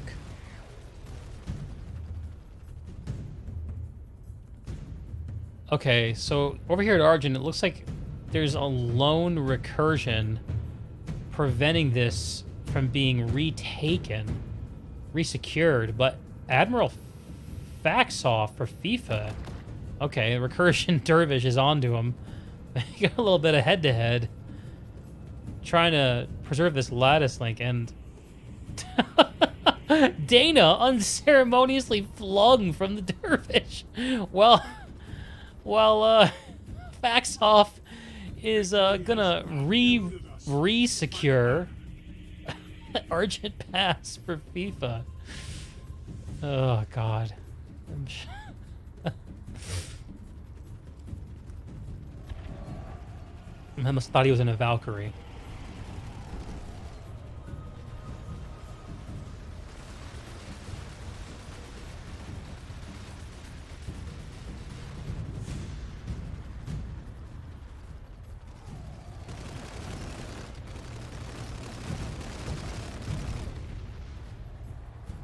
FIFA Reaver out-dueling the Recursion one while taking the Recursion ground to air from below.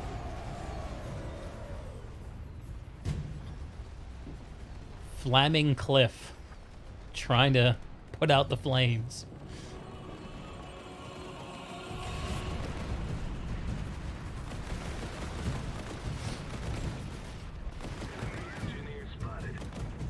Okay, over at Slate Canyon, this has gone through for Recursion.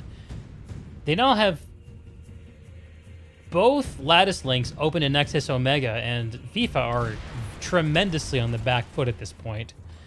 Holding only Argent Pass as their only holding outside their home Nexus, but Recursion's in no rush to make a move on Nexus. The resecure goes for FIFA. I'm expecting FIFA to make a move at Hydroponics any second. They sure need to. But it looks like Recursion might be beating him to the punch. I think I just saw a hack start for Nexus. I did indeed, but FIFA is going to quickly defeat the Recursion Advance Force. Get the Hydroponics, FIFA. Let's go.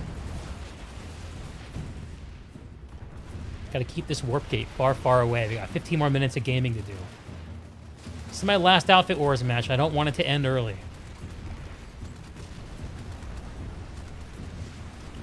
Recursion keeping the heat turned up. Thunder Turbo Ranger dropping on top. Libel, his buddy, lost. He's going to make a 1vx go of it. Takes out the first. Gets flanked from behind. And Leandra, hoping it's better late than never, but is going to eat headshots from the FIFA Heavy.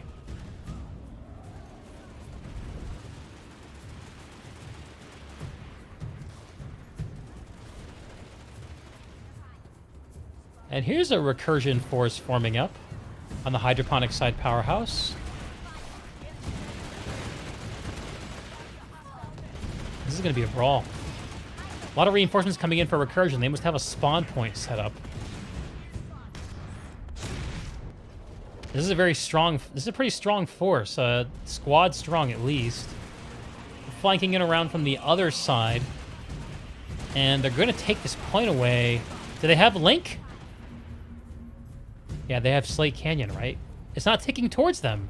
No! FIFA put on Axe to Hydroponics and Slate! Yes! Gaming!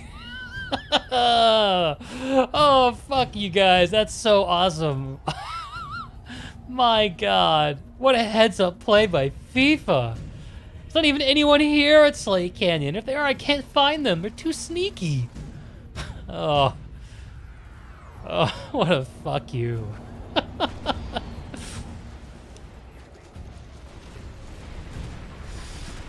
FIFA is 3 minutes, 1 minute into a 4-minute cap at Hydroponics. And Recursion they're tumbling out of the spawn room here. They got an anti-air max here to deal with the FIFA Reavers.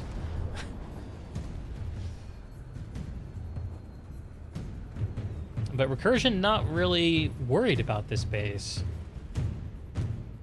In the meantime, what is going on? Okay, so Recursion is taking back Argent, but there's like no one there. Slate Canyon still being held by FIFA at a pop advantage and holding Hydroponics at a pop advantage. It must be that... I don't know what's going on. Where is Recursion? Okay, they're responding at Slate. They're still here at Hydroponics, but they're really responding at Slate. And it looks like FIFA is calling in a heavy anvil here to reinforce this hold at Hydroponics. Oh, and here comes Recursion at Hydroponics. They're coming onto the road. They've got a tank and a couple of Sunderers.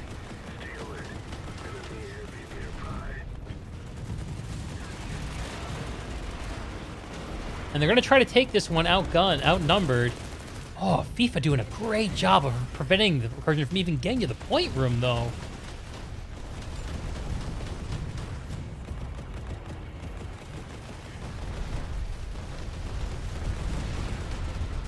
I think FIFA doesn't have any spawn set up here. Did that anvil fall? Okay, that Sunderer did get deployed. Oh my god, I don't think Recursion knows it's there. I hope none of them are watching my stream. 1 minute left for FIFA to take Hydroponics away from Recursion.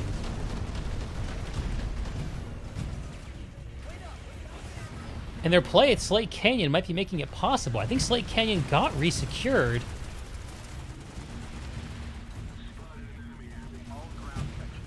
Oh, and here comes the orbital from FIFA, the Recursion armor. One Sunderer goes pop. Where's the other one? Oh, there it is. That never gets old. Meanwhile, the FIFA Sunderer is still at large. 30 seconds. Simster, this harasser clearing the road of pesky Recursion's respawners. The skinny door, there's a Recursion fire team outside. They know they have 15 seconds left. Oh, there's a Kluker right behind you, man! Oh, Ashley can't get the kill. The res grenade goes off for Recursion. 4 seconds. Oh my god, FIFA takes Hydroponics away from Recursion. Just in time, too, as their Sunderer spot finally got exposed. But Headshot with the heads-up plays, rolling in their own Sunderer. Oh, what a play. Oh my god, and Slate Canyon is still taking for FIFA.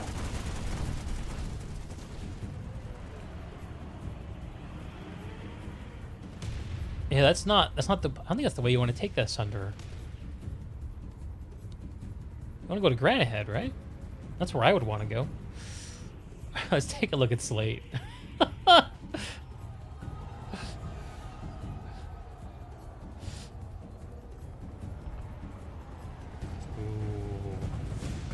Action over Slate Canyon.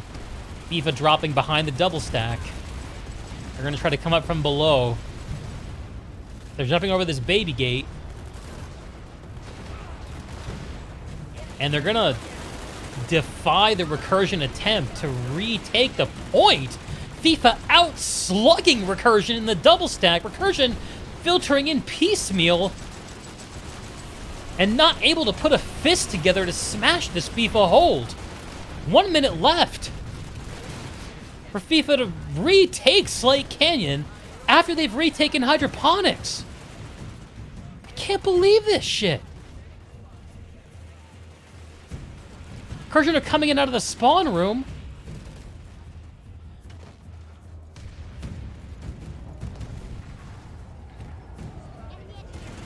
Anything down here? No, there's no Sunderer down below. Can the Recursion infantry just out-slug this FIFA hold? 28 seconds.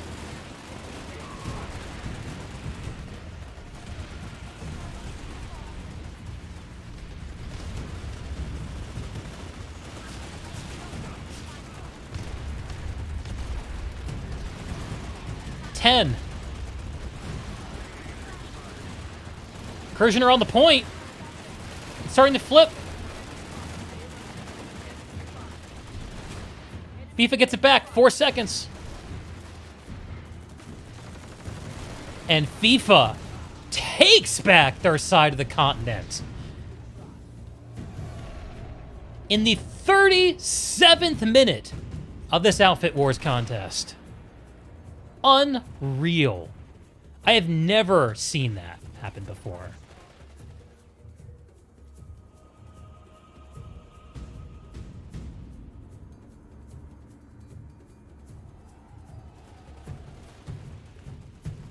Recursion have responded at Hydroponics, not letting insult turn into injury, or so they hope. Recursion, despite the late game heroics of FIFA, they still have twice the territory of the Ironforge Alliance.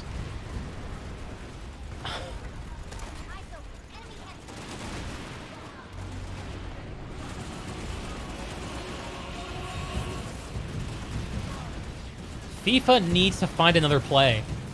If they play for Hydroponics, they're going to lose. 7 minutes left. Okay, they made their play at Bitter Gorge. That's great. Oh, man, it's a Brahmin, though, because if they had Hydroponics instead, they'd have links to both Granite Head and Arazek. As it is, to win this match, they're going to have to hold on to Hydroponics, take Bitter Gorge, and take Granite Head Reactor. That's a real hard 6 to roll. What a match, though. Going down to the wire. 6.5 minutes left.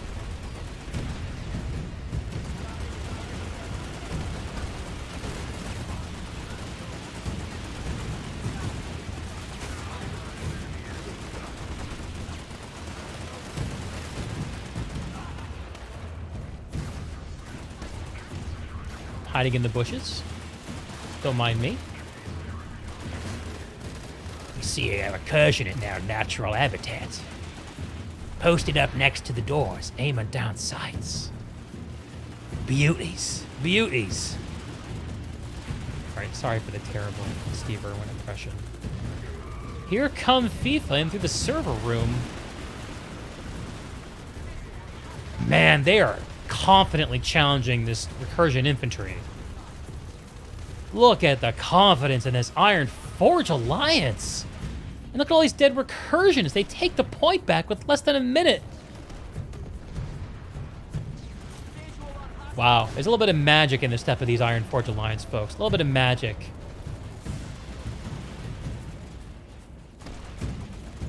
I don't know if they'll be able to turn it into a win, but god damn, it's fun to watch.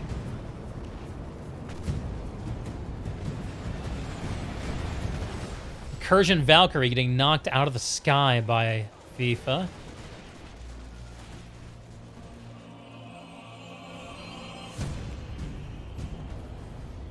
Five minutes remaining, and Recursion is in possession of 2/3 of the continent.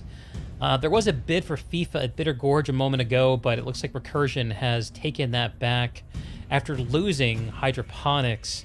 The only way for Recursion to lose at this point would be for a 2-minute hack at Bitter Gorge Garrison for FIFA, followed by a 2-minute hack at Granite Head Reactor for FIFA. That's the only way they could possibly win in the 4 minutes remaining. So we'll see if FIFA makes a play or if they just ride out the timer. The good news for FIFA is with 4 minutes left and in full possession of their Nexus, they cannot be warp gated. We're talking about moral victories in these contests sometimes, and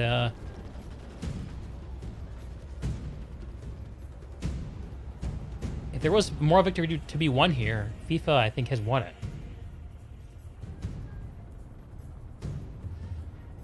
Recursion established here on the point at Slate Canyon. They have the Sunderer in the tunnel in the back. The armor set up to suppress the air at Bitter Gorge. FIFA is making their play. They have 2 out of the 3 points at A and C. That means they're in the north, while Recursion is in the south. Pops are pretty even here. We're both committed. The Recursion Sunderer is rolling to the north, probably going to try to get established next to this C point, so the Recursion Light Assaults can casually take C away.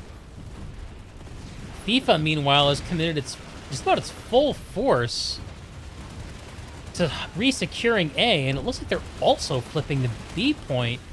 Recursion have materialized at A, and I think they're going to take this back away from FIFA, but at the cost of B and C. 4 minutes left. All Recursion has to do is slow this cap down to win.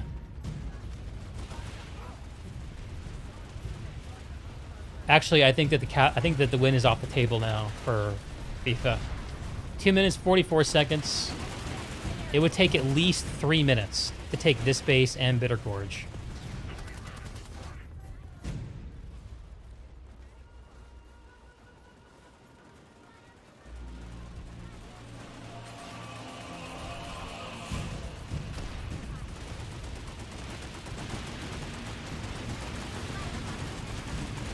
Well, at least we rode the timer out all the way, boys and girls. FIFA's not done. Taking the center point away from Recursion. Medieval Welder posted up in his tank, shooting onto the point. Here comes the FIFA Orbital. I think they're trying to deal with the Recursion Sunderer, no doubt set up underneath the point. Is there a Recursion Sunderer here? I'm not sure. Either way, after the orbital, Recursion still holds the A point. And they're about to hold all 3 of these. The beacons are getting lit by FIFA. They're making a desperation play to stay relevant here. I see a couple FIFA Sunderers coming in from Granite Head. They're going to try to get deployed here on the outside the northern point. Looks like one's going to try to push into the center of the base. But Sailbot and his lightning is going to take him out. Headshot trying to archer Sayl, losing his Sunderer, but maybe keeping his life. Sayl popping out to repair.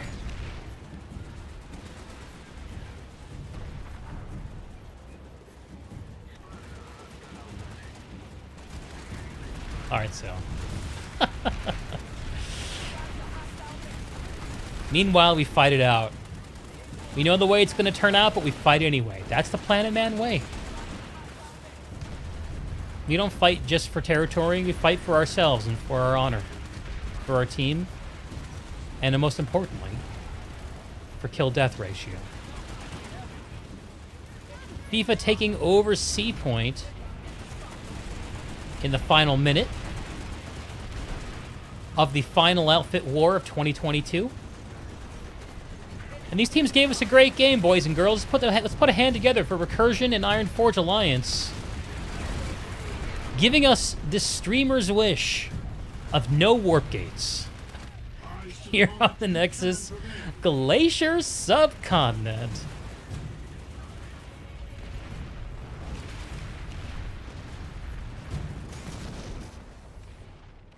And that'll do it.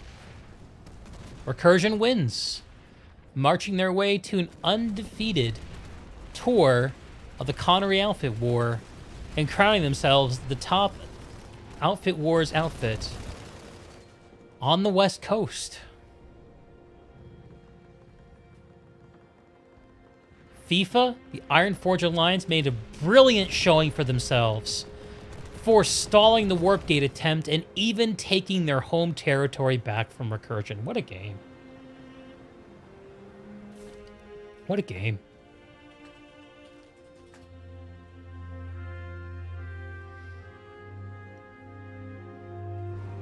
That was good shit. I like that. Fun match, agreed.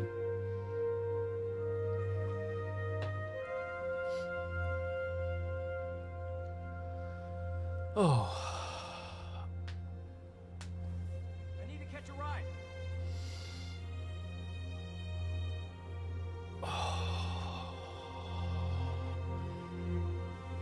Every single match we casted today went the full length. That's 3 hours of Outfit Wars casting. I'm gassed. Do some fucking interviews.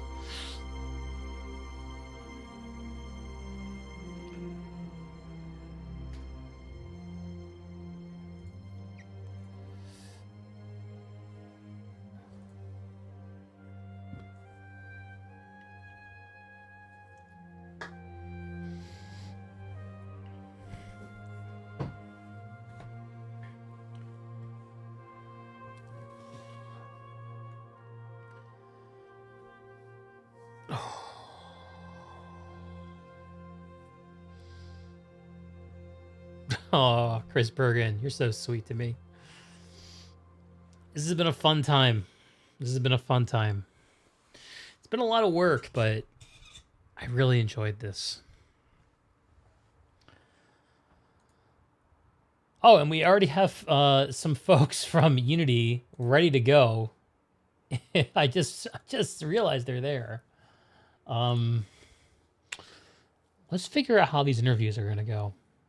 Maybe I can get Unity and Vikings folks to talk to me first.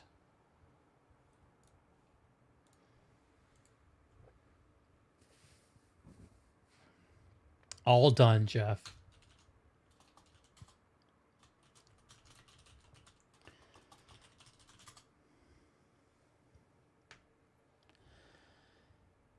Zavik, favorite caster. Oh, thank you. Appreciate that, bro. Unity. Unity. Man, what a game that was. A lot of great games today.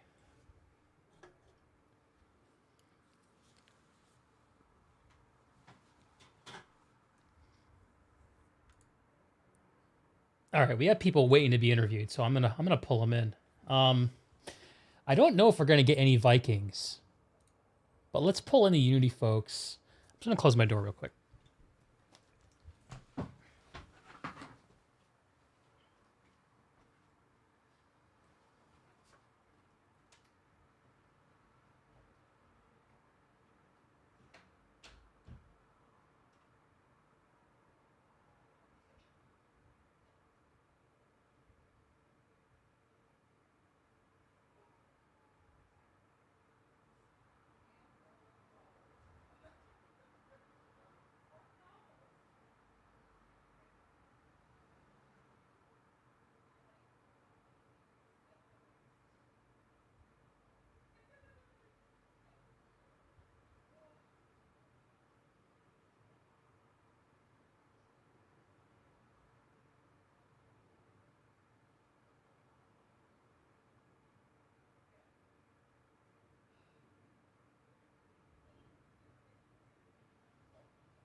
Thanks, Joe.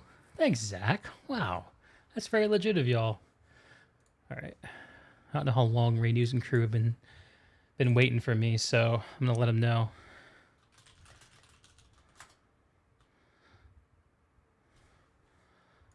Let's pull them in.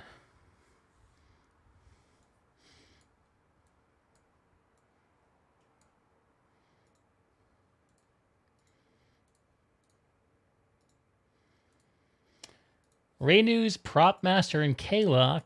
I just pulled all of y'all into the cast. We're live. If y'all are still there. Can you hear me? Yeah, what's up, brother Renuse? What's up? What is Oh up? man. You did it! Outfit Wars is over, bro. Yeah. Said it was gonna be good, right? We promised a good show. Dude, what a match! Yes. Yeah. I Dude, want that was fucking oh my god! Like we're still running on high off of it. I'll bet. I want to hear all about it from your perspective. I've asked someone from Vikings to jump over, but I don't know if we're gonna get them. Anyway, tell us about this match.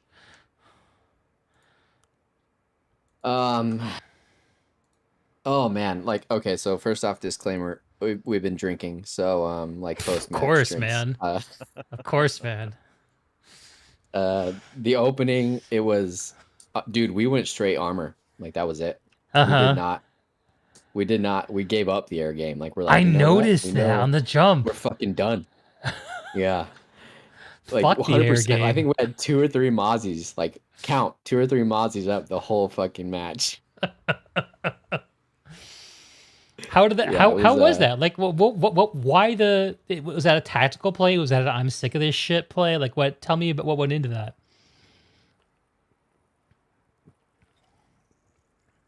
So from that, we were super focused on mitigating the air across the entire map. Like we didn't want any kind of air influence as much as we could possibly stand. And Nexus is small, and you know there's a lot of mountains and different like not vehicle friendly terrain features. But everyone knows maxes are easy to die to air hammers. You know, like what can we put out? What can we put out? And so we sky guards, like fucking put them everywhere. Like fucking have them up everywhere. Yeah. And then we beefed up our armor crew, and we had initially like always short stacked our armor lead. Like we have leaders from every domain, and we kind of adjust based off of what kind of force we're gonna fight. And we're like, you know what, armor's taking it this time, and we're gonna have the air leads be flex between armor and like air. And if they need to flex into the air, they can. Like there's a very dynamic force comp there, but otherwise they're the best candidates for sky guards because they know how planes fly. And so we put our fucking air leads into sky guards, and then we had like I don't know, like maybe. Oh 8 man, sky if guards I'm at an the air opening. lead and I gotta play a sky guard, I feel like I've been demoted or something. That must be a weird feeling for those folks. Yeah. What a death That was sentence it. if you're an air lead. Yeah. And then we had Charlie Squad pull like 12 galaxies, well not 12, like 4 galaxies to make it look like we were doing the same thing. Like we did like a whole. There was a lot of deep planning, but it was probably realistically like unnecessary. You know, like we just put a lot of effort into it. And at the end though, they engaged all the galaxies. Sky guards were having an effect, and then we just kept them up. And it was all about just moving the forces across the map and keeping the timers ticking in our favor. Like that's the name of the game, you know. Hell yeah. And it worked. Like, I mean, Alpha Squad, which was my squad, we were struggling on Granite Head for a while. It was just one dude on each point. Like, it was back and forth. The Sky Guards were not there. And then I was, like, telling the armor lead to go up north and south. And he was fixing his own problems. And we had, I don't know, like 8 different squad leaders across the map trying to assess what we could do on the map. Like, we had a significant amount of leadership looking at all of those plays. Like, we roll into that with a combined arms, multiple levels of leadership, and independence, but like a common force. Like at the end of the day, I could be like, oh, all in on this or fucking do that. But I'm always hands off. Like we have so many good leaders and so many good community members that you can just kind of let them do their job. Yeah. And that was it. Like everyone had a little magic moment in that. Like that was probably the most fun I've ever had in PlanetSide in the last 10 years I played. Like, oh man, that's it was incredible. glorious. That was glorious. Oh, what a match. Holy shit. How does it feel to go out on such a high note? Our last at- hurrah. Yeah, that was the last hurrah. Yeah. At the very beginning, like I'm not religious, but I'm superstitious because of some shit I've seen. And at the very beginning, I'm like, guys, men, whatever, gamers, hey, we're gonna get metal. And that was the only time I ever said it. And then we just struggled through the season. Like there was back and forth, there was wins, there was losses, there was rolls, there was like, oh, that was a fun match. And then we come down to this last little bit. And it's literally down to the last 3 minutes the last 3 minutes of a month and a half of play Uh, on Satcom in that 1 point on Charlie Point, Satcom 1 point with 3 minutes. The whole month and a half came down to that. Are we gonna get medal? And we fucking got it. Like that was it. Like it was like holy shit. And we did it with our community members. Like this is like that meme with the champagne, you know, like third place guys like fuck yeah, I right, gotta right. get a bottle of champagne, you know? The third place winner just talking Yeah. mad shit. Like Exactly. like no shit talk, like it's all good, but like Yeah, we yeah. are fucking happy. Like we are exactly where we need to be, where we wanted to be. We had no higher aspirations. Like fighting anybody else would have been unfun. Like the amount of stacking and like the ringer fitting going on. Like we came here as a community and we wanted to take away something from this interaction. Like we did a marketing campaign. We had like fucking propaganda. We had videos. We had like practice sessions. Like we went the whole fucking 9 yards. And we did it. I mean, at the end, as a community, we did it, and nobody can claim credit individually. Like, it's just a good thing. My God, I'm literally paused in the VOD with 3.5 minutes left on the alert. You guys are up 5 bases to 4. Vikings have just flipped all 3 points at Arizek. It goes for in a minute and 40 seconds. I remember on the cast looking at this and being like, "Oh shit! This is the Vikings' only play. They have no time for any other plays. This is the only fight left. If they win this, they win the match. If they don't, then Unity takes it down." I'm watching it all play out, man. That was some of like the most fun few minutes of PlanetSide. Sorry, go ahead. Sorry, it's the way you say it is just really that's what it really came down to.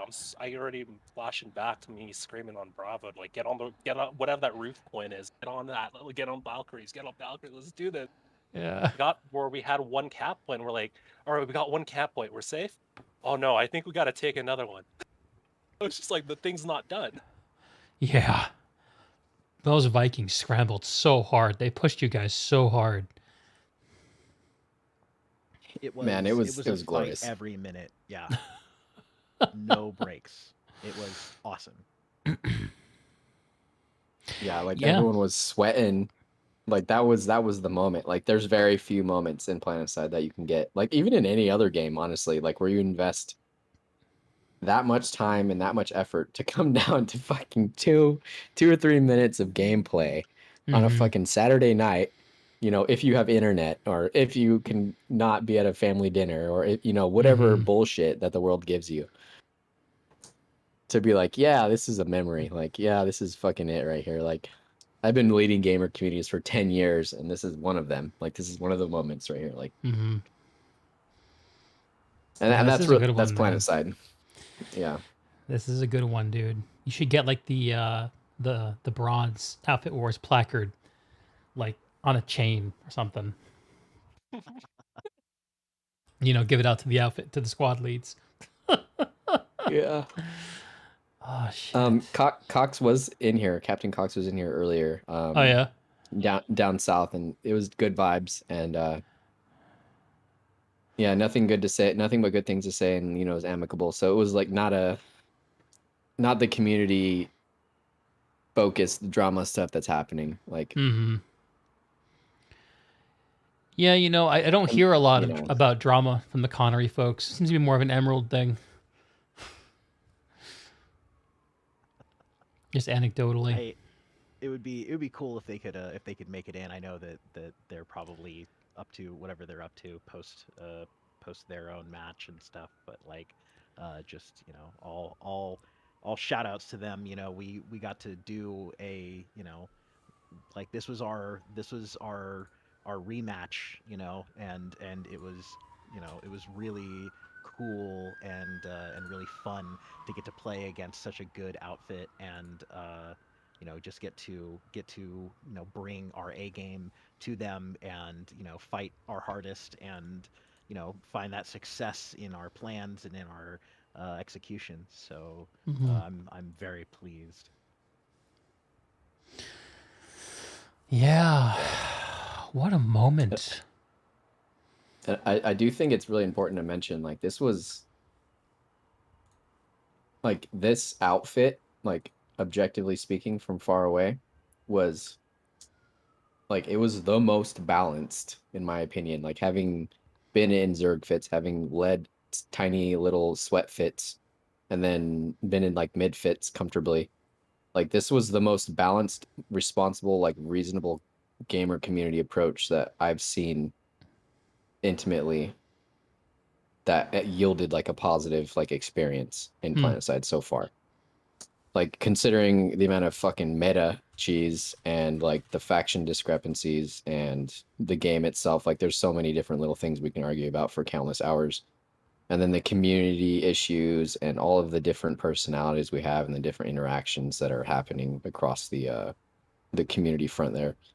Like we made a very, very, very concentrated push on keeping it positive, keeping people engaged, being respectful of people's time, and playing a game well as a community. And this was like it's not like a super spiritual thing, but this was like that was like the destiny of this particular path. Like it yielded nothing but good things in this endeavor. And it was a struggle and it was like uncomfortable at times, but like this is my opinion was a good model for a positive aspect of PlanetSide 2. The outfit war itself, you mean the structure of it? I don't know that the outfit war structure, the design elements. Or do you mean the Unity structure? Is that what you're referring to? Yeah, the Unity structure. The outfit war, like I don't know what you want to call it. The member barriers or the ways that you can get in or get out of matches created a lot of problems across the front, and I'm sure everyone has their opinions on this. But it was like 80% of the matches, like of the end game matches, especially where it was like ringers or cross server things or whatever, you know, like that's where most of the angst came from. Gotcha. But the fact that we didn't have to deal with any of that was like alleviating. Like we didn't have to deal with any of that. Like we had people aware of Reddit, but most of the leadership didn't give a fuck. Like we're like, stay off Reddit, stay away from all the bullshit. Like do this for us, do this for us. Yeah. By the way, I pulled in Cox. GG Cox. Hello. Hey man. Yeah, GG's, GG. man. That was a really close match. What a game. What a match. Cox, give us your rate on it. How did things go down for the Viking crew?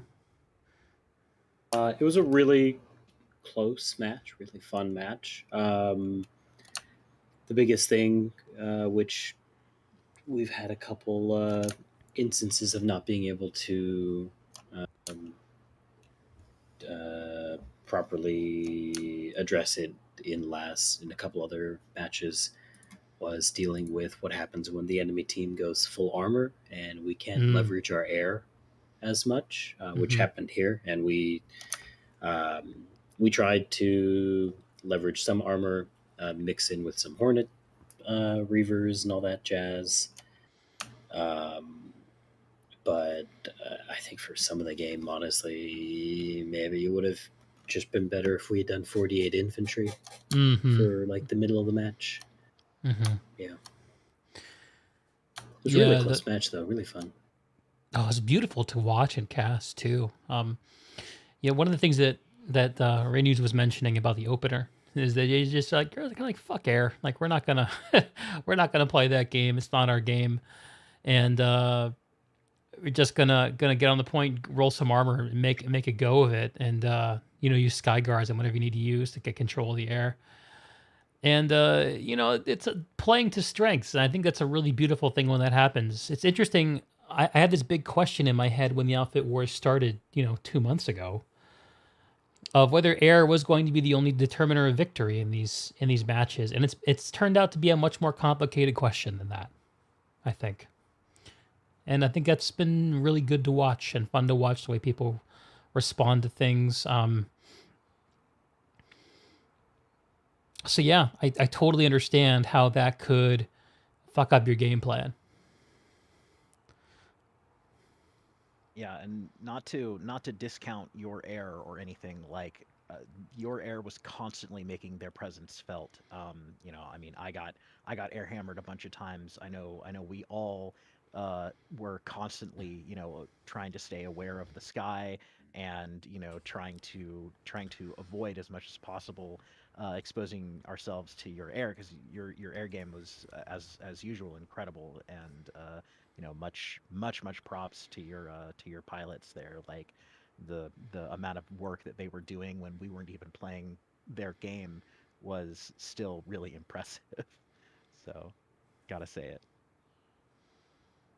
Don't give them too much credit. They're gonna get even bigger egos. Pilots. Yeah, that first match, you guys ate us alive. So that was our armor guys were like, okay, like we need to protect our people. Like there was a reason for them to exist after that first match. That's I'm glad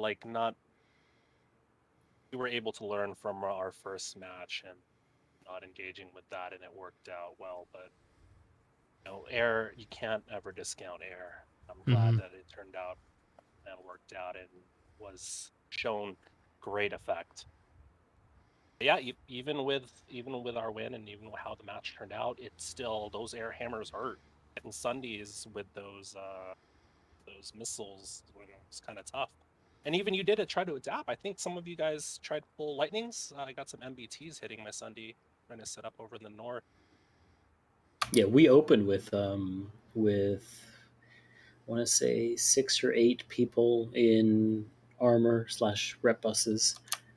But we are not super experienced in armor. That's like the one thing that none of the 3 outfits that make up Vikings really does a ton, other than a couple players here and there.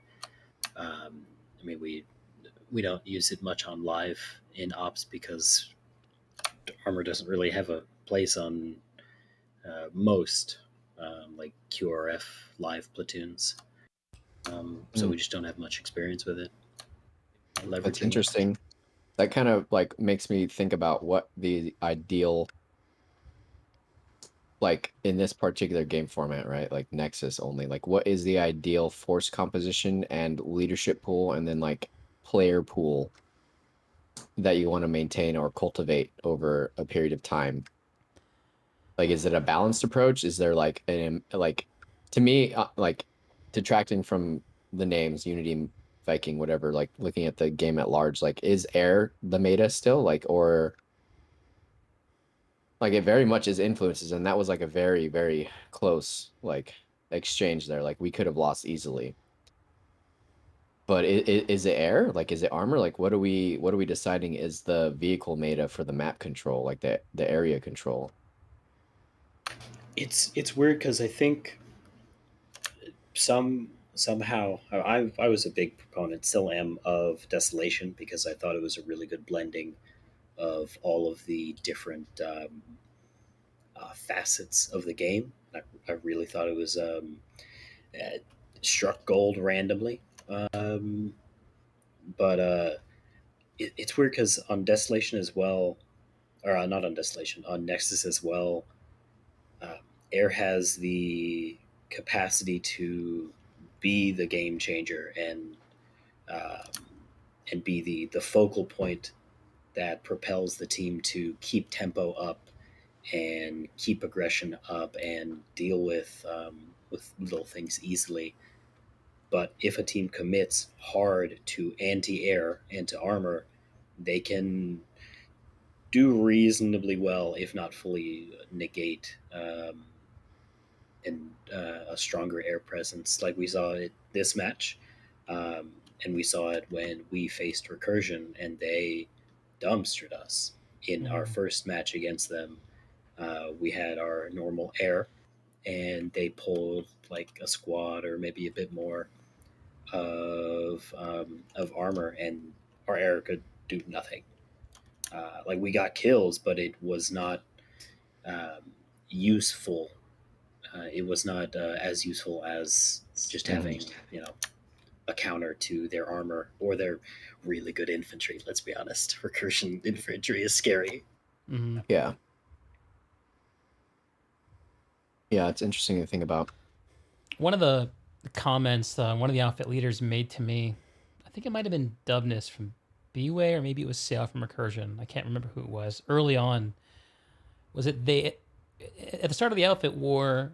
We're talking about the dominance of air and what people were expecting, and the comment that I heard was that they didn't believe that the vehicle meta has yet been explored in the same level of depth as the infantry meta and the air meta, and that we'd probably see an unfolding of that happen on Nexus over these 7 weeks.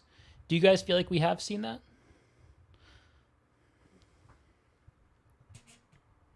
So, I mean, it depends on what context you're saying. Like on Nexus itself or in the wider planet side? Answer either, whichever is more interesting to you. Ooh. Renuse, Unity guys, you want to take a crack at it first? I'm thinking first. I'm messaging our armor lead right now. So on the map, like tooting a horn, but one of the things I push for the squad leaders in Unity is to intrinsically communicate. So there's like a lot of map watching and seeing how things are developing and making those independent judgment calls. When we see the armor group moving on the map, it's particularly in this match where they were effective and they were employed, and honestly, like more than any other match. Like there has been we don't have enough data. So yeah, I agree on that point, that initial point. We don't know the meta quite yet, but I've saw them moving as a cohesive group through the middle of the map repeatedly and then responding to calls. And those calls, of course, are like, they need 2 or 3 minutes to affect the target. Like they cannot be there instantly. And if they are abandoning vehicles and getting there instantly, then they're kind of sacrificing their nanite pool. So the sustainability of that kind of maneuver is not there. But having them come through the middle, influence enemy spawns, and then influence enemy air, while kind of having the backdrop of Skyguards up to push air away, not necessarily like destroy it, because a good pilot is just going to avoid AA. They're not going to sit there and take it. I'd say that it is in the infant stage of development on Nexus. Although I will say also that Nexus is incredibly small and choked. Like there's not, and it's underdeveloped as a map itself. There's so many different points where armor has a problem just going over ground. Like armor should not be having to think about like, is the ground flat? Will I flip? Like, am I going to fucking turn into a pancake and slide up a mountain? Like, they should not be worrying about that. They should be like angle of fire, like employment of weapon systems. Is this going to be effective at what range? Can I influence a point or enemy spawns? Like, they should be thinking about the mechanics, not necessarily like just worrying about driving their plastic vehicle across the snowscape. So I don't think Nexus is a really super great example of armor employment. Maybe on warp gates, but even then you have a warp gate shield, and there's a bunch of other things to think about there. However, in that south SATCOM area, and then coming in from the north through Granite Head, they're effective. Like it works, especially if they're running coordinated, and you have like that survivor mentality where they want to stay up, and they're being very aware of the damage exchange that they have between different armor groups. Like that's where that 6 to like 8-man group thrive. Like if you have those tanker crews engaging and they do a good exchange and they get the upper hand in that quick DPS exchange and they come out on top, then they're going to own SATCOM for at least 2 or 3 minutes, and that's a whole cap. But there's not a lot of SATCOMs on this map. Like Granite Head, Bitter Gorge, like those are condensed. Like that's a C4able, Sea Ferry. Like the armor loses itself immediately once infantry get involved there. Yeah. Literally pausing the stream on an aerial overview of Arizek. It's the most open part of the. It's the most. It's not as open as the warp gates, like you said. Like there is up and down to it, but it's not. It's the middle ground between the very choky Granite Head and also the whole west lane with Argent, Slate, and Bitter Gorge. And I'd love to see all the vehicle things unfold, and I'm sure it's not as fun to play in, but when you see 2 vehicle columns coming at each other from either side of a choke, it's kind of hype to watch. Not sure where I'm going with that. I'm just thinking out loud, just reflecting on all this. I think one of the comments one of Armor guys made was like, yeah, give us a sweeping grassland or whatever. Like, give us some open space to maneuver and like a little bit of cover, but not this. Like what Nexus is. Like, this is not an armor battle. This is, and the majority of most of the Nexus battles has been choked to having like 2 to 3 committed vehicles. It's not like a squad's worth of, you know, like a fire team. Like, it's 2 to 3 separate vehicles, and that's like maybe 2 or 3 different dudes. That's not like a squad of coordinated elements with a flanking, like a set flank, and then maybe assault through element. There's none of that incorporated. It's just like a small team that's trying to survive and influence an area generally. There's no like, okay, we're gonna sit here, plug this choke. You're gonna come in from the north, flank on the left, and then once we displace, we're gonna have the assault element move through and gain that frontal position to sit on, and then everyone else is gonna work up off of them. Like, that's not happening naturally, nor is it happening on a tactical level. So I don't think that the armor game has been developed on Nexus yet. It's very much just kind of a skirmish around SATCOM, a skirmish in a choke point, and that's pretty much it. And you think that that's mainly because of the state of the map, not because of the state of the people playing on it? Yeah, it's the state of the map because the SATCOM is on a rise. There's 2 deflate points on the north and the south, and there's a choke to the middle. Like, those are all different positions, but they're different positions than just having a battle over an open space. Like, there's so much line of sight cut. There's so much different shit to worry about in that battle that it's not an armor battle. Like, if you roll up on SATCOM, you got C4, you got rockets. If you try to swing it on the right on SATCOM between Granite Head and SATCOM, you have a little bit of ground, but it's uneven. Like, if somebody has a high ground, then they win. If somebody has a good repair bubble down on the bottom and there's not good support on the high ground, then they might win. But otherwise, there's not like a deep vehicle game there. Word. And how does this compare with y'all's experience on Desolation?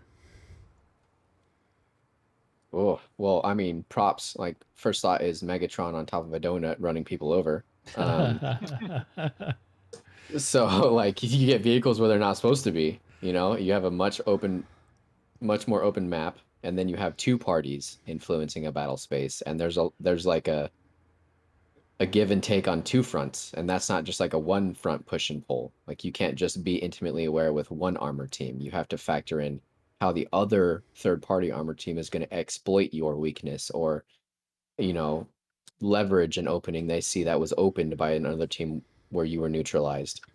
Like, that chaos element of that third party is there, and so I think that format in particular detracts also from like a committed eyes and feet on the deck kind of assessment of the enemy force and a push and a pull. Like, I say push and pull, like you gain, you give, you gain, you give, like back and forth on the map. But when there's that third party coming in, introducing so much other variables to the fight, you can't really get that good feel.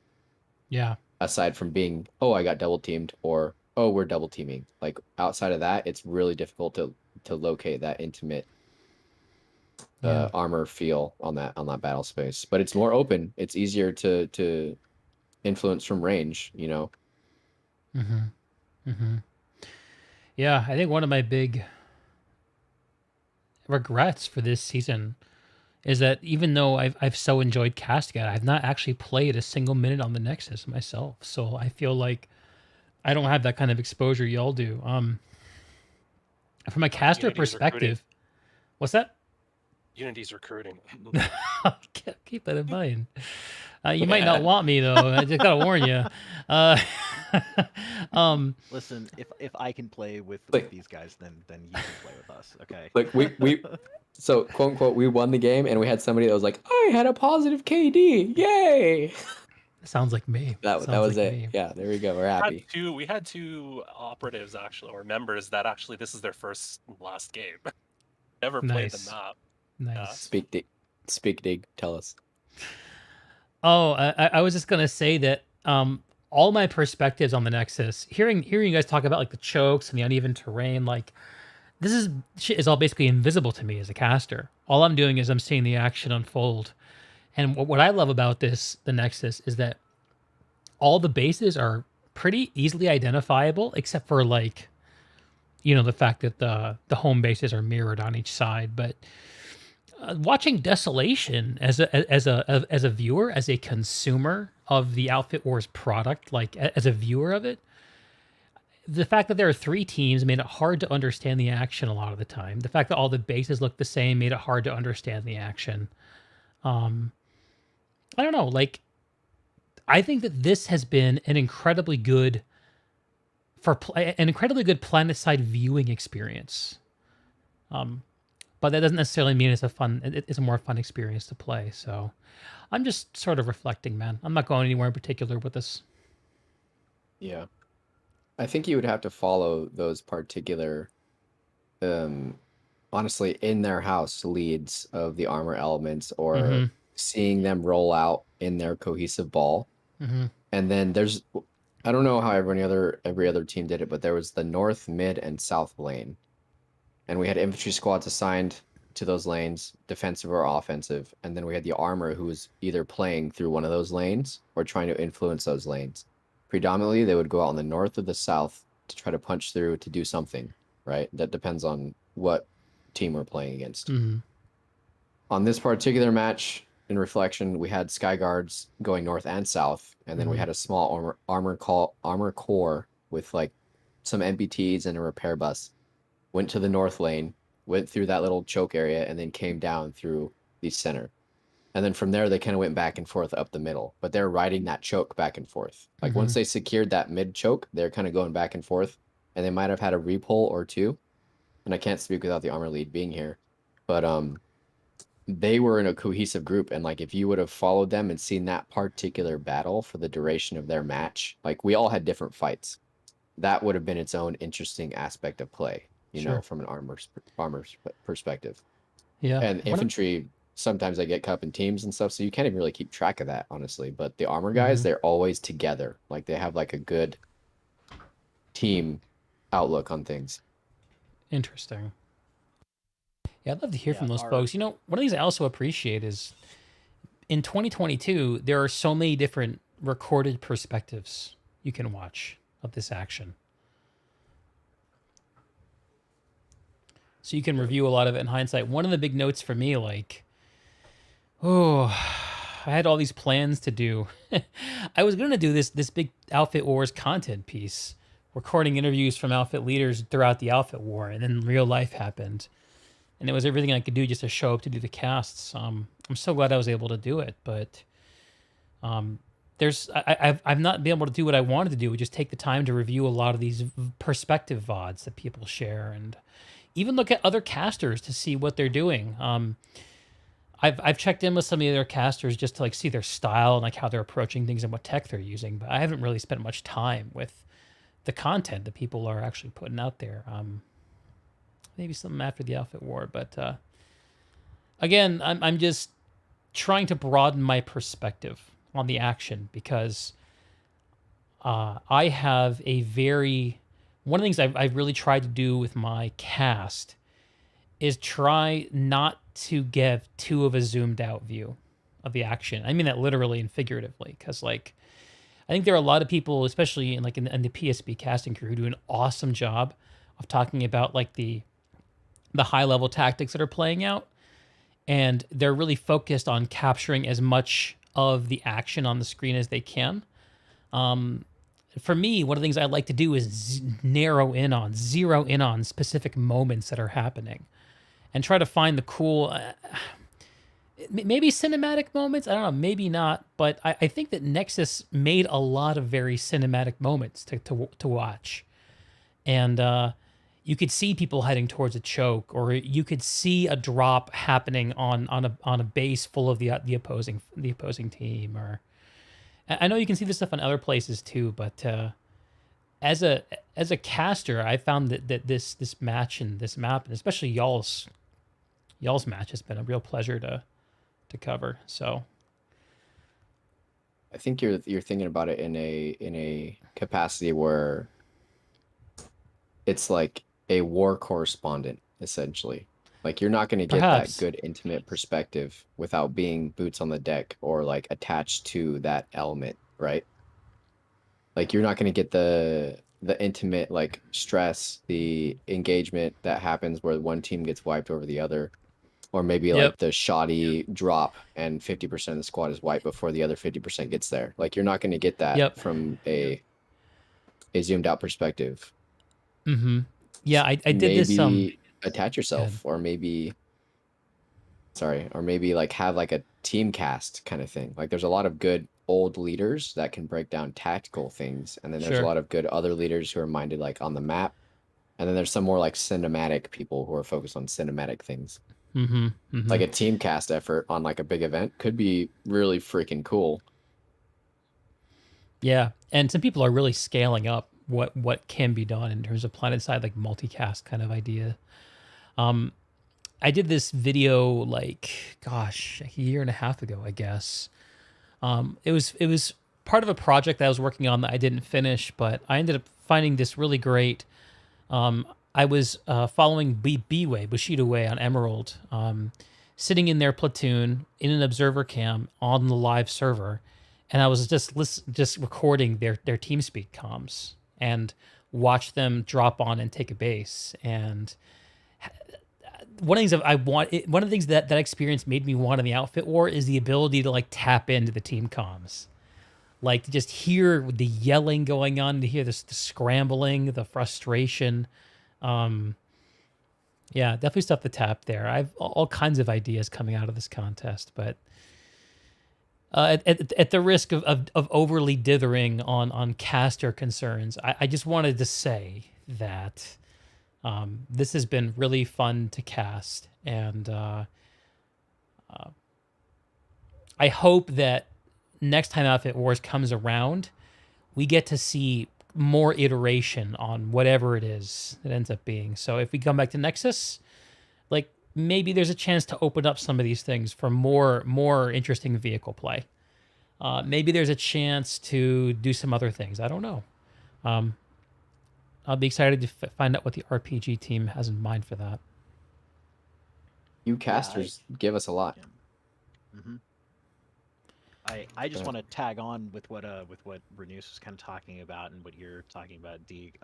I actually I have alt accounts for each faction on NC and VS and also TR that are just called War Correspondent, TR, VS, and NC. That I just go and I love taking screenshots. Like that's actually like my propaganda job, you know, quote unquote, is to go and take the screenshots with the outfit. But I do just screenshots just for fun. And like back in the day, I actually almost got like hired on by SOE to do content for them because of my screenshot stuff. Holy and shit, so, that's like, cool. One of the things that I loved doing was, rather than getting an observation cam, I would just be boots on the ground and following people around and trying to get interesting shots and cool pictures while also, you know, playing the game and dodging bullets and stuff, you know. So it's trying to make kind cool of a moments. fun perspective. Yeah. It's a fun perspective to take to be on the ground and playing a different game where your victory is getting the cool picture. You know, like it's kind of fun because then you go back afterwards and you can see, you know, you can watch a fight progress throughout. And you know, I have old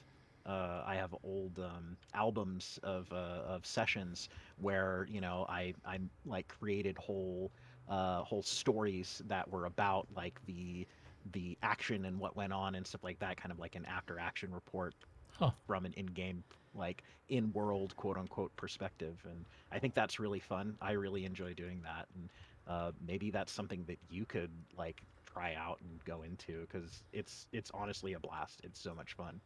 Sorry to cut in. I do have to go.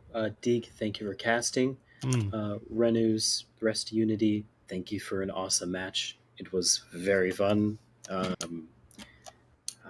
Again, the closest match that I have played in, playing Outfit Wars in this season on 2 servers. Closest match out of all of them. Probably one of the closest I've seen of all the ones I've watched as well. So very fun. Deeg, again, thank you for casting. Yeah, thank you, Cox. Like seriously, awesome playing against you and your whole crew. That was so much fun. Put more Viking tags on live, and we'll consider you a native, Connor. Hey, look, Let's we go. played in service match for you guys. Once, twice. We Oh, sent man, 2 back in the day. squads. Yeah, You motherfucker. we sent 2 squads of Vikings to play against Emerald. So I mean, like, Amazing. Oh shit. yeah. Oh, Technically, this is the real Vikings is shit. one of the oldest. Yeah, This is the technically, real shit. Vikings is one of the oldest Connery outfits in the tournament this season. GG. Just by the by. GG Cox. Fucking GG GG. Vikings. Thank you for dropping we- by, brother. No, you guys are good, motherfuckers. Oh, that's real. He's a native. He does service match. No, you're I'm great. from Love you California guys. too. I'm basically Connery. Hell yeah, let's go. All right, see you guys. Thank Night. you. Good game, brother. Good shit. Ah. Good Yeah, shit. don't discount yourself, Dig. Like, you guys give so much enhancement to the community. Like, people are here, like, after the fact, watching hours after this match has been done, pouring over the bullshit, you know, looking at the things, doing the what, like, oh god, that guy crashed. You know, like, you give so much more to the community. Like, it's not, you cannot discount the amount of positive impact the casters have. Be I'm boots on glad the you ground. feel that way. Be the Vanu stalker cloak next year. Boots on the ground. There are some moments where when in the cast, when you kind of slow things down and lock into someone, you kind of feel like if I breathe too loud, they're gonna hear me. Like there's a little sense of like you're actually in the room with them for a second. I think it was at the end of which match was it? And I think it was one of the Emerald matches that someone was respawning at one of the Nexus bases and they just sort of, I think they clicked at the map, maybe they're AFK or something. I just like pulled in right next to him. I was like, hey man, how's it going? I don't know. I love the human part of everything about Outfit Wars and PlanetSide. And I think it's so cool that PlanetSide refuses to be like this easily understandable equation. And it remains this complex snarl of politics and skill and everything in between. It makes it so fun for me. Yeah. Pretty much so. And it's just one of those, you can't even get those moments of you know, those human moments from a third person. Like, really just have to jump in it, like participate. Glad that there's a lot of those big outfits that have their chance to participate in this sort of thing. Mm-hmm. You don't, you know, it's a different, live is great. Outfit Wars here on this Nexus, I'm pretty sure Desolation has another flavor of stress and urgency. Mm-hmm. At least for this, experiencing this, yeah, it's different. It's PlanetSide, but unique. You know, unique to Outfit Wars on Nexus. Mm-hmm. There's no way you can really share that someone else without experiencing it for yourself. Mm. Word, brother. That's the eternal. There's this sort of truth about being a creator that you have to be able to tap into what everyone else is doing, but at the same time, you're always sort of an outsider. I don't know. Anyway, I don't want to make this too much about me. And truth is, selfishly, I had a great time this whole couple of months, and especially every one of your matches and the thoughtful interviews you guys give. So I want to ask you a thoughtful question about Unity. Renuse, past conversations, you said you're tired. PlanetSide is 10 years old. Get it. Riding off of this close victory, and for the last time during this Outfit Wars cycle, I'm going to ask, what does this mean for Unity? Was it worth it? And what's next for y'all?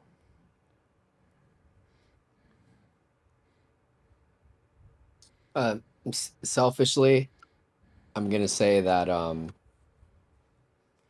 as an outfit leader and a community leader, this has been like kind of like a realization of the totality of the circumstance that is PlanetSide. Like, you cannot reach farther past this point without being like a super heavy, sweaty group that may or may not be compromising certain ethics.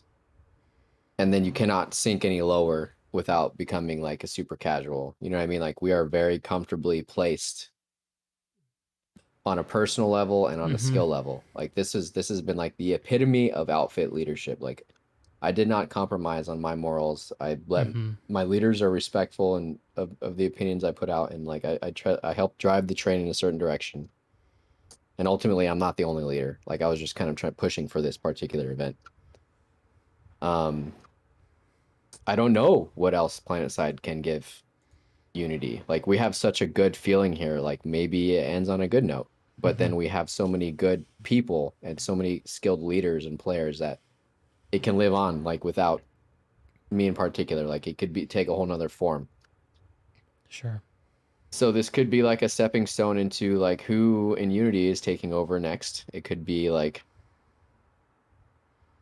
is it, you know, like I don't know. Like I don't even want to say that it's like a retirement for me, but this is like my last big effort on this particular game right now. Like I pushed this community for 10 years. I am tired.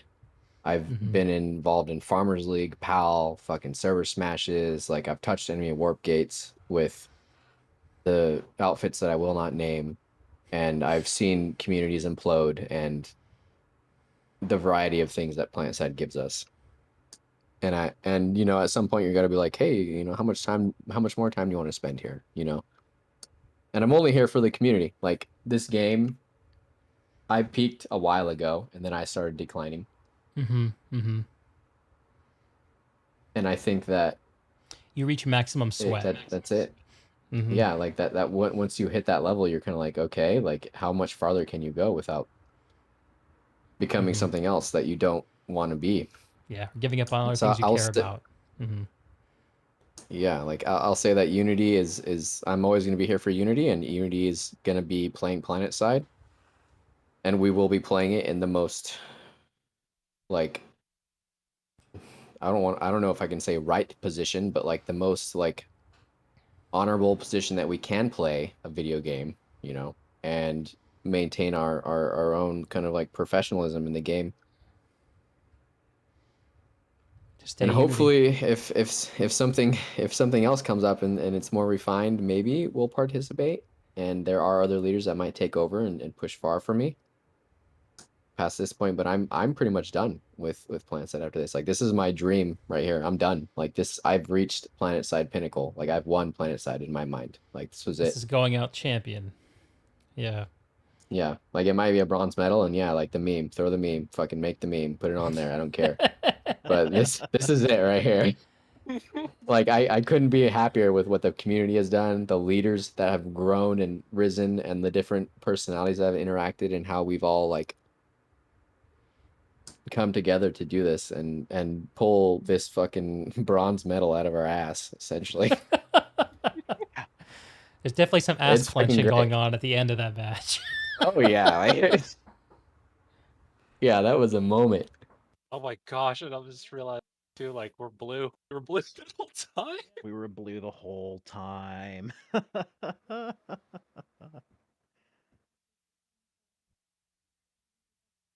Yeah, that's it. Like this was my goal. Like, and that's what we get in squad leaders. Like what PlanetSide is like, hey, what's your objective? That was my objective. I'm done. Okay. Yeah. Anyone Did else say from that in the Unity? beginning. KaaLock, Prop, any other thoughts on it? KaaLock, I'll let you go. I'm not at that end of playing PlanetSide as Renuse is. I'm proud of what we've accomplished. It's great to see some resurgent faces play this game and pull out a win. In the end, it's just like it's a game. Sometimes I get burnt out. I don't know. There's hopefully someone we got some new leaders. Charlie squad lead, Zach's doing his thing. I'm still down to I'll hop in. I've been leading up some pub squads, nothing platoon size, but you know that's a little bit fun. We'll see how long that goes. Yeah. Hopefully, if another Outfit Wars comes along, I would like to take a shot at Desolation. I never played Desolation. A lot of Outfit mates have already done that, so if that gets going. Desolation's beautiful. I actually think it's the coolest looking map, like out of any of them. I will not take your word for it, and I will look forward to it for next year. There you go. Yeah. I wouldn't do be it. surprised to see Desolation come back in some form, Yeah. based on the comments I've heard from Rel. I think he's not ready to give up on it. Let's hope not. Or not give up on this game. Mm-hmm. Still got it in him. Yeah, I will say that if you come to this game with negativity in mind and that's what you push, that's what you're gonna get. Word. As for me, I posted it in our Unity chat right as the match ended. It's just a gif of some dude just running off and screaming, "I'm free!" You know, I really enjoy PlanetSide 2, and you know, I keep getting brought back into it by all of these cool people, and I am sure that they could convince me to come back again, but I'm gonna need a break. I am Word. I am an adult with a goddamn job as a teacher, and my weekends have a lot of value to me because I am Yes. very busy during the week. And so this is a huge commitment for me, and I'm happy that I got to do it, and I'm happy that I was able to support and do all the little things that I do for the outfit to make things run and do the stuff. But yeah, I'm definitely ready to take a little break, and I'm going to play Rust and be a scavenger and have very low stakes, and it'll be fun. Rob, next Yeah. patch, you're gonna be naked and you can pick up NC shotguns off dead NC. Oh my god! Don't tempt me. Unassigned one locker system. The next big patch. There you go, Deke. Oh man. Yeah. Oh, that sounds like a Survival. Oh god. Planet survival. Well, I certainly resonate with taking a break. Although I gotta imagine that this win takes the sting off of off a lot of the burnout. PlanetSide's a game that we all take breaks from. I think that there's a fundamental truth because this game is so old and everyone who's been here, we've all had our lives march on while this game's been rolling out, right? While this game's been unfolding over the last decade. We're a community of weekend warriors. I mean, obviously not everyone is that way. A lot of us play every day, but a lot of people are just here for our people. After we're done teaching, after we're done, being a grocery store stocker, after we're done at our programming job, whatever the hell it is, like we're all just, for whatever reason, this is the way we choose to spend the time that we get to decide what to do with. Outside of the hours we give our families, outside the hours we give our friends, outside the hours that we put into our jobs that let us support ourselves and our family. And it says a lot that these people choose to spend this time this way. And I feel really blessed to have gotten to share any of it with y'all. So thank you. Yeah, thank you, D. Like, I'll just echo what KaaLock and Renuse said. Like, you bring so much to the community, and it is awesome to have, streamers like you and but I mean you in particular, especially. You bring a really positive atmosphere, and this really, every interview that I've enjoyed with you has been, just positive and cool, and good questions, and really thoughtful, and it's appreciated. Absolutely. Very deep, very worthwhile discussions. That are. Amen. It's worth the effort being here. It's not like a waste of fucking time in another stream. Well, I don't know what to say other than thank you. And take the compliment. That humbles me. That humbles me. I got nothing else to add. I think you made me speechless. Done the impossible. Excellent. My job here is done. It is as I foresee. I'm gonna go get drunk now. Have a good one. Y'all take it easy. Great game. KaaLock, PropMaster, Renuse, Unity, all the Unity team, all the Vikings who gave us a great match against you guys. Great fucking game. GG. Good season. Yeah. GG. Thank you, Deke. Thank you, PlanetSide community. Thanks to all the Planet people out there. Great game.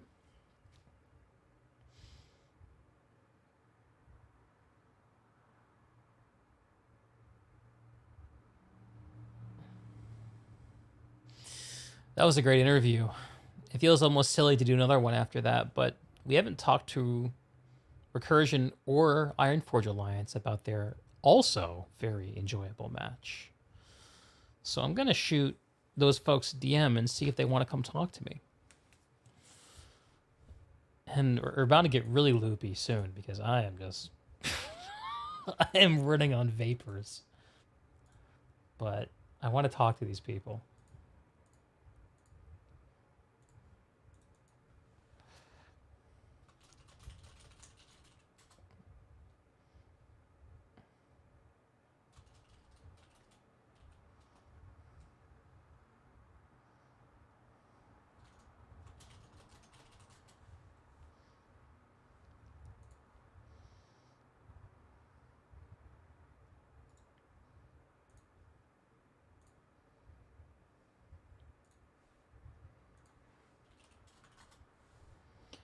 All right, so we're going to get Sayl from Recursion to drop in here in a couple minutes.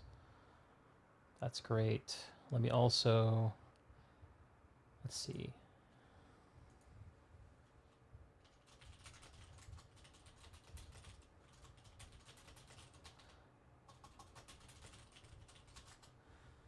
See if I can get TNB Inc. come talk to us. In the meantime, Falco, you're never free. PlanetSide is forever. So true. What was my favorite match to watch?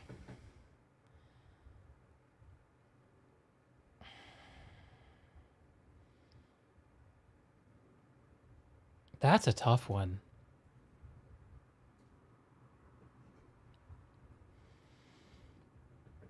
I think that I really enjoyed some of the matches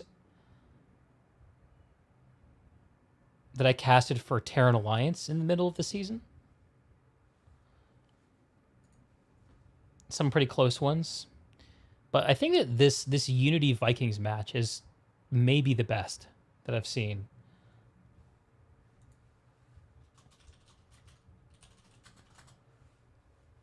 I don't know.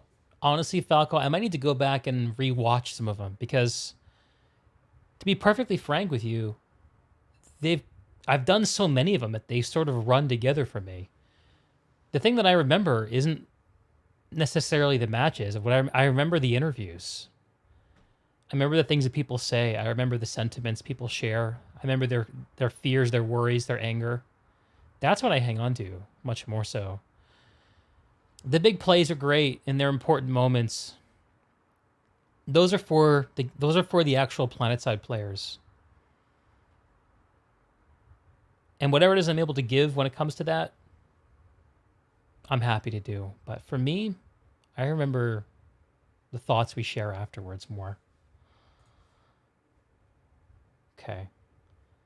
Looks like I've got TNB and ItsJustDelta ready to jump in and say hello. Let's pull them in and we'll get this conversation started. We'll wait for Sayl to come join us.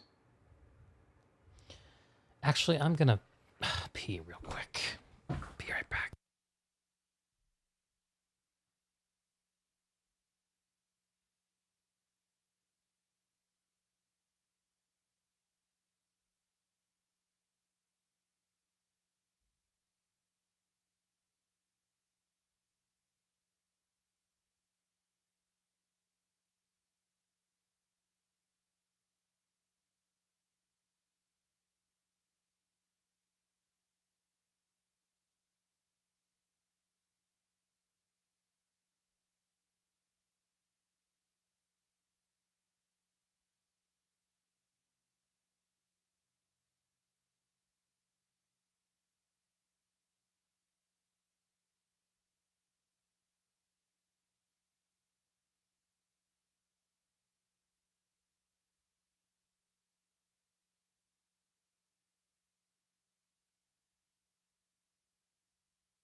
Oh boy, we got a proper crew about ready to pop in. This is going to be fun. Let's go. Okay. And start pulling people in. Let's get the right match dialed in, at least.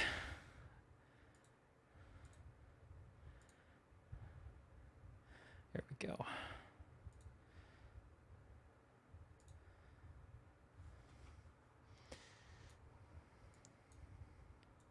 Oh.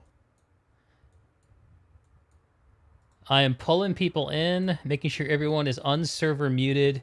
You should be able to hear me, though. You're all live on the cast. I pulled in Recursion and FIFA, folks. You should all be unmuzzled, free to speak. Great damned game and happy Outfit Wars to all of y'all. Hello, Mr. Deeg. Thanks, Steve. Wow. You glad it's finally over, Deeg? Today, I am. yes. Today, yes. I fear that this time next week, I'm going to actually miss it, though. We'll see. Can't relate. Drug addictions do be like that, Deeg. Yeah. But Yeah. quitting is part of healing. Not like my lane smash experience for sure. I mean, going 7 straight weeks with getting air hammered nonstop. That really provides a different perspective. Well, speaking of perspectives, let's get some. Starting off, I'll ask the Ironforge Alliance folks first. Great game. You give us a really fun match to watch. Some awesome moments, especially towards the end. But tell us how this went down from your perspective. Give us the rundown. Well, I mean, it goes without saying Recursion was going to be a really tough match. Mhm. Everyone knew that going in. We all knew it was going to be a number of things had to go very right for us from the beginning for us to be in a position to have a chance at winning. And a lot of those things did not go our way. I'm not very happy to talk about this because I'm still beating myself up over it. But I knew just from watching their VODs, I knew exactly when they were going to be dropping their steel reins and their Right. anvils, and I knew the timing on when to orbital strike it, and I choked and pressed the button too early. Oh, and I missed it. I And saw I'm that so orbital off frustrated the opener. because I feel like we could have, if we had gotten that orbital off, it would have been a closer fight for Granite Head. And everyone knows Granite Head is how you win, is how you Yeah. gain the initiative on Nexus off the opener. Oh, that makes me ache hearing you say that. I remember seeing that and being like, "Oh, what was that for? It's a little early." It was early. I screwed up the timing. The way I tested it on PTS, my chat window had stayed down when I clicked it, but it wasn't, and I wasn't sure if while I was in the map I would get the pop-up that said when the steel rain was happening. That I was basing my timings off of, and so I just didn't know if I was going to see it or not. So I blind fired it, and was a little bit too early. So. Not that I think that's like the deciding factor or anything. It's just a little thing. The first thing to go wrong. You're not the only one who whiffed something there. I tried to carpet bomb your triangle base with light anvils to block the vehicle push, and then it wouldn't let me drop them. Oh it no! Seemed like, which is weird because I had I perms saw already. something of that. All right. Yeah, I did see. They were some definitely light anvils there. They were definitely light That anvils shit needs there. to be removed. Well, to I be don't know. honest. That's ridiculous. I don't know who it was who was pulling the repulls at that triangle base, but I laid 2 layers of tank mines and killed 2 lightnings off of respawn at that triangle base off opener. I was very happy with that. It kind of I felt a bit redeemed. It gave me confidence going into the rest of the match when that went to plan at least. But yeah, Granite Head didn't go our way, and from then it was going to be a battle from behind, and I'm very, very proud of how our guys rallied, and we managed to stay in the match and keep contesting those center bases and fight back from Recursion's warp gate push, because many a team will attest that often as soon as they get to your warp gate, that's kind of the death bells are ringing. But I'm really proud that everyone was able to fight back and keep the match going. My favorite point of the whole match, towards the end, when I watched, I think this is the way it played out. I'm sorry, some of these matches run together in my head. I've done so many, but I feel like I remember a Recursion push onto Nexus Omega, and then realizing that that you guys, the FIFA boys and girls, had put hacks on at both Slate Canyon and Hydroponics. And then you guys took both.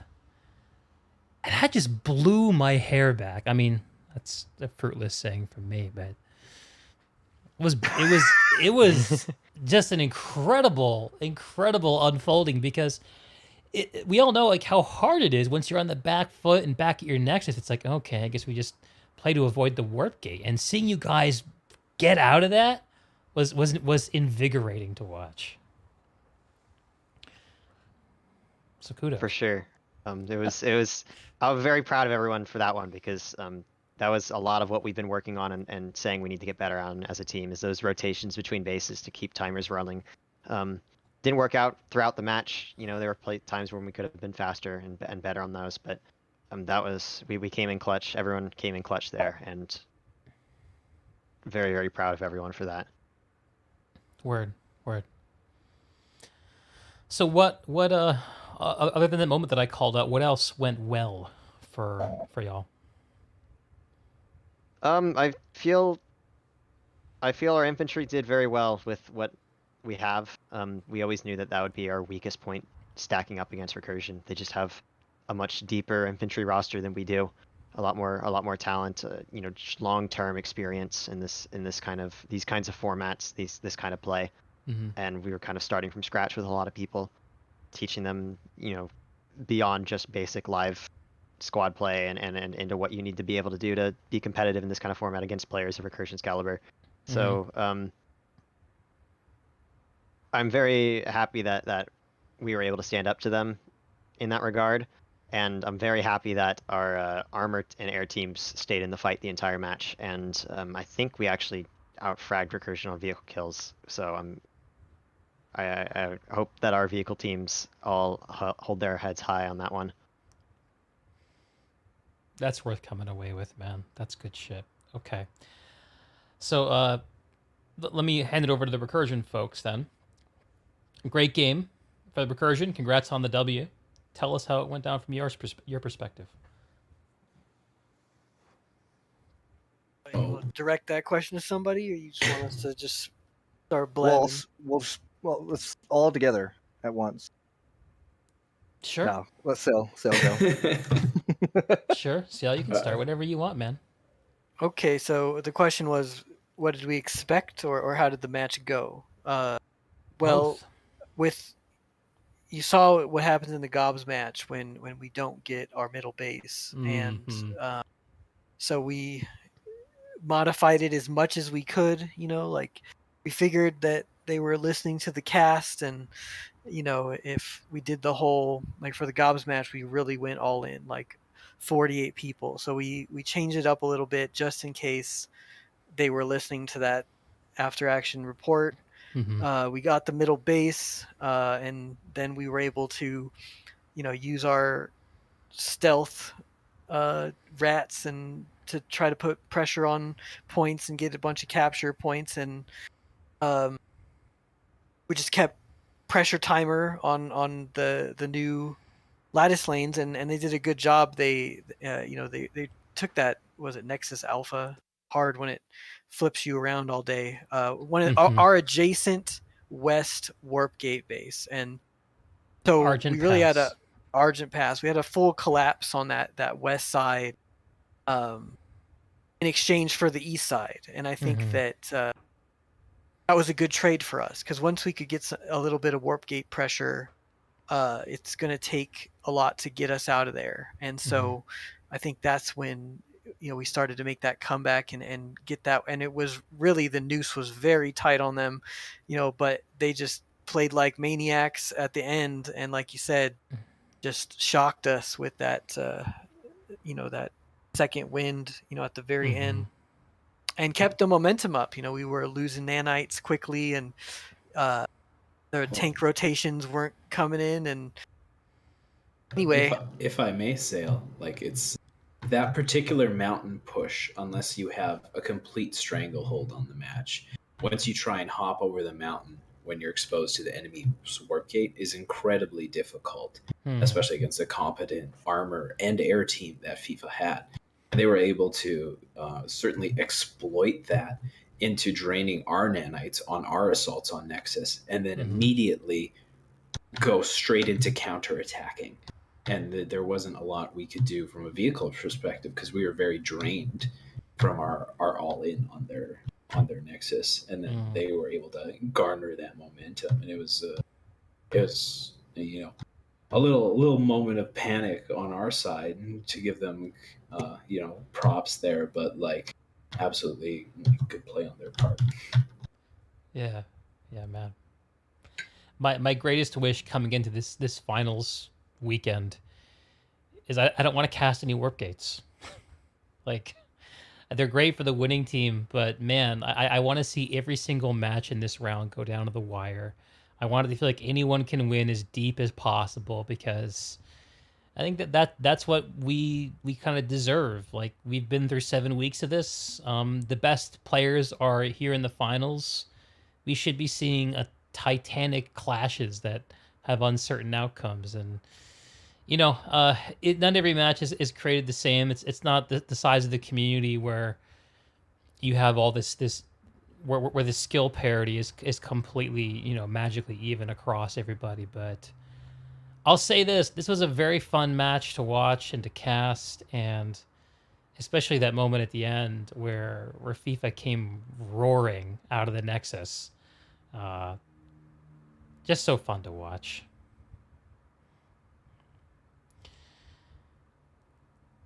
Okay. So, the match went down the way it went down. Both of y'all are now done with this season of Outfit Wars. Relief? Absolutely. For sure. It's a lot of planning, a lot of work. A lot of work. What, 8 weeks of this? 7 weeks? You're not counting though the preparation up to it. Yeah. 7 weeks of games, untold hours and work. Weeks beforehand. Like Sayl said, it's like setting up a wedding level event every weekend. With like 50 people and people on the bench, and someone to click the armory button, and the bench to be on live, getting extra green resources. It's incredible. Well, you're also doing scouting reports on who does the enemy have, what are they strong at, do we have any game vid of them, like can we watch what they're doing, where are they dropping their stuff, where can we counter them, and then anyone on your own team, if they have VODs, you go through those VODs. It's crazy. The amount of time you need to invest in this is just insane. I don't miss that at all. It's too much. It's too much for a game. Like, it's crazy. Especially a game at this level. Yeah, if the game was better balanced and there was like a well set meta, if that makes sense, all teams had a lot of parity, we could just go into the match and not have to worry about it. But this being the first time on Nexus, and we're all just trying to figure this out, it's just it's disgusting. Not to mention the early, the middle of the season armor changes. Flips the armor meta upside down, and having to figure out that. Yeah, to figure that out was. What really kind of an fun. effect did that have on the outfit war, in y'all's opinion? It's NC big win with shotgun gun. It just favors the Nexus map, in my opinion. So well. Right. Because of all the Especially choked off those little vehicle fights.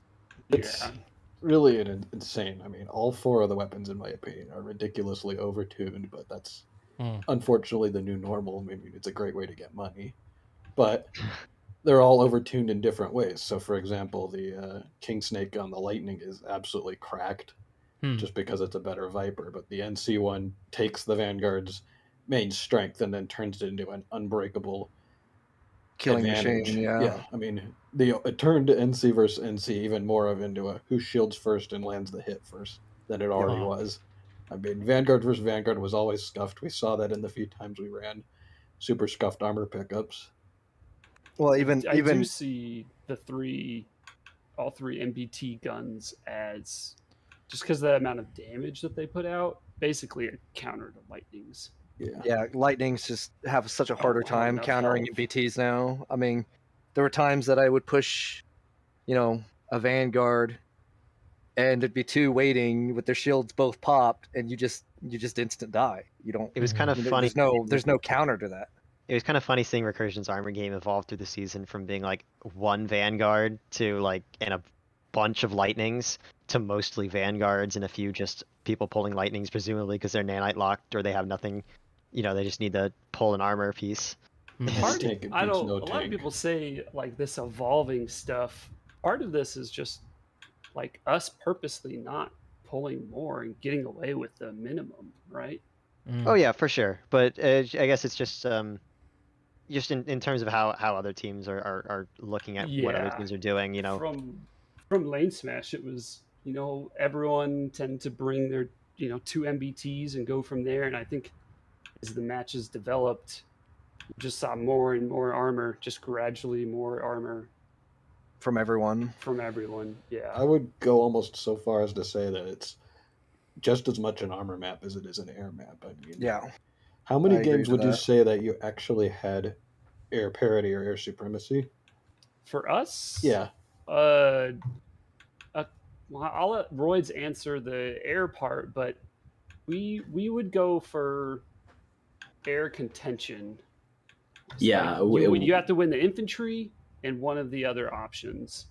Now that it's over, I don't mind giving secrets away, but we ran on average a 6 to 7 man air squad. That was it every single match. So like our air is outnumbered roughly 2 to 1 every single engagement, and we're just there to keep them busy. It does give an offset in other areas like infantry or armor, which is beneficial to us. But very rarely would we have complete air control of a map and then just ground pound with impunity. Most of the times it was always dicey and kind of terrifying when you have to fight 2 to 1.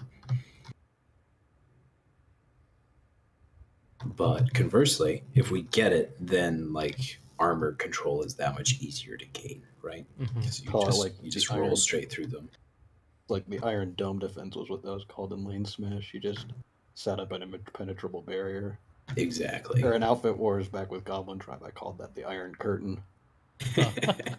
You'd set up the Iron Curtain on Fear or some other outfit that couldn't break it, and then just let fight the other team. I think if we had, more pilots that we thought that would be worth it to put in the air, we would have. But at a certain point, you got to consider the nanite cost, and can they stand up to the enemy pilots? Just throwing bodies at the problem is like, do we sit, some of our own members and bench them to go get pilots just for the sake of winning, or win with, the team and community that we've created? I think we're staying away from the original question, but what was the original question? I think it was I don't know. mainly about like armor and it becoming an armor game as much as it is an air game. Sure. I think that was the topic of discussion. As opposed to like Lane Smash, where it's an air game that leads to armor control, which leads to hyper cheese options. But to tie into that, it's an armor game as much as an air game, because Recursion, from our point of view, is very much an armor game, because we needed armor to establish spawns and push through things. And you saw that in a lot of our matches. You saw that especially with like VKTZ, VKATZ, 2RAF, for example. We just pushed through them with armor, like just getting fucking rained on from above with rocket pods. It is all armor all the way. They did the heavy lifting as far as establishing spawns and pushing the map. I think you could definitely see some teams like B-Way who ran so much air it was almost a little detrimental. Like they couldn't. They needed to flex out of the air, and I don't know if they were doing it as much as they should have. Well, I think part of the issue was they brought in an air team who was like, "We do air. That's it." Yeah, 100%. You know, really need the flexible players. Yeah. They also tried to go with just one or two really, really stacked Mag Rider players. I mean, Flashy videos. They wanted to play it like Lane Smash, and they were like, "Well, we don't need more than 2 ground vehicles on the map at any point." Flashy Mag Rider montages are nice, but you need to be able to do more than that, and you need like probably 4 or 5 to control the map, especially the amount of tanks you guys throw downrange. Like very few teams realized it felt like the absolute importance of armor control, or at least contesting it. I'd agree to that.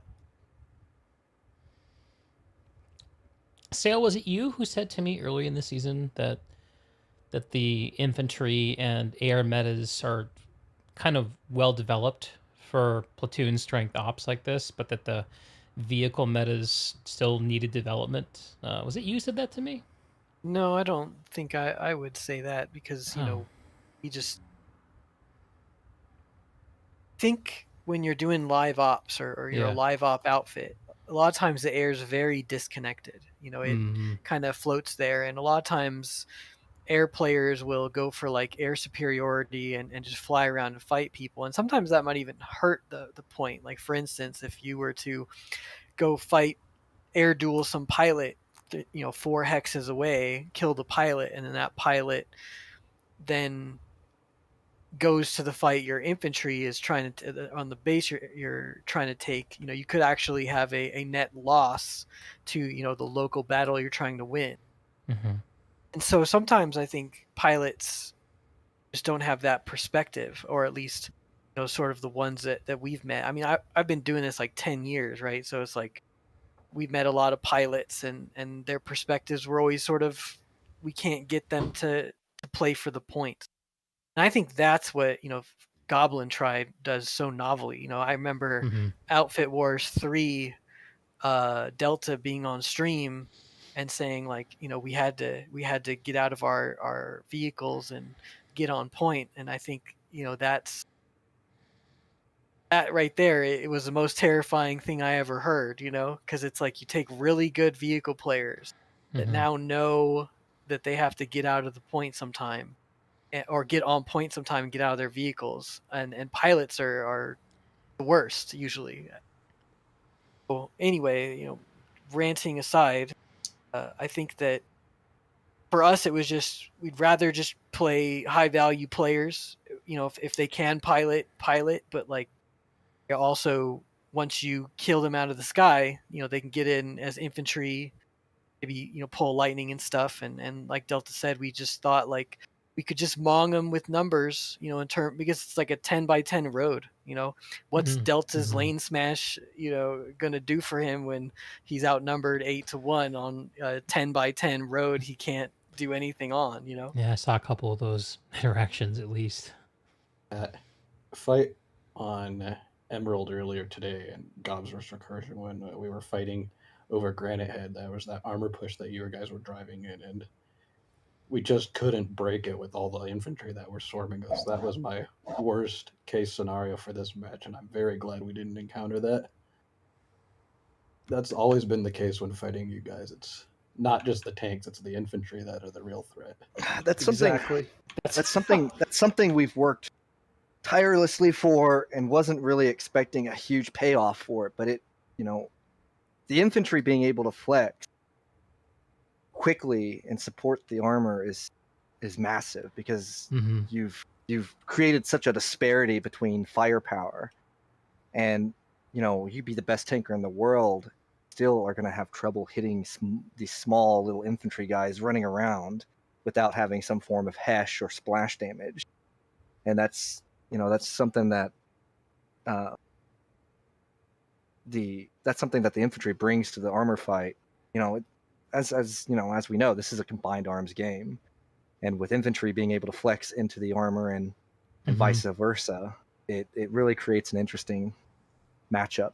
I think it's a Connery thing too, because when we had the Soltech invasion, you know, you'd see some of the Soltech players who would just run at tanks, right? And with CAI the way it is, and with Nanoweave down bad, you know, the natural change to move to flak, you know, increasing TTK on some of these breakpoints by maybe 2 times, you know, in some cases, for the infantry versus vehicles, it's like you see just lots of infantry trying to mong the tanks, you know. So I think GOBS, especially having, and FIFA, you guys are trained against that sort of tactics a lot better than the Emerald teams were. Like, one of my favorite parts was one of the Viking matches we did. I think it was the second one, and our armor was pretty outnumbered. I think we were Argent Pass pushing to the warp gate. It got to the point where I just had my squad Footzerg into the canyon, and just the infantry there, helped turn the tide for the armor fight. The infantry, infantry, like I'm pretty sure it was 2 lightnings and a prowler, if I'm correct, right? Wazix and I, and then a prowler. We had like and two, then a three couple lightnings buses. and a couple buses, and they had like 4 and vanguards. they had 4 or 5 vanguards, and the buster infantry. Not only did the infantry flex damage onto the armor, it also broke their rank. A lot of the lightnings and some of the vanguards broke rank. Some of them try to get out of that little ramp and try and get back and get some distance. And doing so, they just fed themselves the armor that was waiting for them. I do think we have to realize that while that it's fun to talk about that concept and how effective it was, and we did pretty dang well in this format. Ultimately, the way GOBS was playing was much more best practices, and we have to admit that. What did GOBS do right? Let me ask from both of y'all. I remember commenting on the stream when I was watching your match against them earlier, Sayl, and Distant folks, Welder. Roids, sorry, I don't want to miss anyone's name. It feels terribly rude. It's all good, man. I'm used to just talking to Sayl. So I remember watching them constantly respond at the perfect time with the perfect strength and win points and bases. Thinking like there's something magical about those GOBS. Like I don't even. And it's kind of like the idea of like you show an iPhone to like a caveman. It's magic. You're making shapes move on this rock. How do you do that? Well, it's not magic. It's like technology and ingenuity. We figured this shit out. And I feel like that's probably like what I'm watching. But I feel like I'm watching magic because I don't get it. Well, if I may take this question, guys, if you want, you can. I got my short and sweet would be player flexibility. Yeah, I would agree with that as well. So yeah, Goblin Tribe in particular, with the team they built for this particular OW, has an amazing flexibility as far as their ability. Like there's one particular squad they have that can do armor, air, or infantry. One whole squad. So if they need more armor, they can escalate it from that squad. If they need more help in the air, they go to the air. And then they can abandon their vehicles and be a highly effective infantry squad. And on top of that, they have nanite management built into their platoon where they're maximizing their nanite usage while reserving enough for defensive capabilities. And it's super impressive as a platoon whole thing because they're pushing their enemy to their limit by forcing us to use as much nanites as possible to keep up with them while maintaining a slight advantage. Because of that player flexibility. Sorry, go ahead. If I could. I think a lot of that's also just like experience with like these kinds of formats and the limitations that these kinds of formats place on you. Like Goblin Tribe just has so much more experience in, lane smash and this kind of play, than even Recursion. And that's not in no way, because Recursion has a tons of experience in itself. But I feel like you guys had to kind of teach players to some extent what you need to do in this kind of situation in terms of saving nanites and stuff, because that's just not something that ever comes into question on live, because everyone has boosts, everyone has membership. Your puppy platoon of pigs isn't pushing you to run out of nanites. Sorry, Tiger. Well, it's certainly enough. I don't think we had to adapt to the nanite usage. Well, I don't necessarily mean adaptation. Was... Just I think like there was some degree of having to kind of make people more aware of it in a way that they aren't normally, if that makes sense. And maybe I'm wrong. This is just this is me watching from the outside, watching both teams. I don't think we had a huge issue on that. Like we've grinded so much for ASP on both servers. And even Outfit Wars 1, just like using lightnings and things of that nature. The one part I would comment is like our core,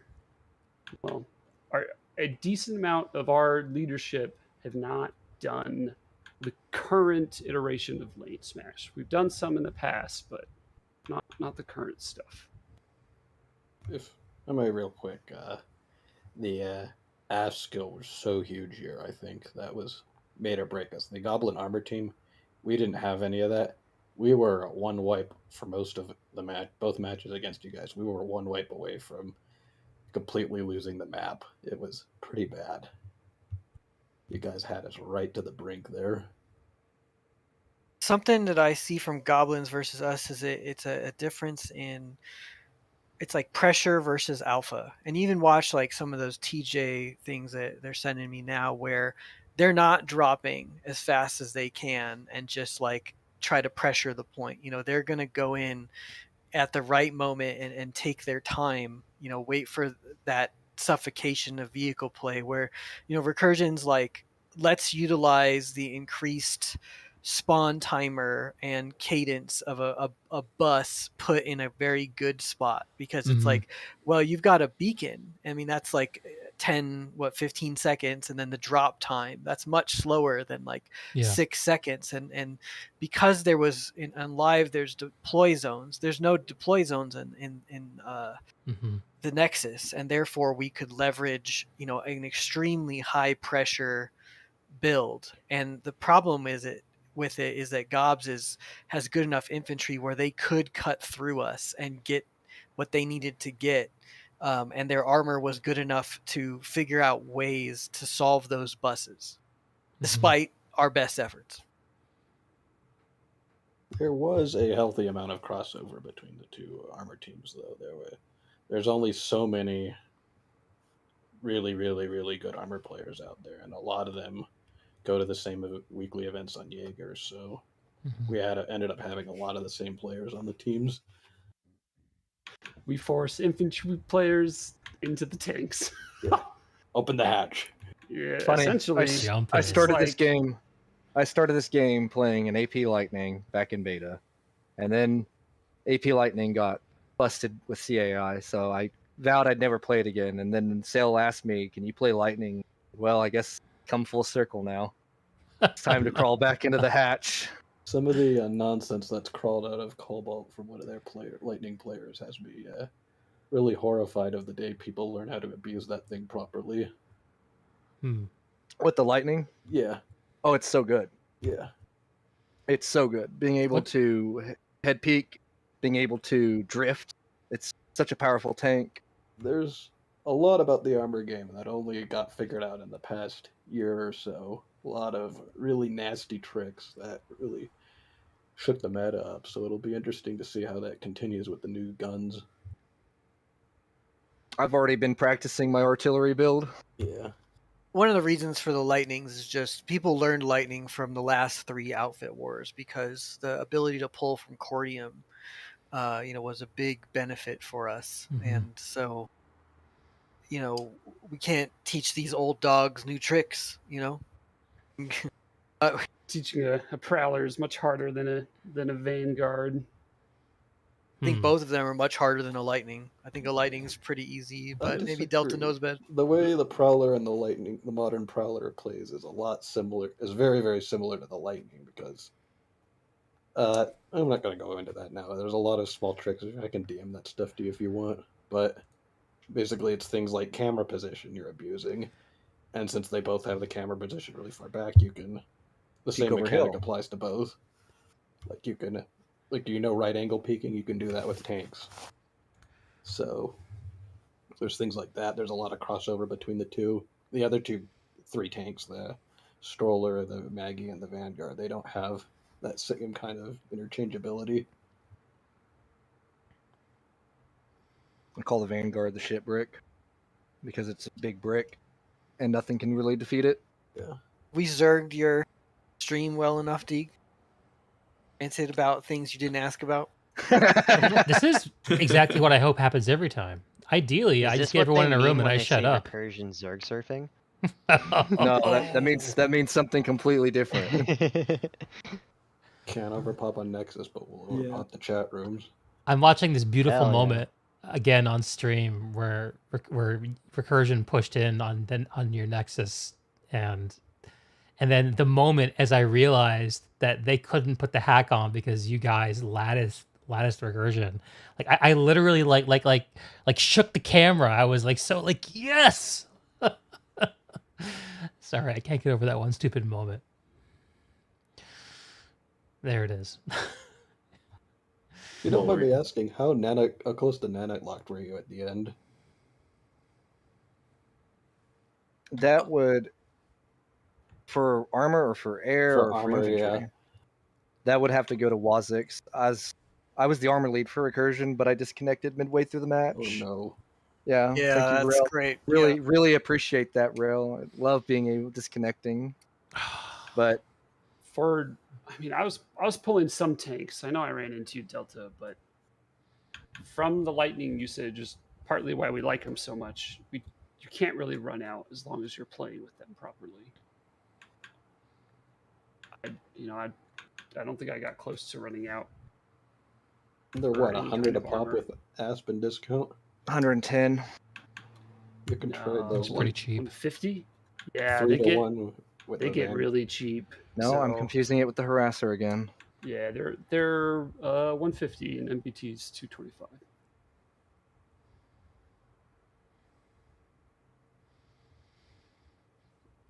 Ninja in the chat saying we were poor at the 10-minute mark. Thanks, Ninja. Poor at the 10-minute mark.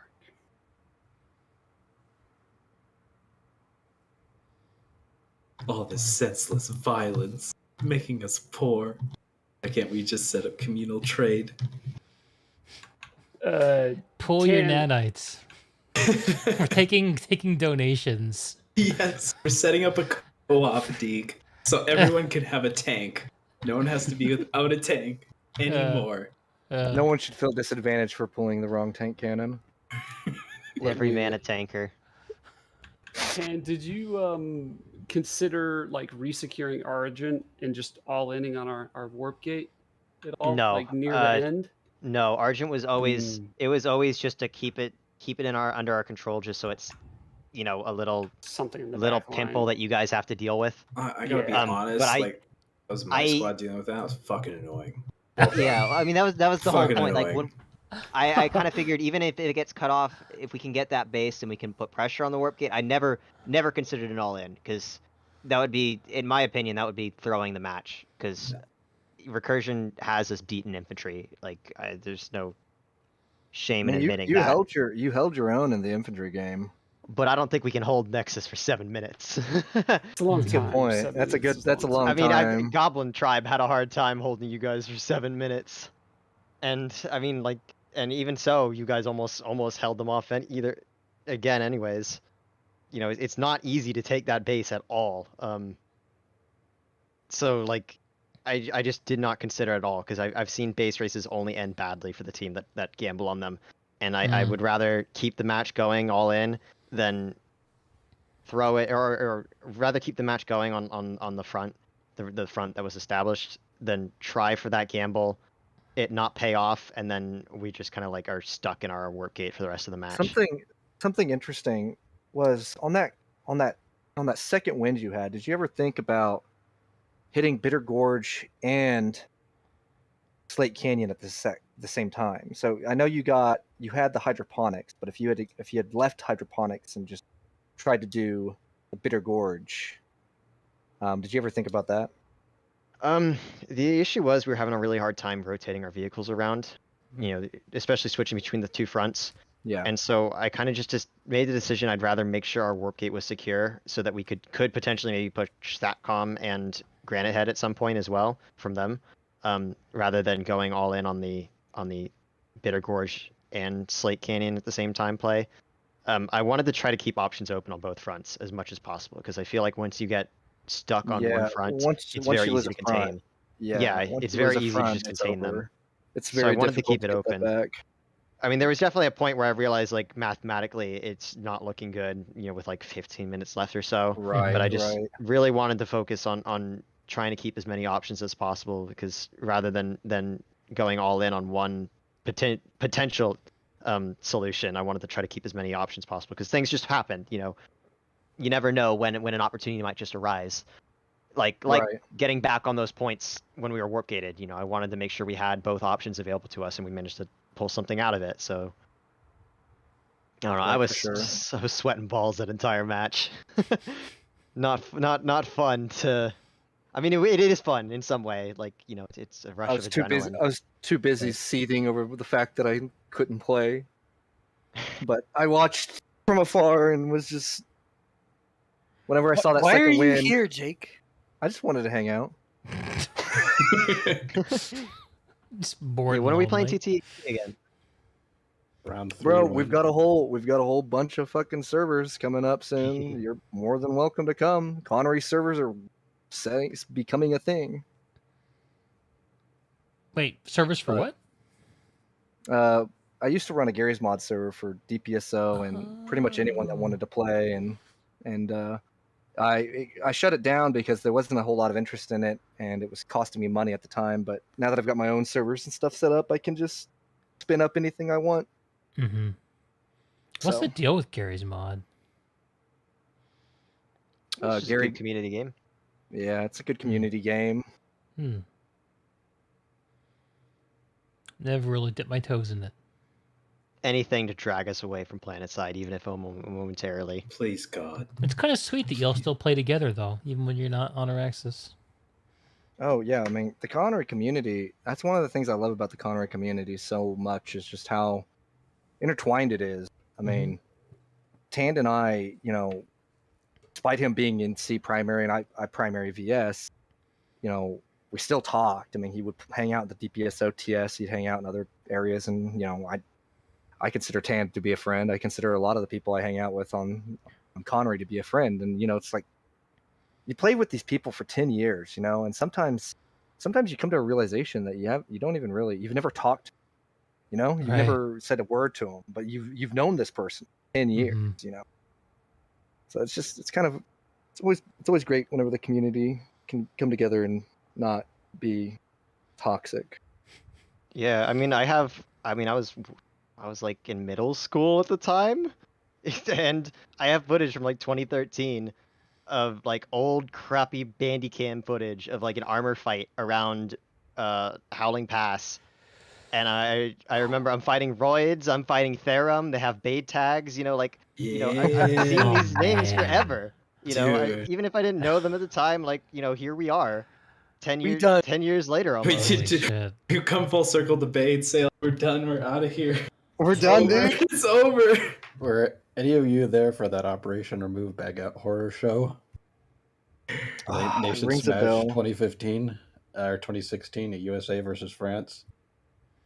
No, I was not at that one. Absolute nightmare. But that The last Smash I played in was the Connery Emerald one in 2015. The one where we won. the one where we won, and I was like, all right, never playing that again. I Goodbye. had my outfit tagged on my Emerald Alt as 5049 for months because of that one. Can't beat me if I never play again. Speaking of ringers, we had a Japanese air wing for that, and I was leading it. And do you know how hard it is to communicate to pilots when you can't speak the language? Just dropping waypoints and being like speaking like weird words and like sounds. Just like, oh, they're like, ooh. Honestly, can't be that much harder than dealing with pilots normally. You know what I'm saying? Truth, Delta. Truth. Very true. Where'd you get them pilots, Delta? How you speak to them? How it go? You do. We know you drugged them. We know you drugged them. Did you give them green cards? I played the fifth on this one. We've been around the business as long as I have. So Tan was in middle school and Recursion still and its members. So we really did just clear out the retirement home for this outfit wars, man. Jeez. Dude, 8-year-old digging up players. The amount of like DM rating I had to do to get people, dragging people back from the grave for this. Oh, Sayl knows all about that. Yeah, it's yeah, crazy. no, Youngest. we've all seen the emote. We know. Once again, yeah. Hitting up those people that haven't logged in like 400 plus days. At this point, we got to start getting their kids, you know? It's all about the next generation. Yeah. Get those crack zoomers. Them crack zoomers. You got them too, Delta. Where'd you get those? Did you get them with Tide Pods? It's like people like Tide Pod buffet. It's like Aeflic's kid. We need to start that kid going on immediately. We'll raise him right this time around. Give him a God sign. Put him on Connery, where he should be. Yeah, dude. Just strap him into AIM Lab as soon as he can flick a mouse. You have to be careful when you take these children on, though. Otherwise, you end up with like Tentacris and a couple other. Connery failed Tentacris. Connery failed him. Clone Kano. Like you have to have a dad. Like if you don't have a dad, and it just goes badly.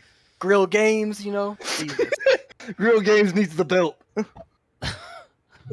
He just might need a hug. You know, like a hug might go as far. He needs a mom. Needs a mom, not a dad. He needs a mom. He needs a mom more than a dad. So. A mom and a dad.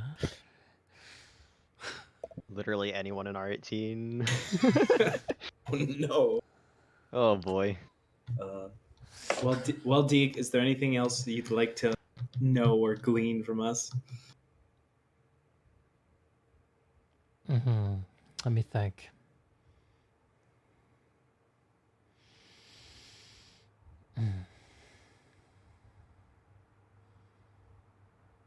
We talked earlier about the effort. Go ahead, Sayl. Just gonna say that if this outfit wars keeps going, I better get that senior discount on them nanites.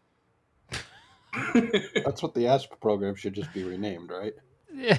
You 55 plus, you get that. It's called Medicare now. It's tied to like your PlanetSide beta account. Oh yeah, what's the revive stats for our match? Did we break 2,000? Oh, I haven't even bothered looking at the stats. I'm scared. Yeah, combined. I mean, like for all of you who brags about their healthcare, look at the number of revives they've got going. True. I have a kind of quick one just for Delta and Tam, but Nexus or Deso.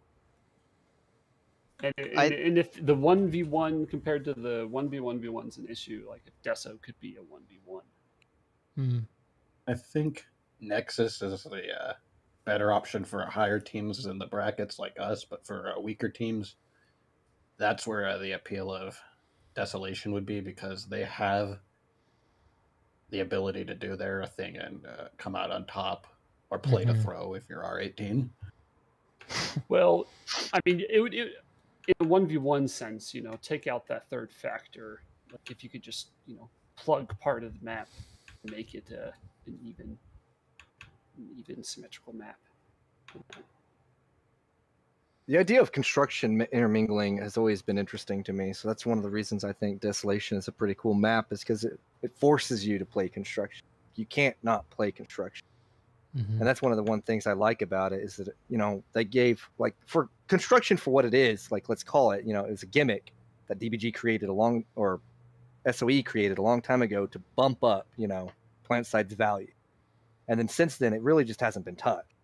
And so, you know, all these people that do play construction, you know, they get, you know, kind of held out in the water, left to dry, you know, nothing left for them. And I think Desolation provided a really cool, interesting matchup, because it was construction in its own regard is its own domain. You know, you had all 4 domains that worked together on Desolation. I think that was what made Desolation so interesting. Not having the hard spawns, it's something I really enjoyed. Like, I don't like taking a step back in time to old PlanetSide to redeploy side. You know, as from an RTS standpoint, I enjoy the construction and having to set that up for your team. No more sand. I think Desolation would, as a 1v1 map, would definitely exacerbate a lot of people's issues with 1v1, in the sense that, like, you know, a team that just can't compete with the higher bracket teams just is going to get stomped. They're going to get stomped even more on Desolation in a 1v1 scenario, just because, you know, the amount of knowledge and experience and cohesion you need to keep logistics up and supply those. Yeah, I agree with that as well. Kind of will really hurt them. And, you know, I mean, like Nexus, we've already seen that Nexus can turn into a landslide when you have hard spawns and that kind of stuff available to you. Well, So it could be interesting. I kind of I hope that we see Desolation return. I honestly hope we see 1v1v1 return. Not necessarily as a competitive Outfit Wars format to figure out who the best team is, but just a showcase event, because I think it was excellent for that. I thought it was really, even you get 3 Zerg fits to play against each other, and that's a great time. Whereas 2 Zerg fits playing against each other on Nexus can be a bit more hit or miss, where one team just suddenly gets a ton of momentum and rolls them, even though they're not that much better in terms of what they're doing. They just had a better go of the opener or whatever. But I hope that these 2 modes can intermingle and coexist going forward, because I'd love to see Nexus come back as we saw it this season. I had a ton of fun playing it. I kind of hope I can just play it in the future and not have to lead on it that too much. Get that experience. But I hope we see 1v1v1 return on Desolation as well, and maybe an evolution of Desolation into a something more. something that I've talked to a couple other outfit leaders about when it comes to the Desolation and Nexus and these competitive events that PlanetSide hosts. I've always kind of wondered, why does it have to be Outfit Wars? Why isn't it you sign up for a team? You don't pick the team. You sign up. You want to play Desolation. You want to play Nexus, and you get balanced into a team. And the logistics of that working would be difficult, because you could end up with a stack, and you'd have to assign some fragrant ELO score to players and shit like that, and that could potentially be very toxic if someone already you look at the Reddit and people are like, well, I'm right because my KD's higher than you. It's so adding an ELO score into that would be kind of disastrous. But I think having like a back end, this person has 5 wins over 0 losses. Obviously we're going to assign a higher ELO score to this person. And I think that would give players a more casual experience, because right now Outfit Wars is not a casual experience. It's not something you just do for fun. It's in fact it's the antithesis of fun, because you're spending so much time serious. You're playing so much planning, you're doing so much planning, like TandBinc said, you make one mistake and you just feel like trash, feel like the whole thing's over because of that one mistake. We had a couple players that would felt that same way. They made a mistake in a match and it went really poorly, and now they're kicking themselves down. They're not. It's not fun, and while the matches themselves are fun, the preparation and the playing and all that is just so drawn out. And this is coming from an Eve player. I used to play. I did alliances. I was in Band of Brothers, and then I was in Test, and there was nowhere near as much. Like, you'd have days when you had long hours, but you also had just weeks of just fun, just absolutely tomfoolery fun. And it's just so much emphasis put on it, and I don't know. I don't think it's healthy. I don't think it's healthy for the game, and I don't think it's healthy for the outfits that participate in it either. And if I could, isn't that the tragedy of PlanetSide Arena? That PlanetSide Arena could have been that. It could have been that kind of more. It could have been match-made type side that wasn't supposed to replace PlanetSide 2, but be an integrated part of it. That's the thing that gets me so much with PlanetSide Arena is the tech is there, it's built into the engine, they can do matchmaking on the fly. Things like lane smash should just be integrated into the game so the whole community can enjoy it with great regularity, right? And then you 6v6, 12v12. Exactly. And then you can do bracketed leagues and you can have fun. And then there's not this disconnect between live and Jaeger. It's all integrated into one box where we can all just log into the game and we don't have to go through obscure admins and stuff like that. And, the casual player can jump in and then decide for themselves whether they want to invest. I want to try Big Boy PlanetSide. Let's go to Indar. Absolutely. Or if you just want to play 6v6 PlanetSide, you could totally do that, because there's already people doing that are just sitting on Jaeger. The Jaeger mains. They do need to.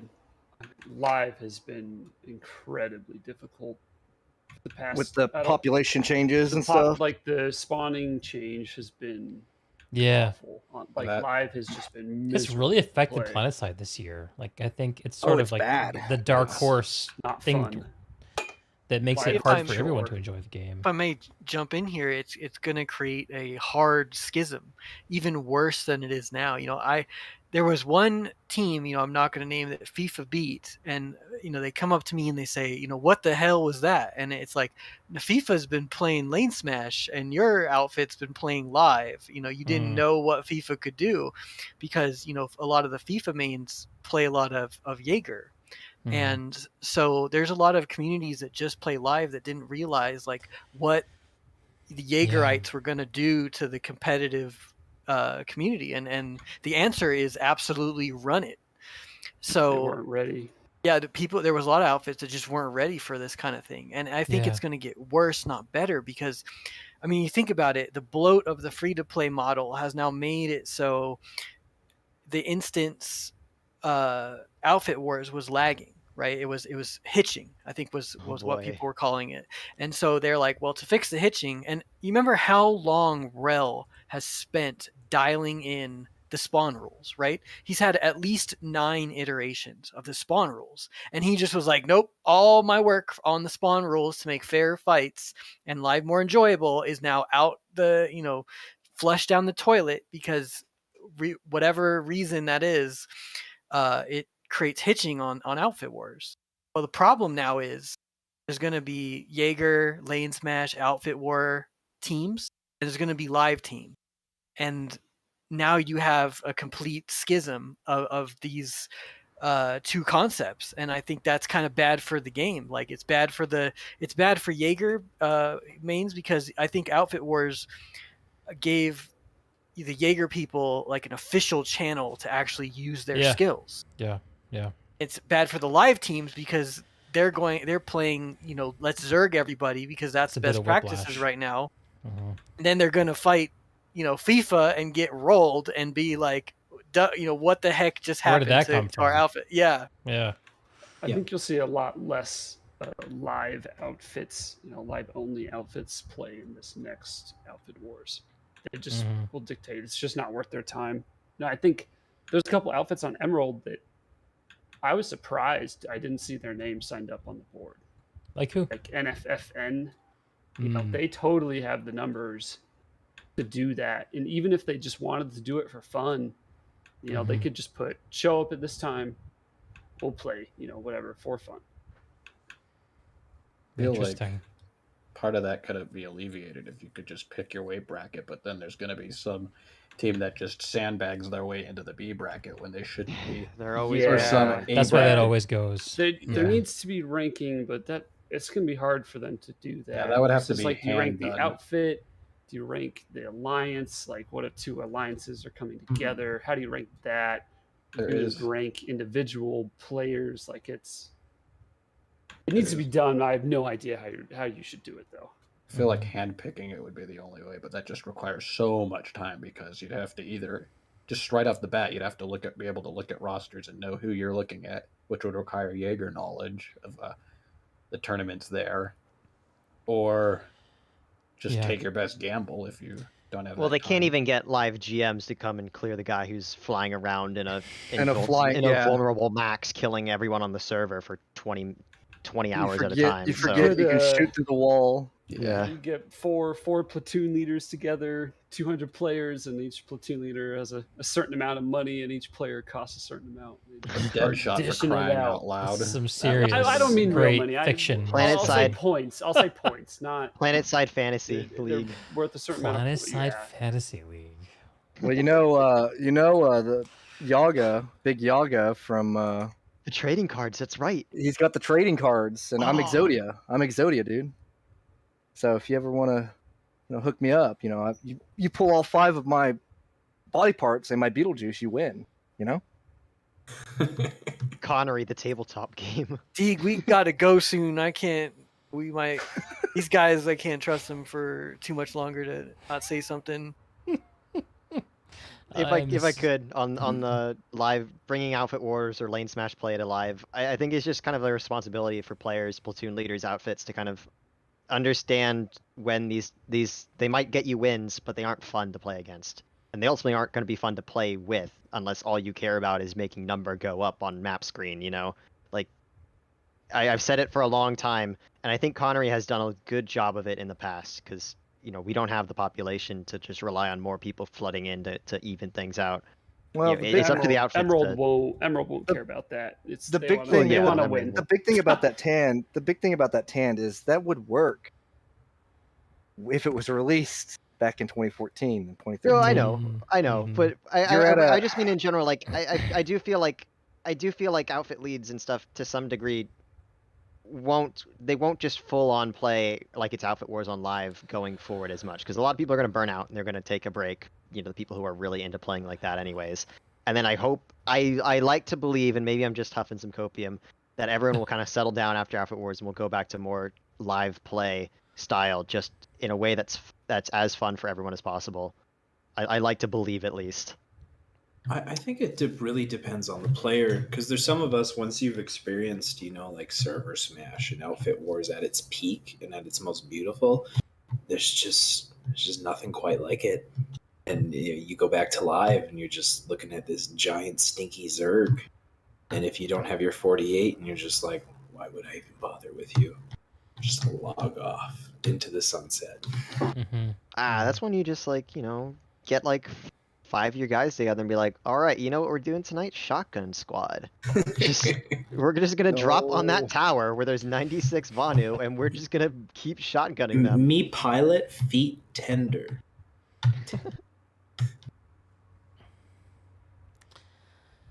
Well, Dig, any closing statements? Any closing questions?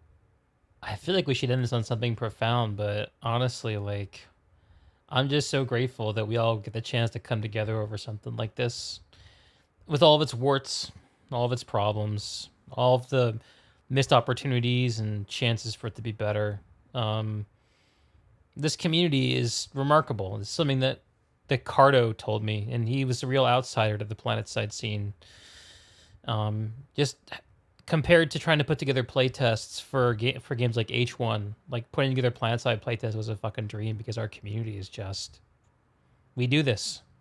This is one of the things that we're known for, and I don't know how this game promoted this community to spring out, but whatever it was, chicken or the egg, I'm grateful for it, and I'm grateful for every single one of y'all who chooses to put in the time to play these games and show up on streams and talk to me about this shit, because at the end of the day, for me, it's all about the people, and this is the most human damned video game I've ever played.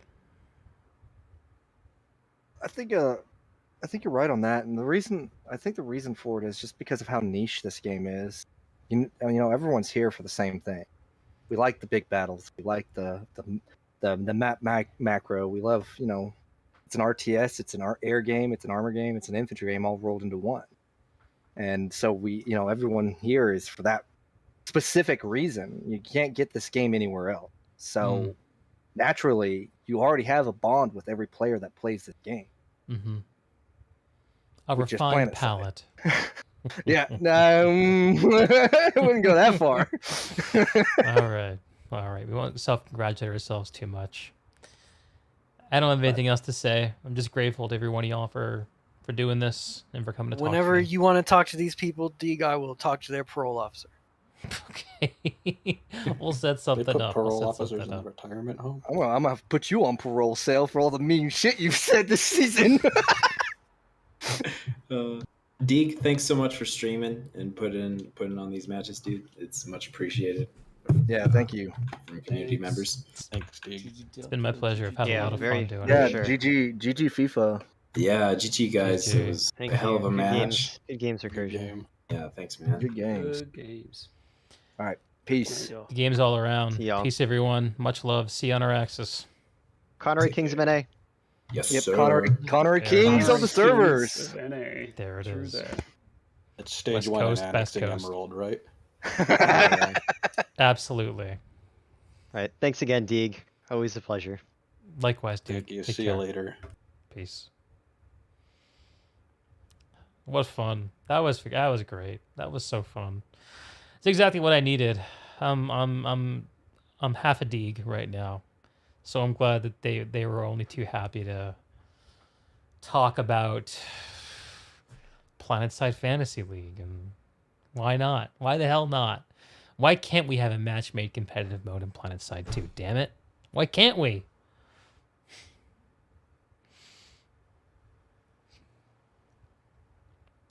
But yeah, boys and girls, it's the end.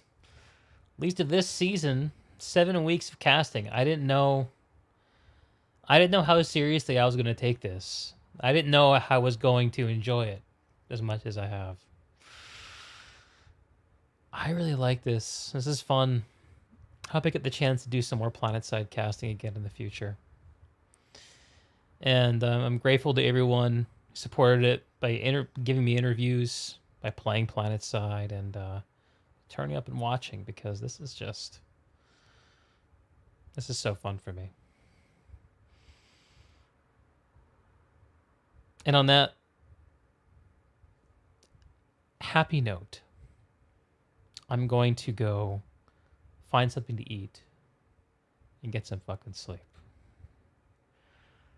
Thank you, everyone, for turning out. More PlanetSide content to come from me. Don't know what it's going to be. Don't know how soon, but before too long, you'll see me bubbling up again. So stay tuned for that. And I'll look forward to catching you all then. Till then, I'll catch y'all on the flip side.